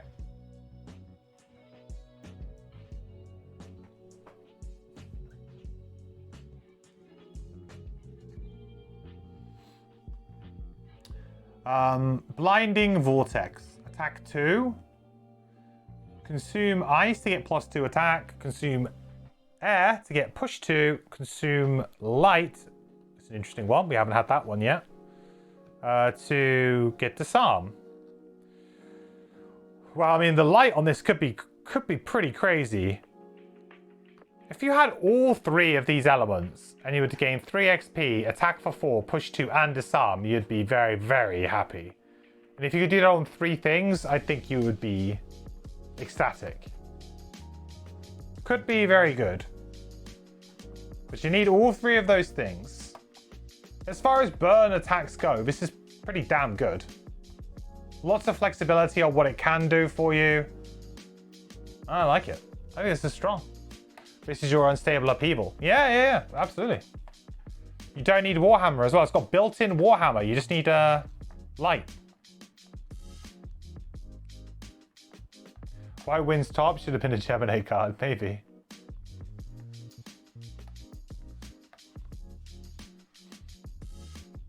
Yeah, it's pretty good. It's damn good. Move 3 and jump on the bottom. And that's pretty usable in the interim as well. So this could be a nice one. You're not gonna feel bad having a move 3 with jump in your hand long into the scenario, waiting for the perfect blinding vortex. Like, it's a very usable bottom ability while you're waiting for that really great blinding vortex opportunity. So that usually is a good making of a burn action for me. You know, really, the burn action is great to begin with, but the other half of the card allows you to keep that card in your hand for multiple rounds without feeling too bad about it. The double burns are always the bad ones because like it's basically a move 2. That's what it's going to have to be. The Spirit's Call, attack 2, range 3, consume air to get +1 attack and curse, 1 XP. 3 attack, range 3 with curse. Again, a little bit on the weaker side. I would have loved some of these numbers to be more like 4, but maybe I've been too used to playing the Drifter and I've been spoiled. But the Deathwalker as well, she had some really, like we were attacking for 5 on level 1, so, you know, there's definitely feels like a little bit of a step back in terms of raw numbers. Cursing is good though. Is it, you know, it basically turns the card into like a good attack. Absolutely not. Having air and just using this as an attack 2 range 3 is terrible. 45 initiative is awful. And the bottom of this is push 4, target all enemies within range 3, bless, create light.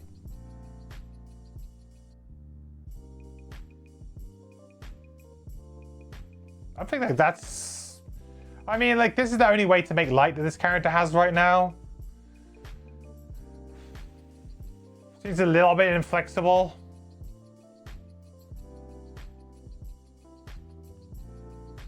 This feels like the kind of card that you bring in if you need to do more damage. Like your team's kind of like, we just don't quite have the damage numbers. We need a little bit more. We need a few more attacks, right? Gonna need a potion, yeah. You support control, not a damage unless you stack hazardous impact, etc. His real value is in damage mitigation. Yeah, with all of the pushing and stuff. And the control of the positioning of stuff. I felt like it's like for me, this Snow Dancer is. It's like it's a fairly average character to me. Like the way that it looks. I mean, it may play okay, but to me, it looks like on its own, it doesn't look particularly incredible. But as part of a party, could be a really valuable member of a team.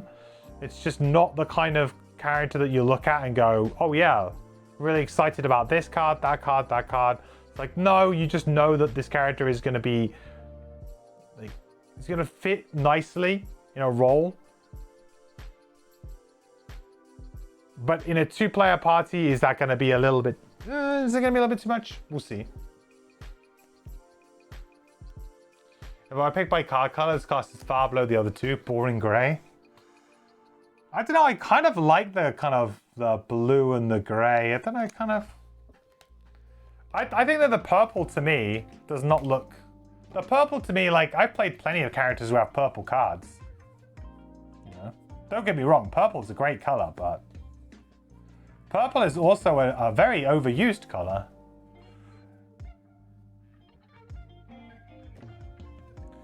To be honest, I guess all of the colors in Gloomhaven are pretty overused at this point in time. Perks? Yeah, let's look at perks. So perks for a Snow Dancer. Let's go down and look at the good ones.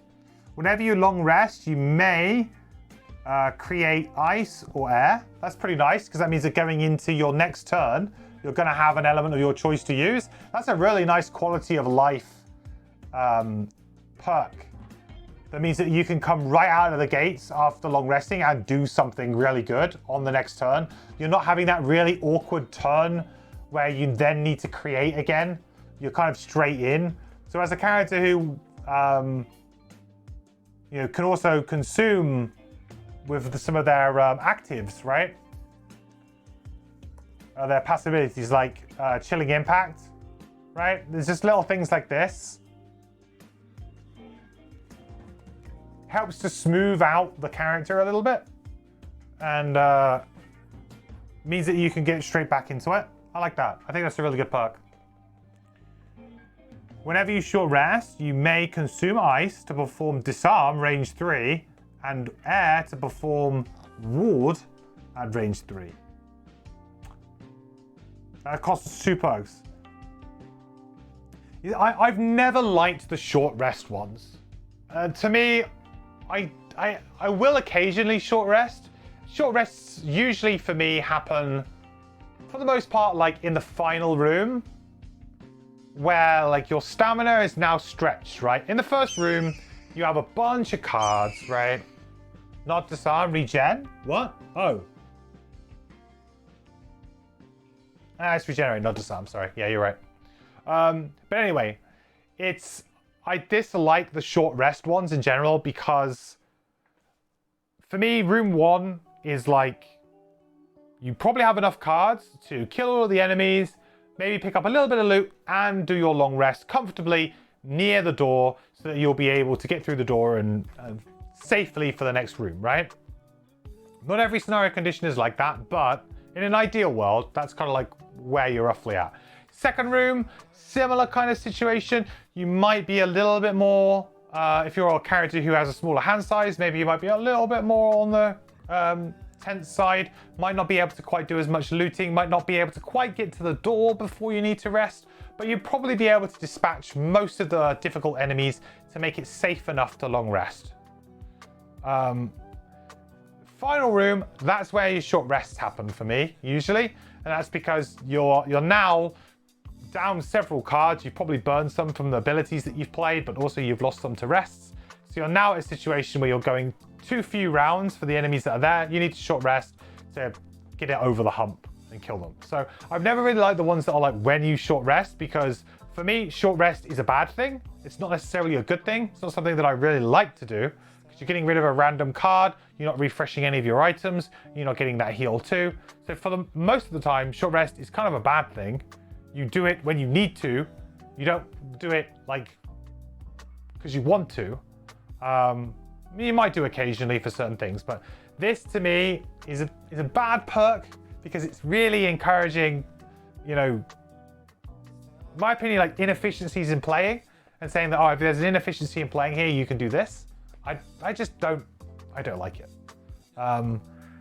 That's just my personal like sort of viewpoint on all of the perks that kind of say when you short rest, this happens, because they just don't. Yeah, to me, they might trigger once or twice, and certainly for 2 check marks, that's not worth it in my opinion. Not worth it at all for 2 check marks. At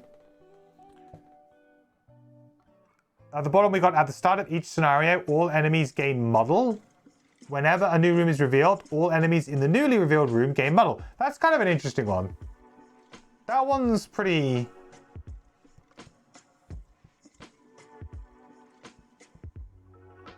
That's interesting.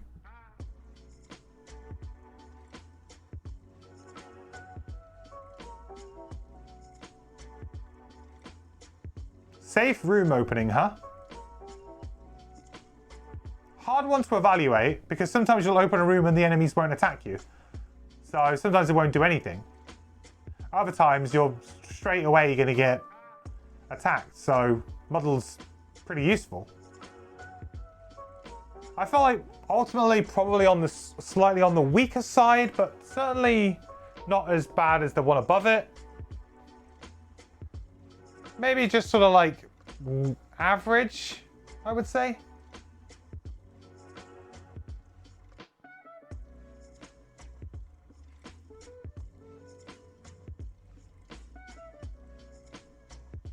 One more thing to forget to do. Yeah, well. Me too, yeah. I'm always forgetting things, so.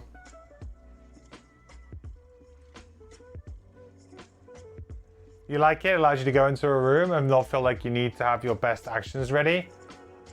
Yeah, but also the enemies might just be doing nothing. Like, the way that I see it is that when you enter a room, unless you're forced to enter a room because maybe your stamina is, you know, running out, but there are only a few times in Gloomhaven and in Frosthaven where where you, the player, have like an immense amount of control over what is going to happen. And opening a door is one of those times, right?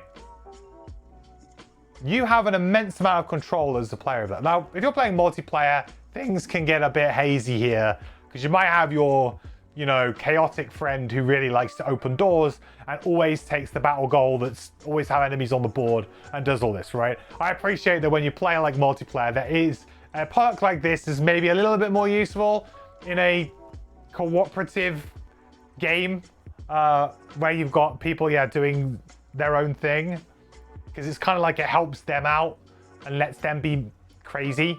But when like you're like me and you play solo and you're playing like this in a more of a methodical way, like there are a few times when I have a lot of control over what's going to happen, and door opening is one of them. And so usually I can make sure that I open a door with either enough movement to engage an enemy if I need to, or run away from an enemy if I need to, or whatever I need to do, right, to kind of make it work. And I don't feel like Muddle is really going to help me much in that situation. Like, oh yeah, they've all now got Muddle. Well, I guess I could maybe be a bit more aggressive with my move, but I couldn't be super aggressive. I couldn't be like, right, I'm now going to tank 4 guys. Because they could easily draw +1s and they can still do a good amount of damage.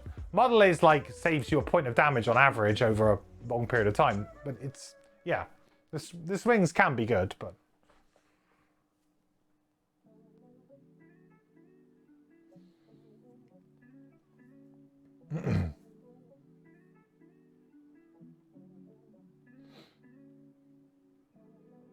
Your perspective is coming from the fact that you go through door expecting the worst case scenario. This lowers the ceiling on the worst case scenario. Yeah, fair.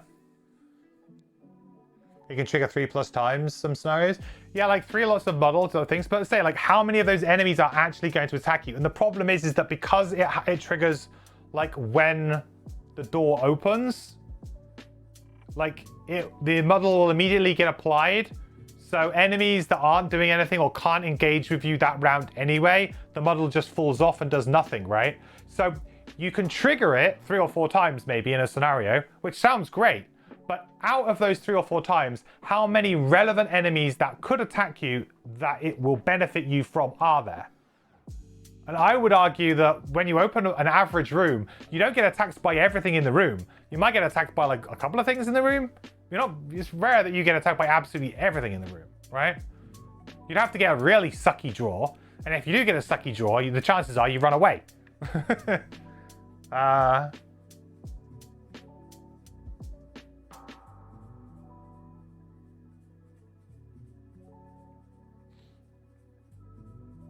Snowy loves the net item, by the way, best in slot. I can imagine that just because you're just doing little attack 1s and pushes and things. Yeah. Pushes and pulls, well, probably not pulls, but pushes. Pulls, I guess, on ranged enemies could be interesting. Hey, Mike.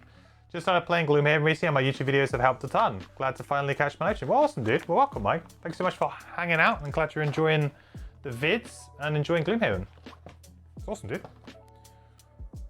Okay, so now we're going to need to make a decision, chat, and I'm going to put the power in your hands. Okay, I've said my bit about the characters. I'm going to put the power in your hands. You are going to vote on what my party is going to be, all right? I'm going to make a poll, and the poll is going to have the combinations of what my party can be.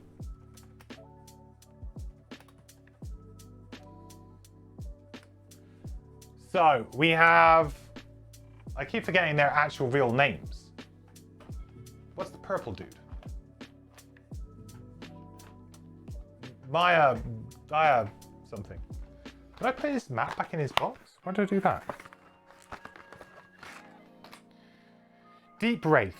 Deep Wraith? There you go. So Deep Wraith.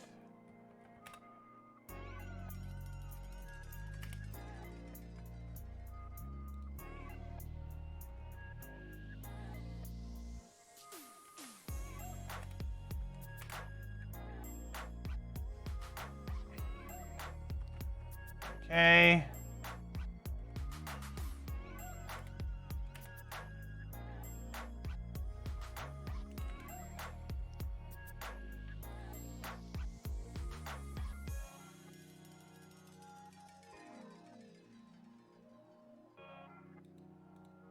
That's it. There's only three combinations, right? There's only 3 combinations. I'll put it on a 2-minute timer.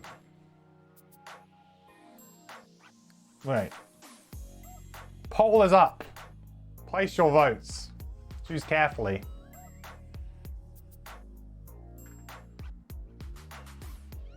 I did not ask for such massive responsibility. I'm sorry. You see, the way that I'm very clever here, because if this is terrible, I can just blame you guys, you know?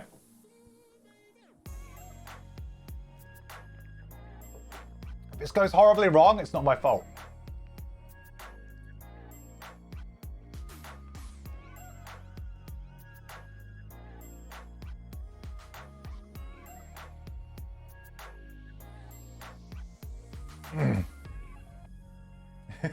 You don't want to get an account for a bad experience? Don't worry, Backer. I won't actually blame you guys if it's bad. To be honest, like any of them, I'm pretty happy with any combination of these guys. To be honest, I think, yeah, I'm pretty happy with any combination of these guys. Like for me, sometimes playing like a slightly different party is a fun challenge anyway. So.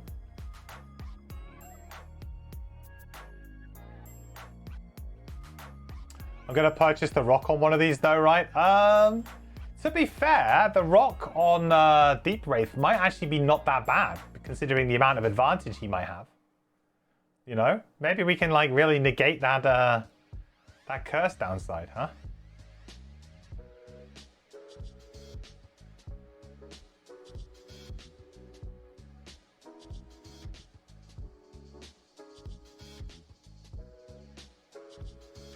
Quick rundown of the 3 classes I just joined and know nothing of Frosthaven. Okay, well, that's pretty difficult, but Deep Wraith is invisibility and high damage. The Trapper is traps, and the Snow Dancer is push-pull. Hazardous terrain. Well, Deep Wraith and Trapper absolutely smashed that, so... So the results are in. 70% went Deep Wraith and Trapper. 70%. With Trapper and Snow Dancer being next for the little kind of combos. Okay, well there you go. Decision has been made. Sorry, Snow Dancer, you're going back in the box for another day. But I do feel like there will be a time when this will come out. We just need another character that will work well with it. Something that uses ice, maybe. Something that uses air. Or maybe something that creates light for that big disarm as well. Like an easy something like that.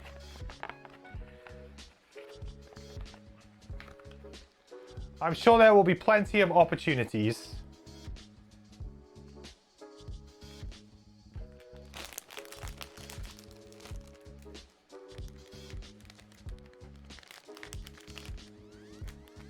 Deep Wraith a tanky type? Not really. I think that I think it's fair to say that like I might struggle a little bit with these characters combinations. I don't really have a tank, which is a bit of a weak point, but we have invisibility, we have some survivability. I feel like we might be able to get around it. It's gonna be tricky. It isn't gonna be easy. It never really is at 2-player. With 2 mercenaries, it can be very difficult to get that nice balanced party. You kind of just have to do, sometimes you just kind of have to do a bit of everything, and like, you know, I might end up having to take some cards that are not necessarily as like strict on the synergies of the class, but work, you know, well in general, or just good value in general. Like sometimes you end up just taking good value stuff because you just need to get over the hump. All right, so now I do realize the time and I need to get a bit of a move on. So what we'll probably do is I'll probably choose the hand of cards and everything. I'll probably do that maybe tomorrow. I'm going to do the first scenario tomorrow, but what we'll do for the rest of this stream is we'll do our level ups. So we'll get to level 2. So we'll do that now.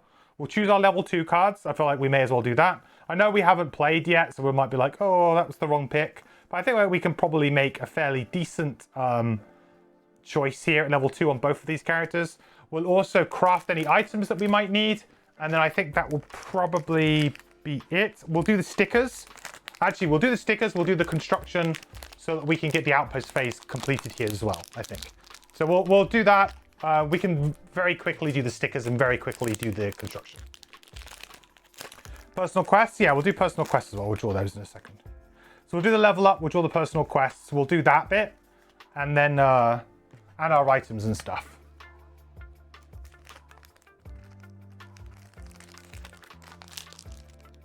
Okay, so level 2 on the Deep Wraith, we have Slipping into Death.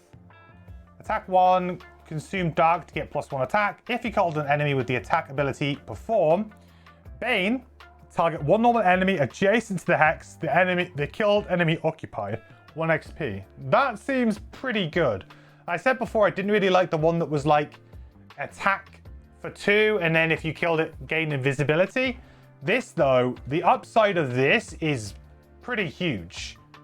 I mean, if you kill something, hey, I have free 10 damage on something else. Like, that's really big. Really, really big. The bottom is move 2. Bane, target 1 adjacent damaged enemy that has 4 or fewer hit points. This one's a little bit more like, not so good. Because, of course, if they've got 4 or fewer hit points, you kind of want to just kill them. And see, it's a little bit overkill.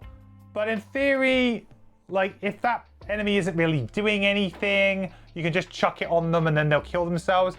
Kind of like a really overkill wound effect. And if you can control the enemy in some way, maybe with the trapper, or you can push them away or something, then maybe we can actually get that to trigger pretty reliably. But ultimately, this is a move ability with potentially some damage, even if it is delayed damage on the bottom of it, which is pretty strong too, I think. I think this is, I think this card in general is very good.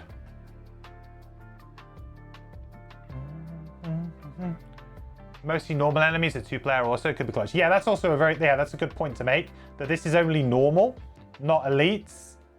So, gotta kind of consider that. This can do anything. Also, it says, this does say 1 adjacent damaged enemy that has 4 or fewer hit points, which is sort of important because, I mean, I don't know what Living Spirit's amount of health is, but so for example, you couldn't kill something that had like shield 2 but had 4 health.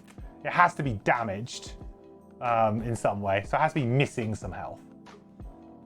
And the other card is Lion Weight. Curse, target 3, range 1. Consume a trophy to get an extra target. Probably not something that we would want to do at 2-player. I mean, I felt like we would be 3 targets is probably more than enough at 2-player. Add +1 range if we have invisibility. So it could be a big curse bomb, potentially on 2 things, not too bad. The bottom is teleport 3 and consume a trophy to heal ourselves for 3. I feel like slipping into death is like easily the better pick here. Tell me if I'm wrong, but I mean, I guess Lion Weight is interesting, but my concern with this party is, are we going to be able to kill things? Are we going to kill things quickly? Are we going to be able to handle ourselves? Lion Weight is a bit of a dirtly type card, which can be quite good in certain situations. It's a lot of curses, huge amount of curses.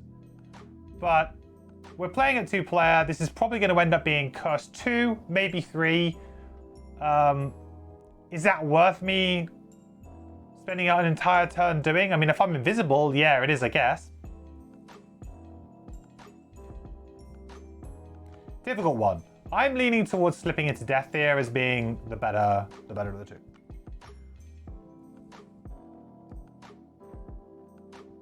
Wait.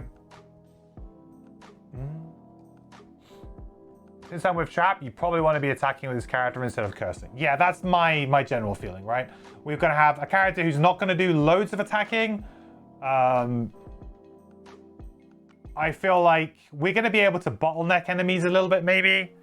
Also, you know, the bottom of this could work really, really well with traps and stuff, right? Because traps are just going to go off.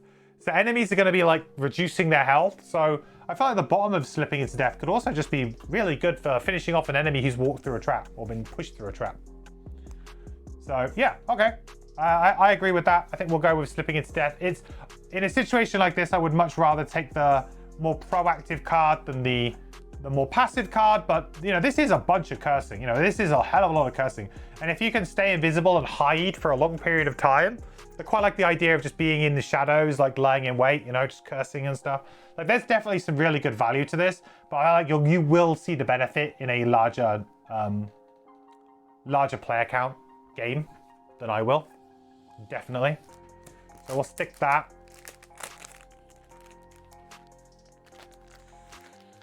You debated the level 2 card for trap for a long time. Okay, I don't have the time to do that, so we're just gonna, whichever the first card is, it's the one that we're gonna pick, all right? So we'll pick this one. Unavoidable outcome, attack 2, range 3. If the target is adjacent to a trap, spring the trap, applying the effects to the target.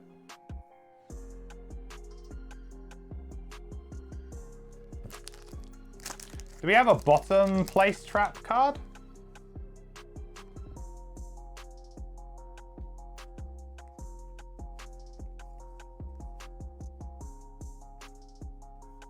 Not negative, right?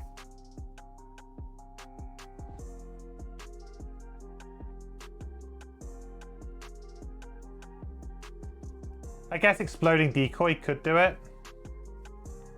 Yeah, maybe there's some other cards that will combo a little bit better with that later on.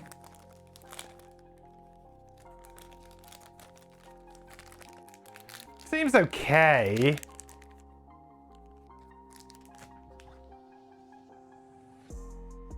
Maybe it'll combo a bit better with something later on.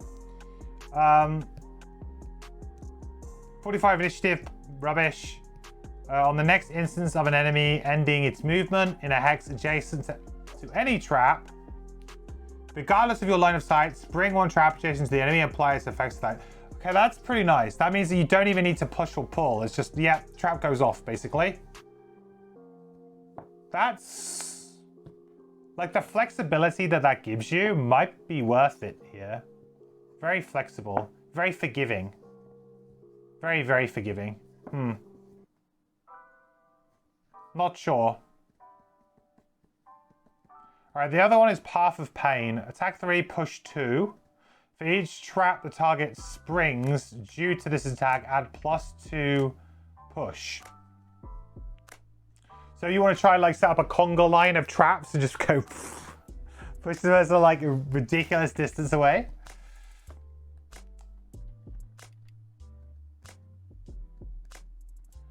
The bottom is 38, create 1 wound trap and adjacent empty hex, move 2, create wound trap and it's got to be this.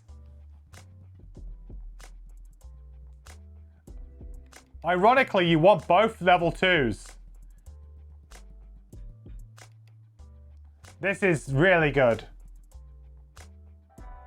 2 traps, 1 action, both of them being pretty decent value traps.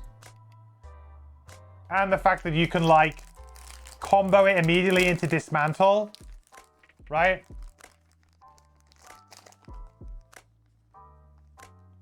I mean, I know it's only like...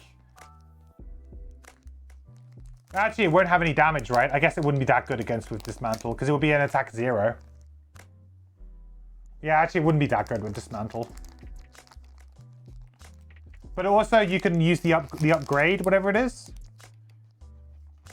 Improvised improvement, right? More traps, right? You just need more traps.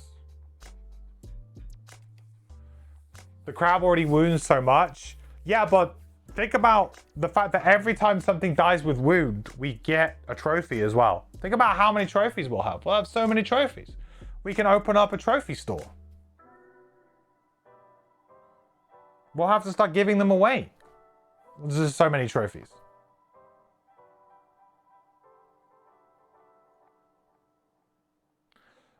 Unavoidable outcome, top, seems like the play. To me, I mean, without playing, this is like the dilemma that I think you always have when you start a character at a higher level. I have no play experience with the character yet. So for me, it's very difficult to make the decision, yeah, I think this card's better, right? That's, I think, one of the negatives. I know that what we could do is we could just play a scenario, see how we do, and then level ourselves up to the prosperity level. Like, you can do that. That's fine. But, you know, it does feel a little bit like, hey, you want to do it, right?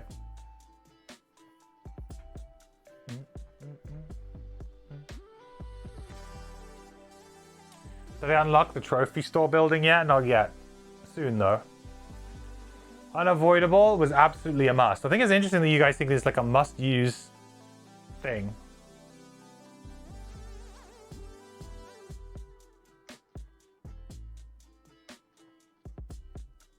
I guess there's some good scenario conditions that could work quite well as well. Like if there's traps in the scenario in general, unavoidable outcome will be quite good there as well.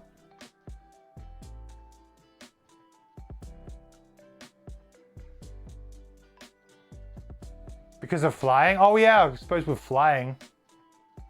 Yeah, I suppose it does work quite well with the flying too. Okay. Alright, I can see that.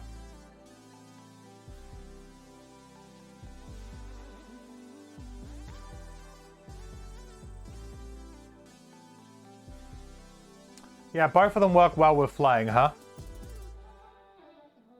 Alright, you've won me over. You convinced me. I still feel like Path of Pain Bottom is brilliant, but maybe in the context of me already having a lot of wound, maybe it's fine. The wound traps feel like a waste of space for a better trap. Like what? Do we have a trap limit? Is there a trap limit?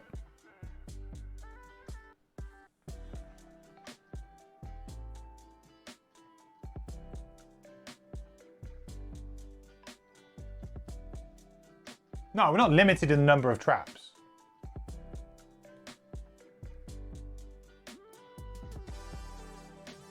Limited by the space of the board? Yeah, but the idea is that enemies will walk through them. I mean, in a way, you kind of do want to fill up the board, because if I can fill up the board, the quicker you fill up the board, the more likely they'll be forced to have to walk through traps, right? So, more traps is always better. Like, I'm glad that I'm limited by the space of the board, right? Because that means that they're going to move into the traps. They're actually going to trigger rather than just sit there. Also feels like they would just get left behind as you move on. I feel like that's true of all the traps though. But that's the point. It's like it's a very low value. Like I feel like this is a very low, like it's a low ask. Like it's not really like. I feel like it's if you get one of them to trigger, it's fine.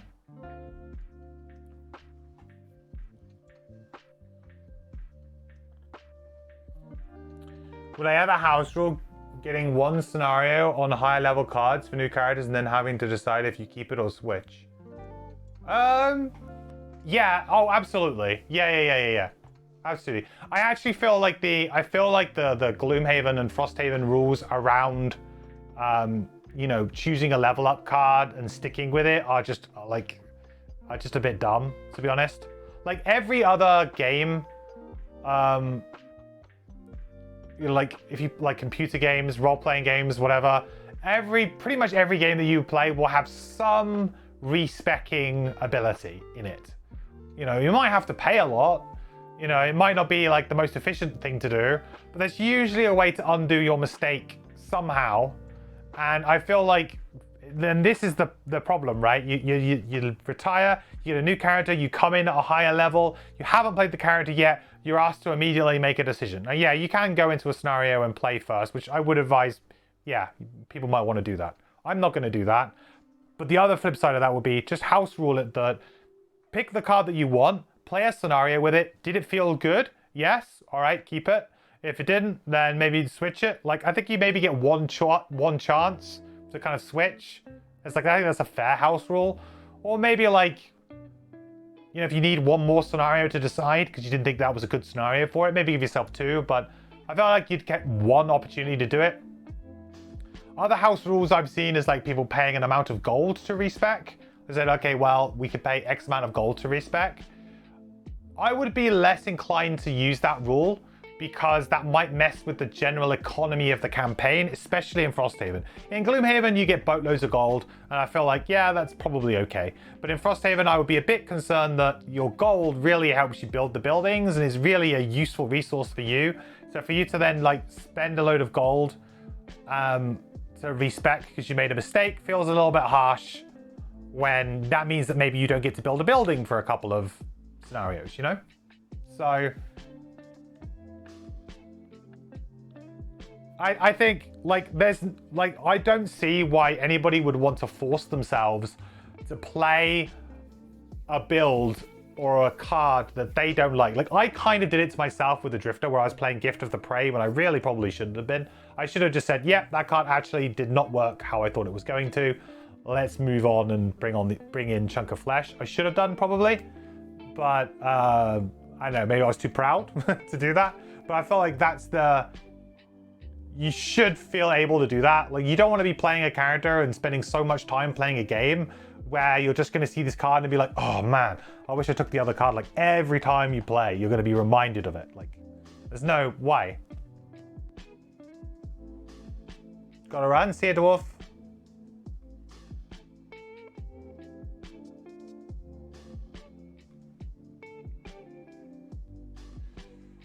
Your friend did that when he literally was 3 spears tank. To be fair, tank is fine. He just didn't like it. Well, fair enough. I absolutely think that people should allow themselves the respec. But just don't like abuse it. Don't abuse it by, you know, changing your builds to suit the scenario each time. That's like the line, I think. Don't cross that line. Just take a little bit of time to work out what you like about the character, then maybe make a few small changes, then you're locked in, right?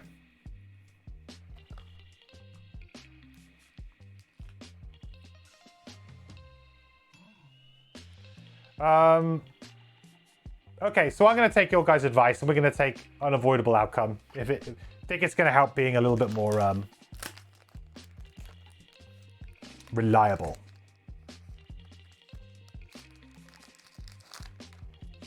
Good. Okay, so now onto items then.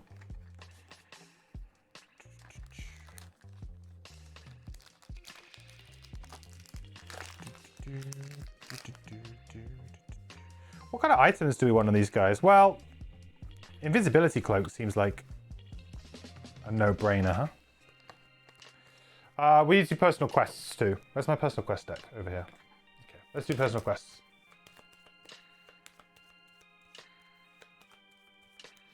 I don't have that much push-pull. Kelp is not going to help on that. Yeah, true.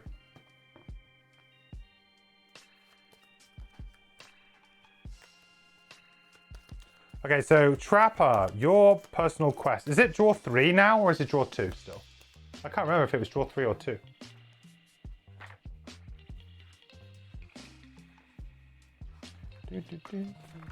I'm just getting confused with battle goals again. Create character.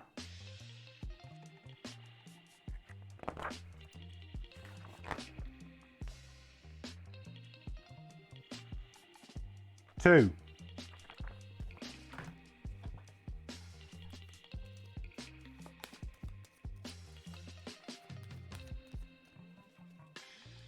Right, Trapper, you have Aether Outpost. That was that one we were thinking about.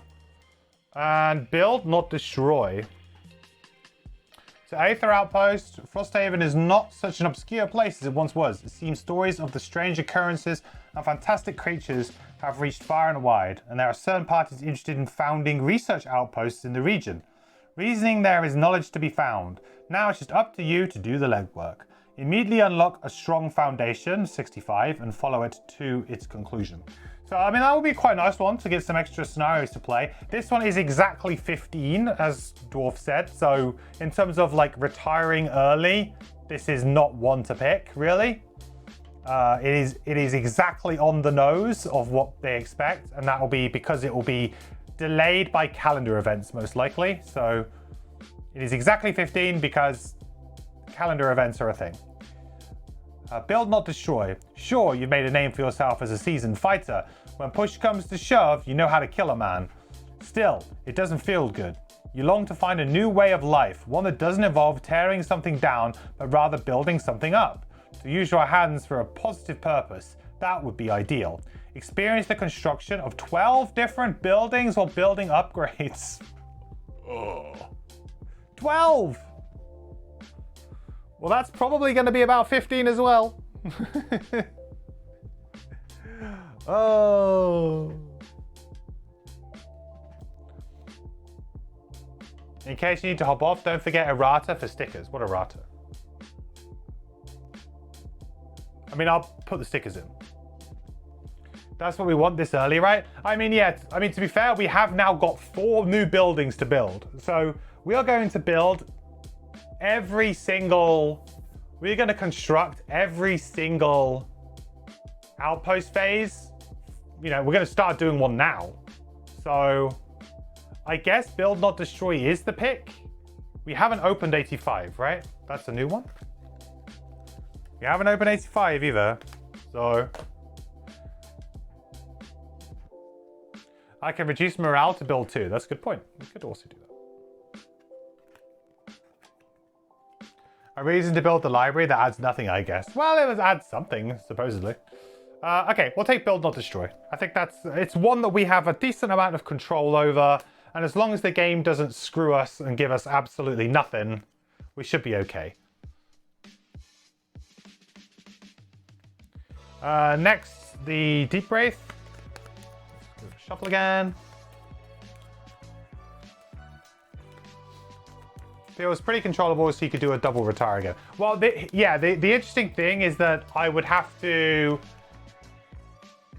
do my downtime, then I do construction after downtime, which would trigger this, but we would have to go and do a scenario and come back to retire, right? It's like a little bit of an odd ordering.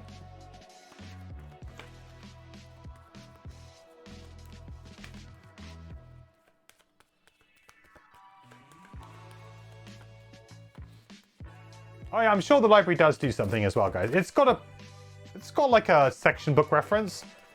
I'm sure something happens. Might add like a cool mechanic or something. What if the library could gain you like XP or something?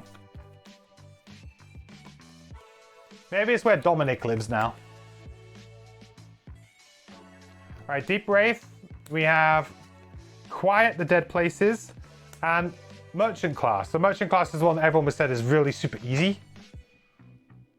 So Quiet the Dead Places. Your order has traveled the world, destroying the foul undead, but no one has yet ventured so far north where new varieties exist. Something must be done. It will require some modification to your usual instrument, but cleansing this place will be well worth it. Gain Abyssal Axe Blueprint number 39 and use it to kill 10 frozen corpses, Ithrace, and or living dooms. So that's the Skullbane Axe one. I think we drew that one earlier. Interesting, but I think maybe not one that I would want early on. Because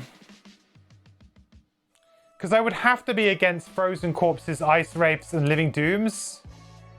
Which, like, how many scenarios is that going to be? It's only 10, I suppose.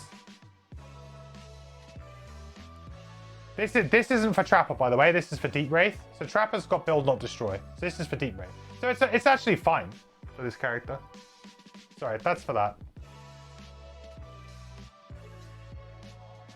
So it's actually fine, I think. Trader Crab is a funny image. Own 3 head items, 3 chest items, 3 boot items, 3 single-handed items, and or double-handed items, and 4 small items. That does seem like really simple to do, right? I mean, we're probably already going to have a decent amount of that straight off the bat. Merchant class feels like a good inspiration personal quest. I mean, I guess that's the other thing, right? We need to get to 15 inspiration. We need to do a minimum of 8 scenarios before we retire anyway. Minimum of 8 so that we have enough inspiration to get another one done. Yeah. I think I'm going to take merchant class, guys. I think it's just easier. It's easier to do, and like we have a lot of control over it. If this party ends up not being great, or we end up unlocking another character and everyone's like, oh my god, that character's amazing, you need to play that character, then we go, great, we'll just retire one of these two. Like, we should be able to retire somebody to find a gap. I'm not so like, I'm not going to be like so hot on doing the double retire, you know, this time round. You know, I think next time I'm not going to be so hot on that.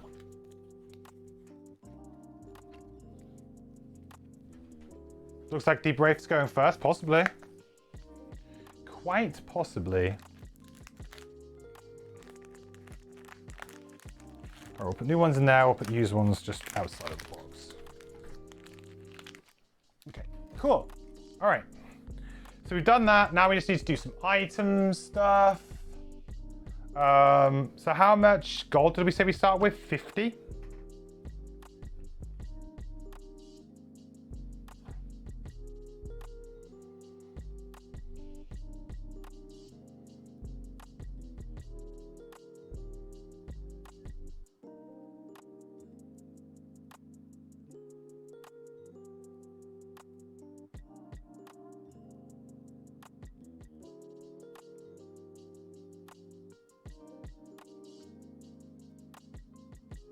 It says 45 for some reason. Why does it say 45? Is that wrong?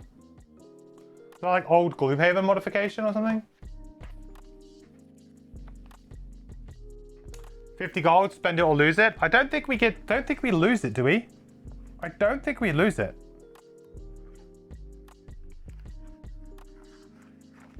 I think that's only initially, isn't it?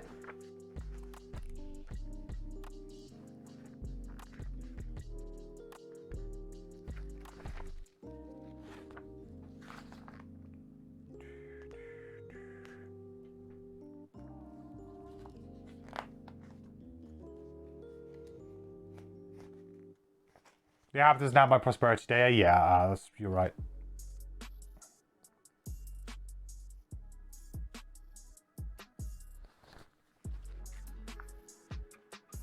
We lose it? Well, so I was right then when I was joking that I should just spend all of the gold and then sell it to sell an item to just get the gold. Right? Or should just metagame it so that I can build something. I was right.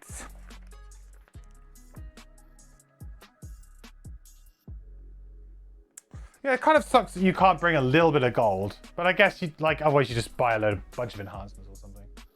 Okay, so available purchasable items then. So we have 50 gold to spend on each character.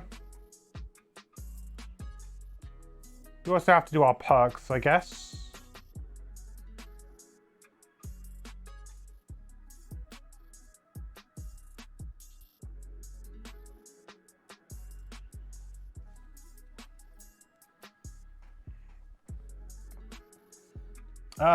Well, who's going to benefit from what? Neither of them have like ignore negative. Well, they have negative scenario effects.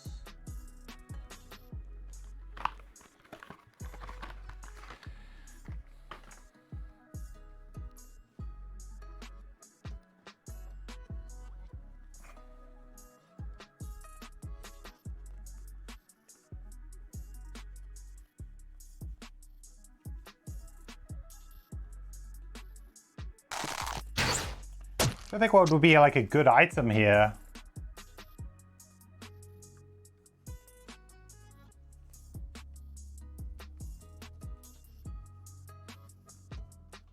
How much gold do I need to build the town hall? Oh, I don't need any gold to build the town hall. Actually, nuts. Oh no, that's to upgrade it. How much is it to build the first one? I need 10 gold.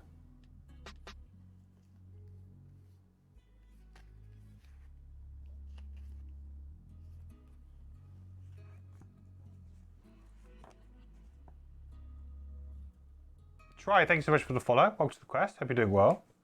Boost of speed has been so clutch. Yeah, boost has been great. On the Deep Wraith, do we think? Deep Wraith looks like maybe they would benefit from that. Considering, like, I was thinking the plus movement would be good. But perhaps just going a little bit earlier is going to be better here.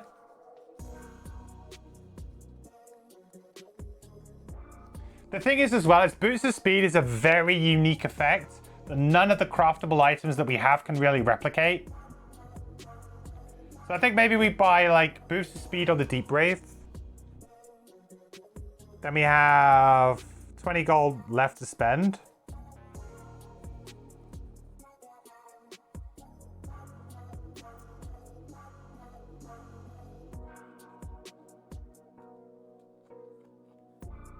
If you don't like the items, just buy 50 gold worth it and sell to build something. Yeah, that's what I'm going to do. I'm cheeky.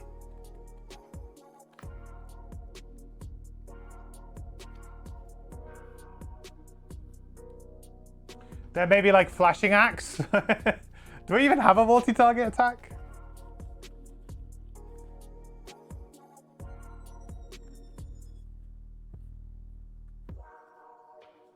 Nope.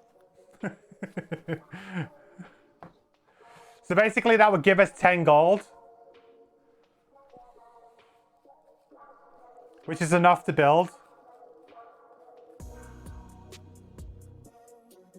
Where do I get on the Trapper then? Trapper had a decent amount of movement. Do we get weighted net on Trapper, do we think? Or do we actually want them to move? But saying that, Immobilize plus Push is just good, right? It's just God tier. Push, ranged attack, Immobilize, God tier.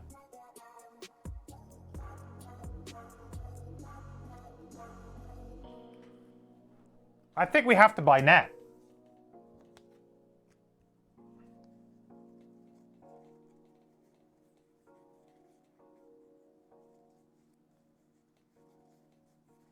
Do we buy the other Boots of Speed? Do we just both rock Boost of Speed? This whole scenario? This whole, like, run through?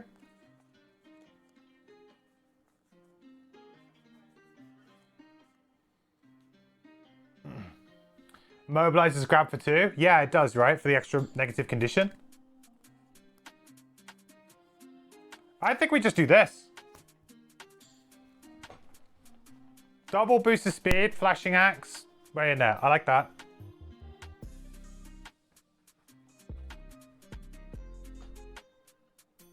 Okay, so these are the items we're going to buy. Then, we're going to immediately sell Flashing Axe back to the shop for 10 gold.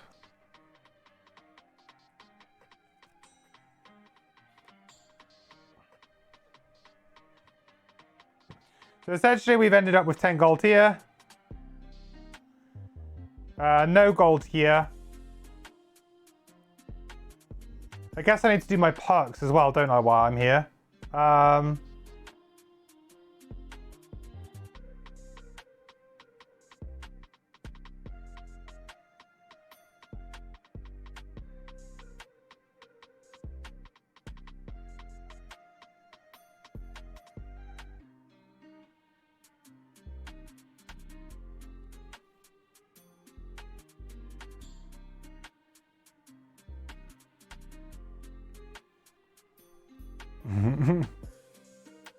Should have charged me to buy the rock, but it was nice.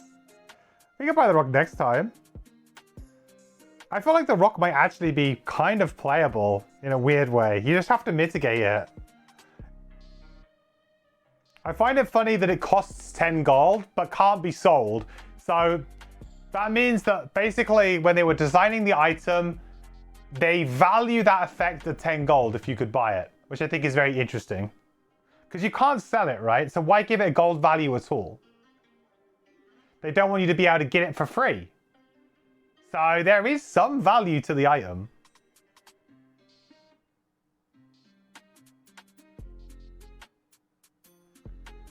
So what are we going to get with these perks? I feel like we just get the ignore negative scenario effects because it's just easy. And then maybe whenever we long rest, we get a 1 damage trap. I quite like that one too. Because we can upgrade that immediately.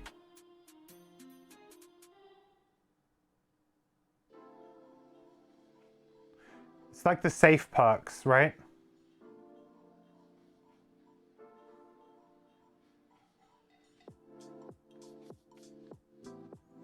Ignore scenario effects to remove 2+0s. That might make us a bit swingy, actually, to be honest, right now. You know, +0 is actually kind of fine, level 1, level 2. I'm okay drawing that. I just don't want to be drawing -1s all the time. Salary scenario gain 2 trophy. We said that that was insane, right?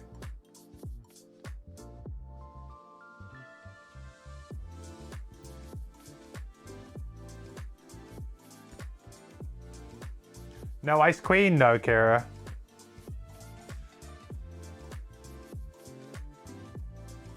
Two trophies right away is big? Yeah, I think so too.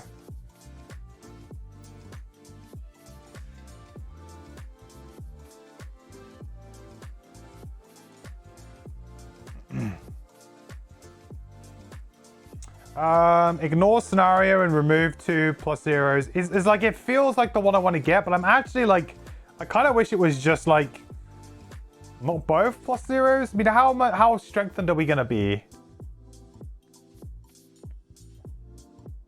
Or do we just start getting to work on the one below, right? 2+1 gain 1 trophy sounds good.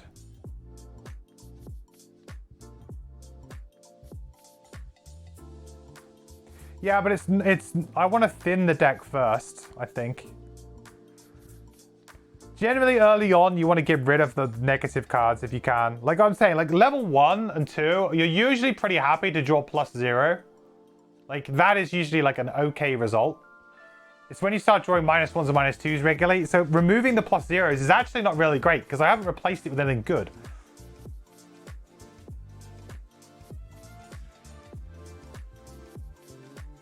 Stun, disarm. I think it's replace one -1 with 1+0. Replace one -2 with 1 -1 stun. Maybe. I also don't mind that whenever you long rest, you may loot 1 adjacent hex. If you gain any loot, gain 1. Like that also seems pretty reasonable. Because I think that's going to ultimately end up with me getting more stuff, which right now is probably what I want, right? We want to gain more loot. And that's going to just allow me a free loot action without me having to actually play a loot. So I feel like that's actually quite good right now. Like it wouldn't necessarily be great later on in the game. But right now, just being able to maybe get like 1 token, 1 or 2 pieces of extra loot per scenario right now while we're trying to like, you know, we've got merchant class as well, right? We want to gain a bunch of stuff. I don't know, that to me feels like pretty reasonable as well. I think I'm going to go for that. Then I think we start working on thinning the deck a little bit, maybe.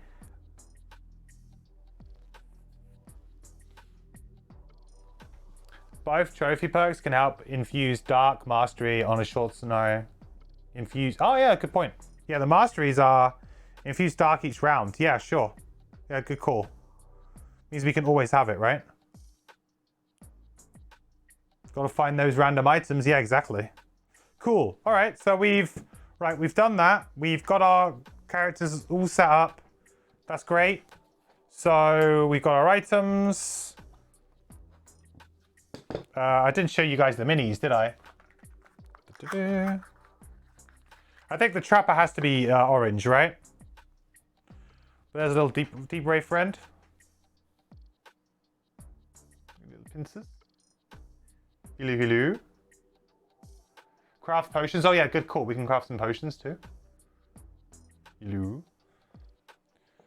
It's gonna be green. Do I have a purple base? I chose these color bases because they don't match with any of the other bases in the game. Like I have red ones. I technically have a brown one, but it didn't show up very well.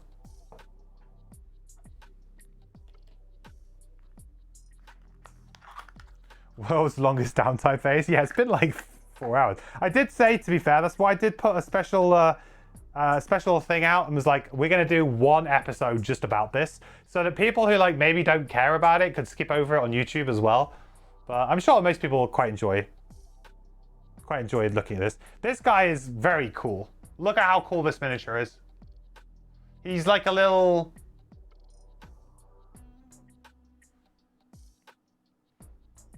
It looks like a samurai or something. A traveling samurai. Nice. Shop don't have push-pull items? No. Nothing that adds push or pull right now. Maybe crafting stuff. You're surprised we just got 3 classes in 4 hours. Usually takes 5 hours for one. To be fair, I didn't go into as much detail as I usually would. I tried to be as brief as possible without trying to get too engrossed. I still feel like I will probably at one point end up doing it. But I'll probably end up doing it off stream to try and keep myself focused. And just record it for the YouTube and the Patreon.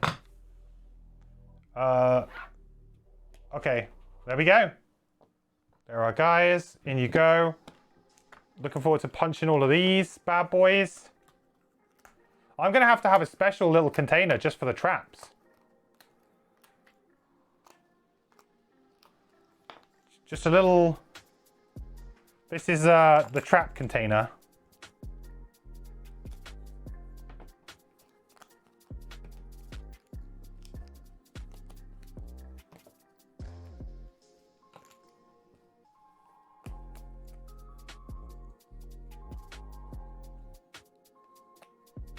Right, that's the trap container.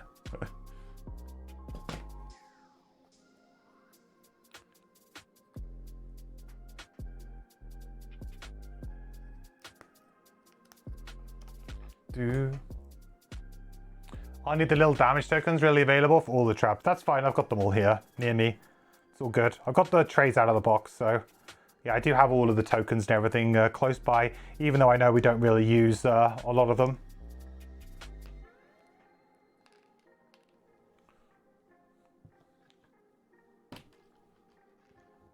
Okay.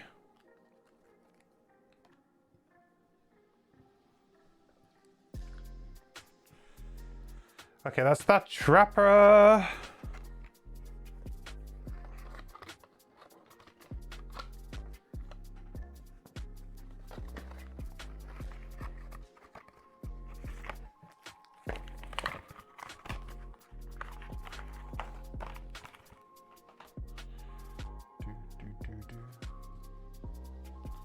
Man, so much stuff to do.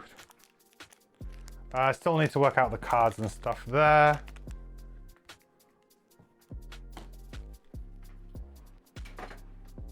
I did think this would end up being like a shorter stream today, but it's taken just as long, if not longer, than a regular scenario.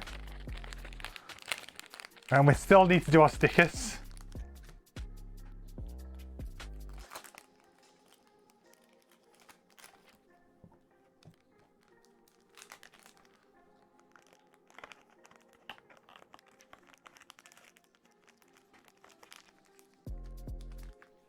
I also need to update my spreadsheet. That's going to take me some time as well. I don't know if I'll have that done for tomorrow. I might have to do that like over the weekend.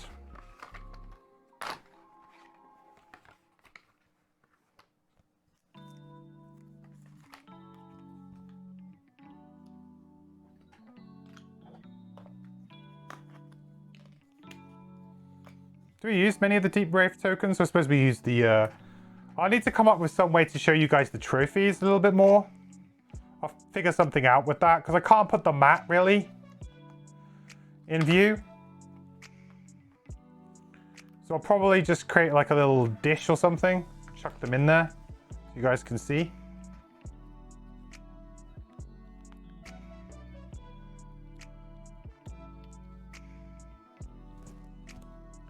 It's just sleep, don't worry. Yeah, I got like a long day tomorrow. I need to get up. I got physiotherapy first thing in the morning.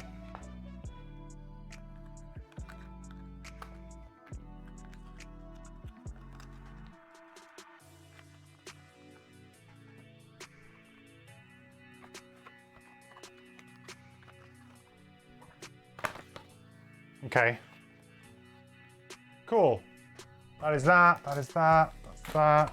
That's this sorted. That's sorted.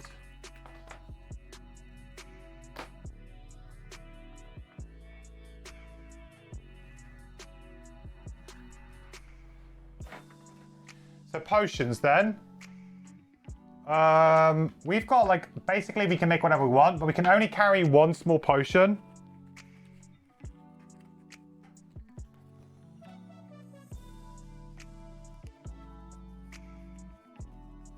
So like, what kind of potions do we really care about here?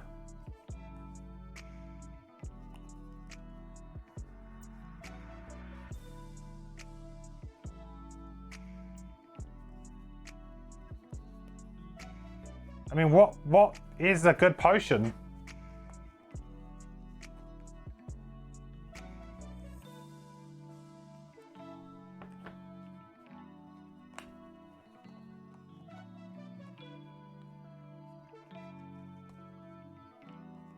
Just stamina potions? Isaac may not approve, but I could put a die next to the crab to represent the amount of current trophies. That's a good idea. Got plenty of dice.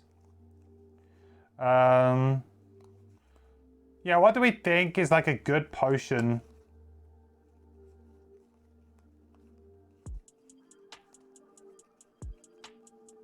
Like muscle potion? I don't think so, because we're quite single target focused. I guess mana potion for dark, do we think? Element potion?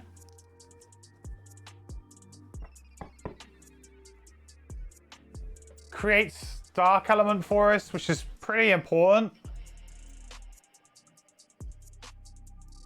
Maybe a condition for more easy.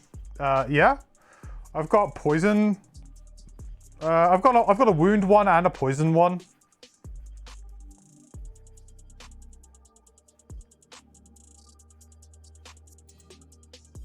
Could go poison vial, or we could go flame vial.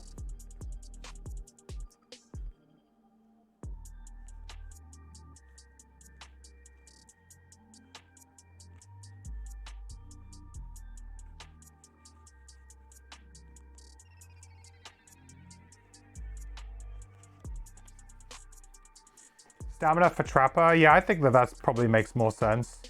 Considering then we could just get like one of the cards back that gets us more traps. It just gives us double traps, right? An important time when we want to do more traps. Right, Stamina Potion, I think then for Trapper, yeah. I like that. Element Potion, I'm kind of leaning towards that could be kind of good to create that dark.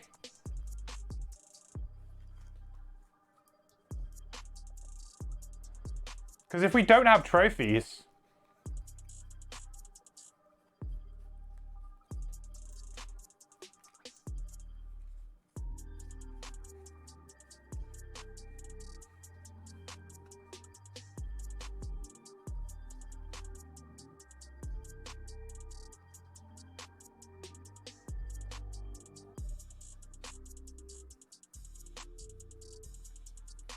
it's either the poison one or it's the wound one. I guess it's probably going to have to be the poison one. Well, actually, I don't know if I've got 2 Snow Thistle.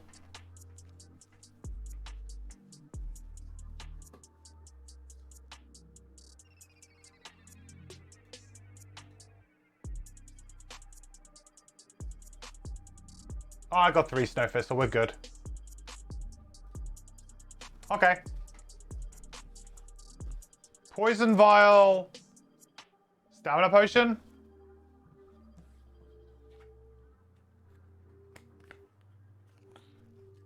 So that's going to be a two Snow Thistle.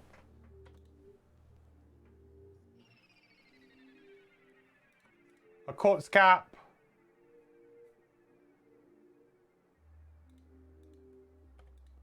And a Arrowvine? Yeah.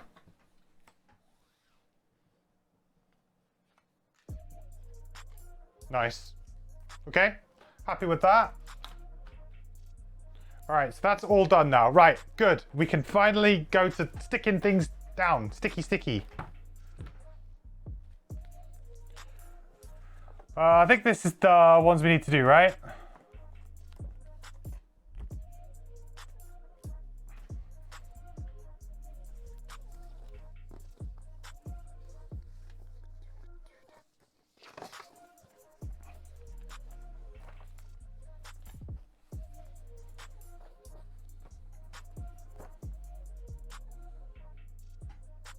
1, 5, and 8.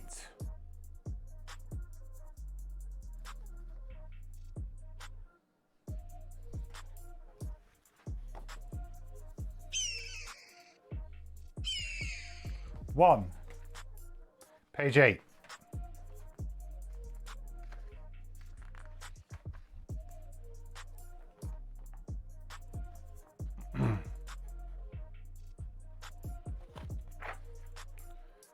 Ooh. Town Hall should be 1589.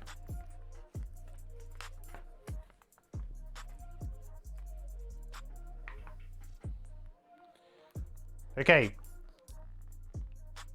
So we are going to build this. But essentially, number 10 here is that the party collectively draws and keeps the number of challenge cards based on the level of the town hall. It's kind of cool. 1, 5. Page 17.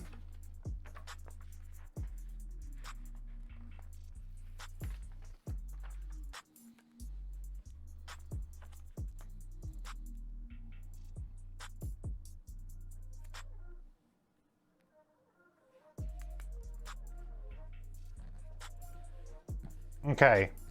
Challenges provide an additional challenge for the party as a whole. At the start of every scenario, the party may collectively draw and keep a number of cards from the challenge deck, depending on the level of the town hall. The party may choose to keep fewer cards than the limit to a minimum of 0, blah, blah, blah. So level 1, draw 1, keep 1.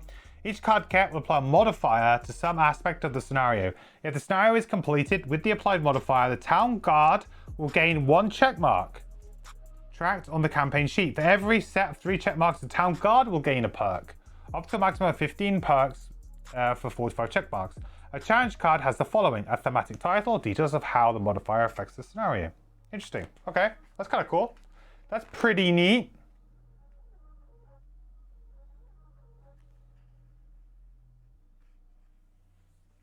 So I guess you can always choose to not do it if you don't want, like if it's going to add too much faff. Page 48.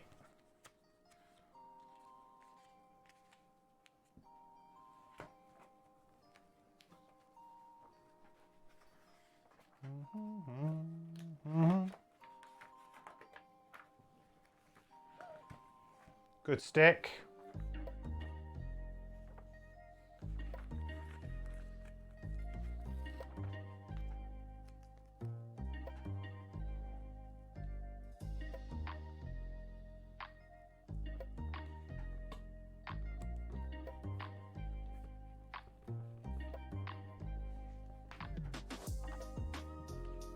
Right, and then the other one was 9, did we say?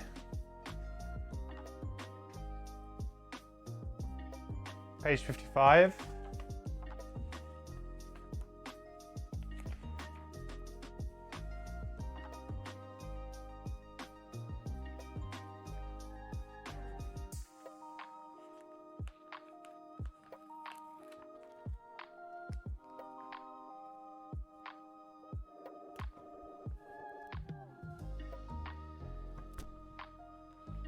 Okay. So what's the garden then?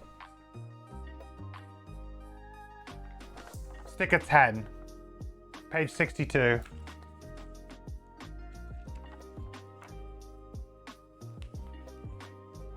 Frosthaven has become more legacy than Gloomhaven. Yeah, I mean, there's a lot more legacy type stuff in this, yeah.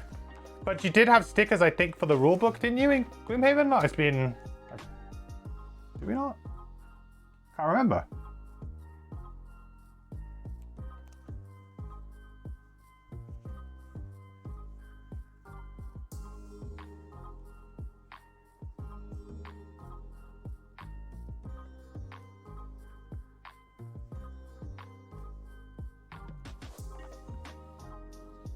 Cool. Right, so those are those stickers.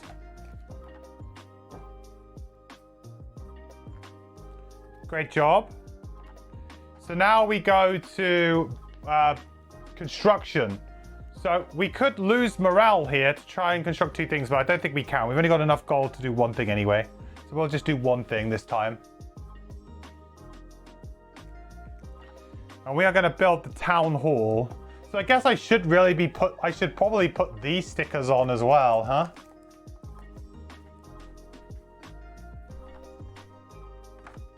Like the ones that are for like the buildings. Just for where they go. So you can see.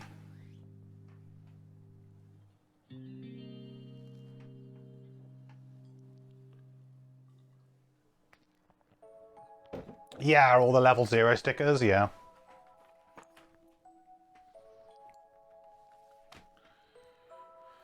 Alright. My zoomed in camera is not going to do so well on this part of the... I don't know, actually. I'll be okay.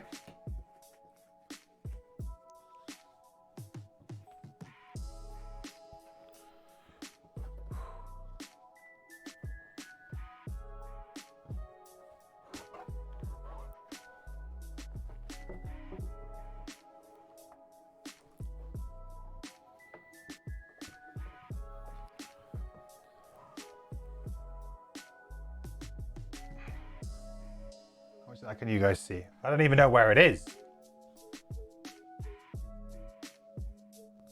Let's keep pushing my camera up as much as possible. I think I can see most of it.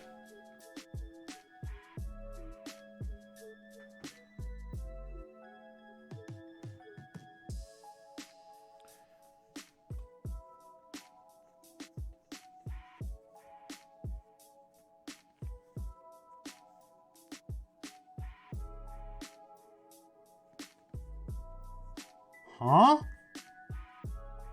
Why can't I see where the temple goes?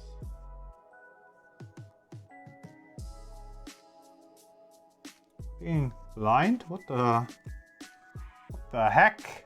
Oh, 42, there. I am being blind. It's right in front of me.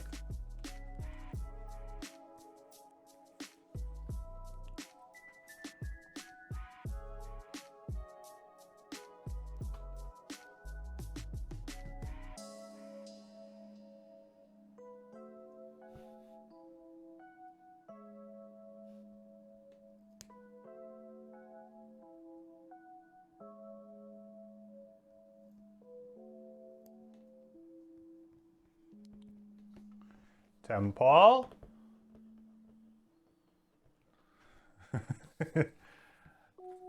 I do hate it, Charles. Nice. AC3. The library.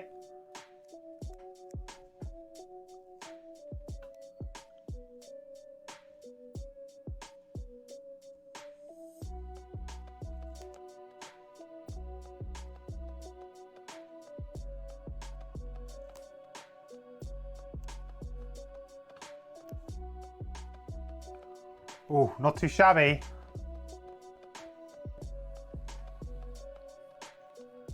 The garden. Should I just like slam the level 1? Not bother putting the level 0 on top on the town hall? What do we think? Or is that going to trigger people? Alright, garden, you might not be able to see. It's down here.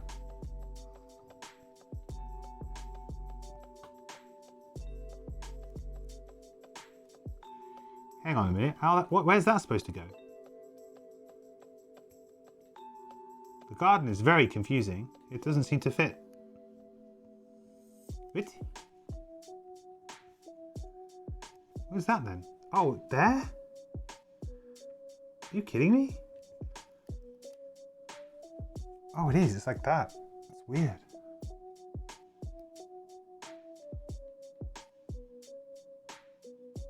How bizarre. Why would you make the sticker like that? It's not even covering the number.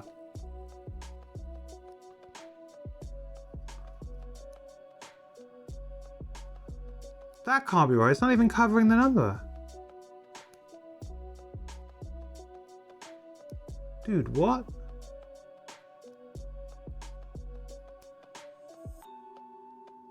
How freaking dumb.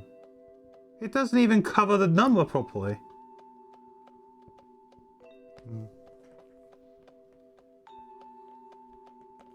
Maybe resource gonna be scarce now? I mean, maybe.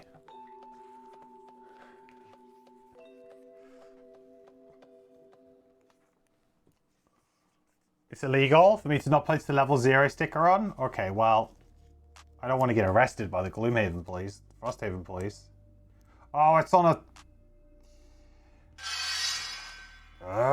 6 months of Jeff's bucks, but been here from the very start, MQ.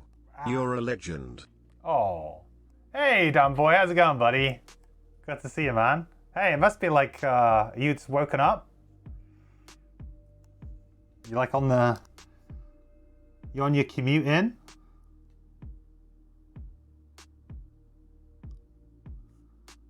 Ooh, that's a good sticker.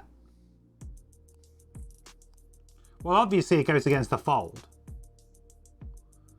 This is a 50-50 sticker. Come on. Come on. Oh. Yes. Yeah. Yes, good enough.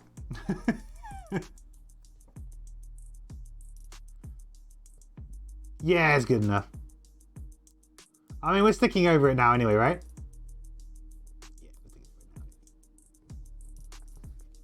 Yeah, a little bit further to the left. On the bus. Awesome, dude. Well, good to see you, man. Appreciate the 6 months. I know you've been around a lot longer, buddy. Appreciate it.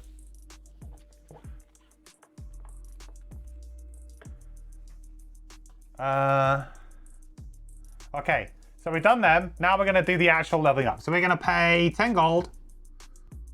One of that, one of that, one of that, one of that, one of that. Right. So all of our gold is going off of our deep rift. We're now poor. And we need to lose 221 from Gloomhaven's supply.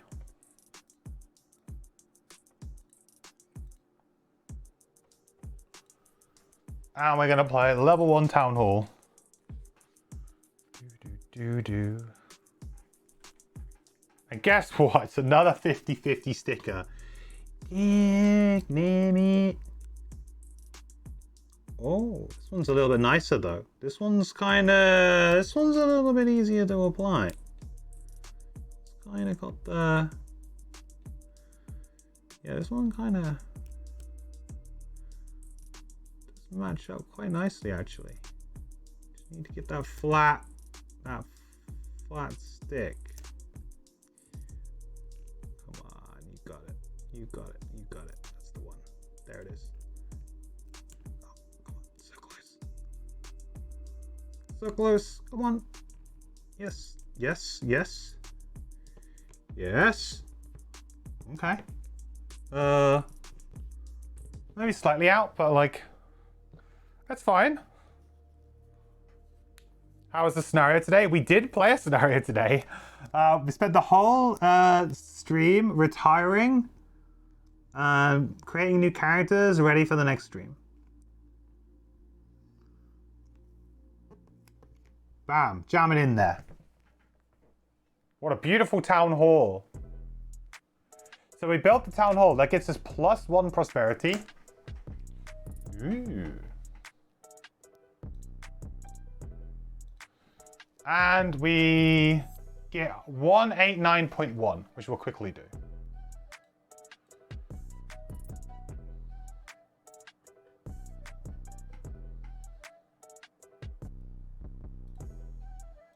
$189.1.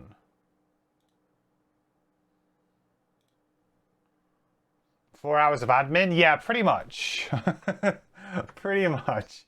I feel it's like a lot more while I'm like on my stream than it would be in person. If you're just like physically playing Frosthaven, that you could have done that way, way quicker. But this is like, I feel like the thing with Gloomhaven is that when you retired, you unlocked a new character, and then you would naturally just play that character, so you didn't have that whole like, oh, what character should I play? And then you kind of get the whole like discussion of what should we do?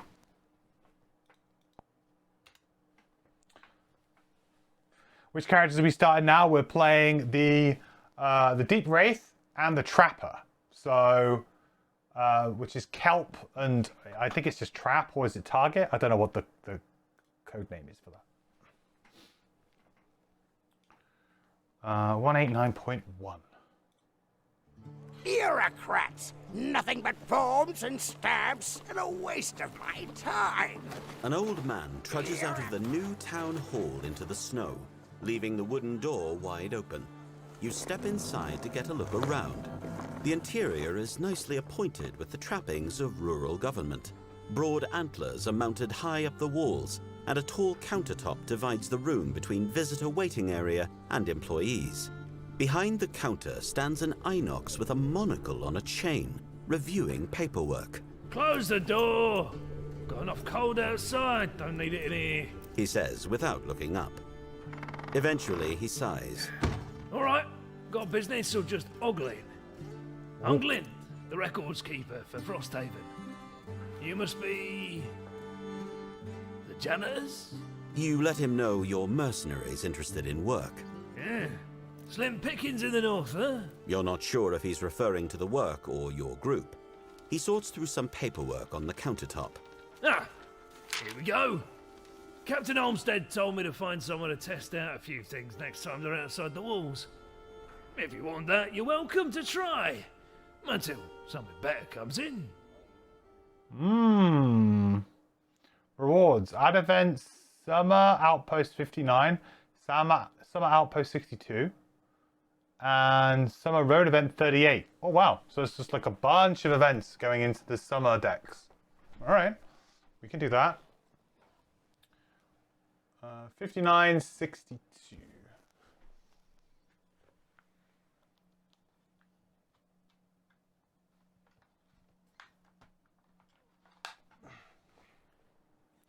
Outpost 59.62.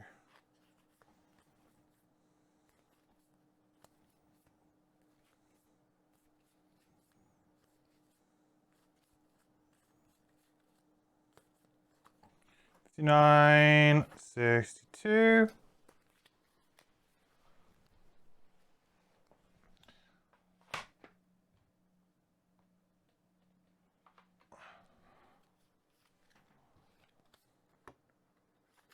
Throw them in a little bit. Give that a little quick shuffle. Alex with a monocle. How do you play that class? I think you just play any Inox, but you need to buy the monocle item. You need to craft the monocle item, Oxy. Okay, that's all good. In.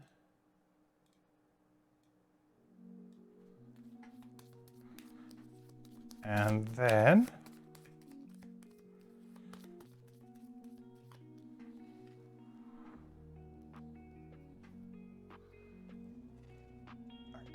Outpost events is in there. Okay. And wasn't there a summer road event too? Let's go in. Summer road event 38.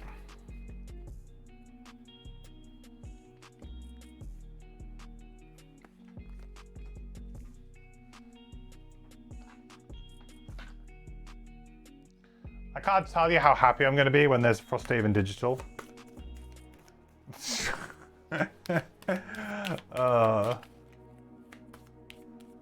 Sounds good. Hope the rewards are worth. My prediction will be that it'll probably be like side quests or something maybe that we get. For some of them. Maybe not all of them. Some side quests.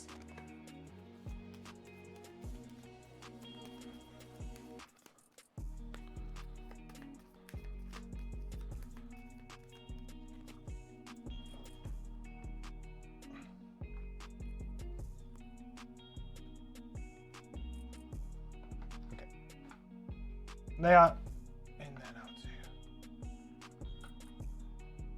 Good. Okay. So stickers all done. Town Hall goes into our deck. Number 90. That will be almost at the very end. Town Hall is now in. We need to, so we're going to need to draw challenges from now on as well. So we need to remember to do that. Everything else is going to go, all the other items are going to go into the supply, and then that's it. Oh, what a session today, chat. What a session. I'm glad that we just did that all in one go, you know? It's a good stream. It's fun. It's always fun to level up, right? What did I do with all of the garden stuff? Oh, it's over there.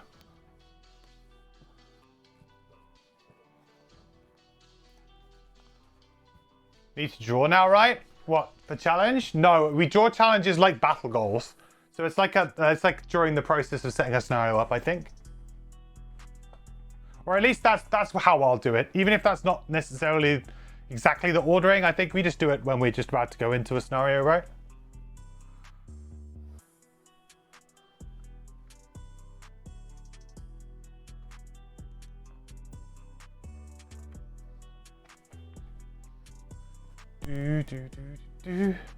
Cool. There we have it. A successful setup for our new characters. So tomorrow we'll do our first scenario with these guys. I think still, yeah. Oh, that's the blessing from Kelp.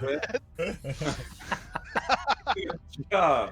That's the blessing from. Isaac, at this point, can we get your approval to add an additional attack modifier deck for allies in the digital version?